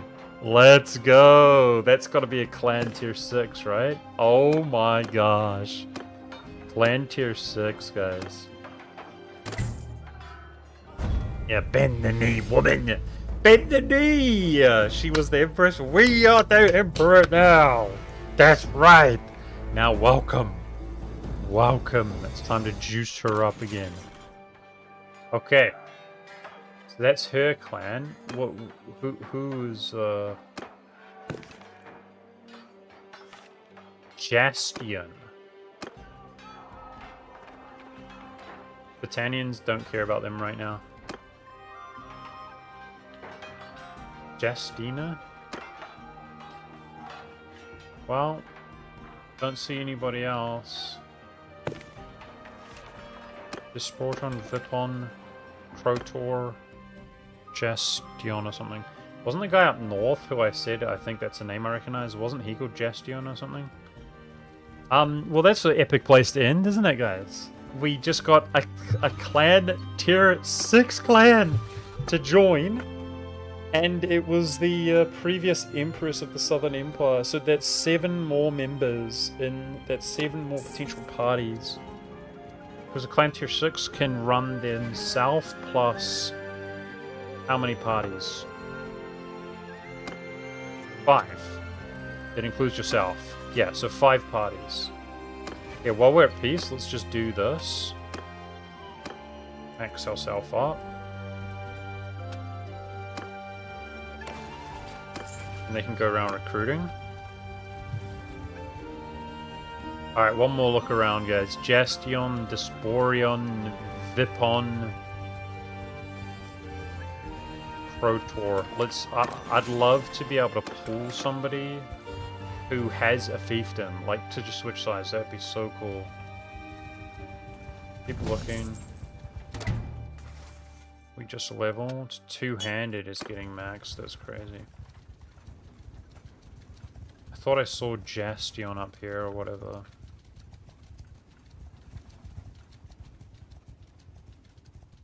I'm having fun, so it's worth finishing off like this.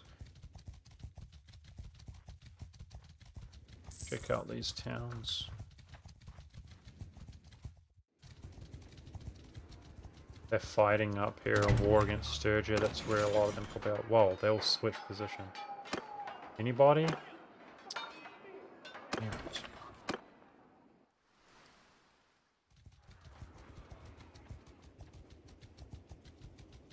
Barrel chest is my favorite name. So previously I was very concerned about bordering various nations and stuff, guys, but I think you guys can see that low-key we could fight everybody, and like being at peace right now is extremely profitable. Look at this. Look at this army strength. Look at that. We only had a few above 100. Look at this. They're just building up and up. So we're juiced. We have become an unstoppable force inside of the new empire. Yes, I assume they're running armies, guys. We'll hit the castle. I'll go back to retire or whatever. But we did call the Empress in, the Archeoness, with her whole tier 6 clan. That's epic. I mean, unironically, we've been playing this campaign for freaking like 50 hours. It's been a crazy amount of time. And we only just hit clan tier 6. So clan tier 6 is a no joke. For real, for real.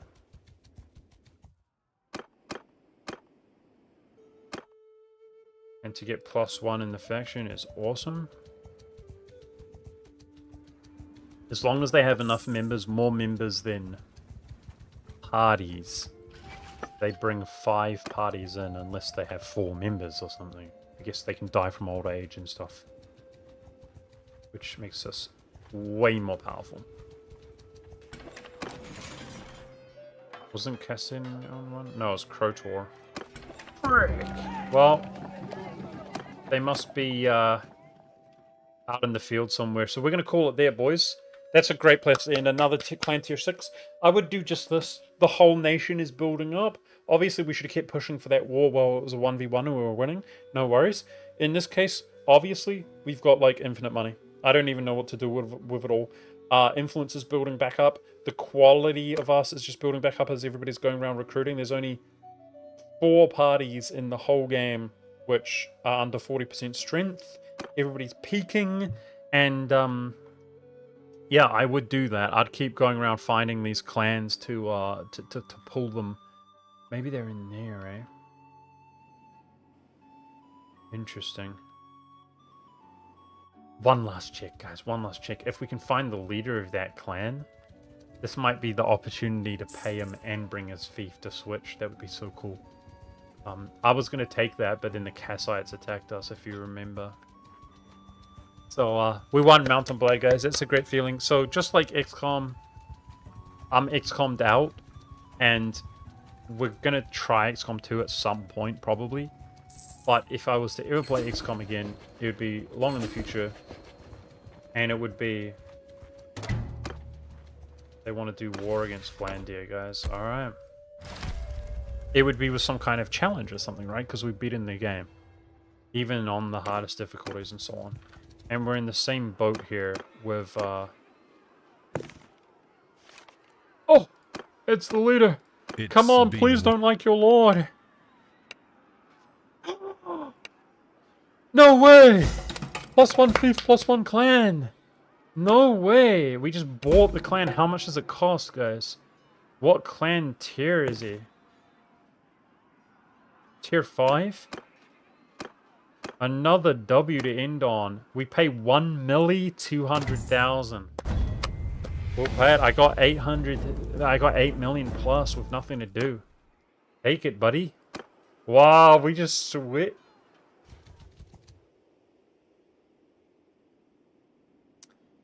We needed to be at war with him. We need to be at war with him. Okay, never mind. My bad. He didn't bring his fiefdom with him. He would have brought the fiefdom with him if we were at war with the Western Empire when we did that. Okay, all good, all good. It just cost us like over twice as much money, but we got another clan tier 5 in the nation. I got debated towards the end, so he left his assets. He wouldn't have done that if we were at war with him. He would have taken the assets. Still. Hey, we're just so powerful, guys. We're just so powerful. Look at this, 220. Look at this. Holy.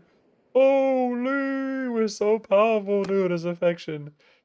Feels good, man. So thanks for watching, guys. That was awesome. Like I said, we won't play Mountain Blade. I'm Mountain Bladed out, but if I ever did, it would be some crazy challenge to like try to mix it up and have fun. But this game's like low-key retired for now, so obviously maybe the DLC, if it's like cool, patched, good, they add more DLC in the future, we could revisit the game as well. But that was fun. Peace out, guys. I'll see you tomorrow if you guys are down to watch like a movie with me, the story of that game, because I think that's what I'm going to do, but I'm not 100% sure. Later, chat. Bye, everybody.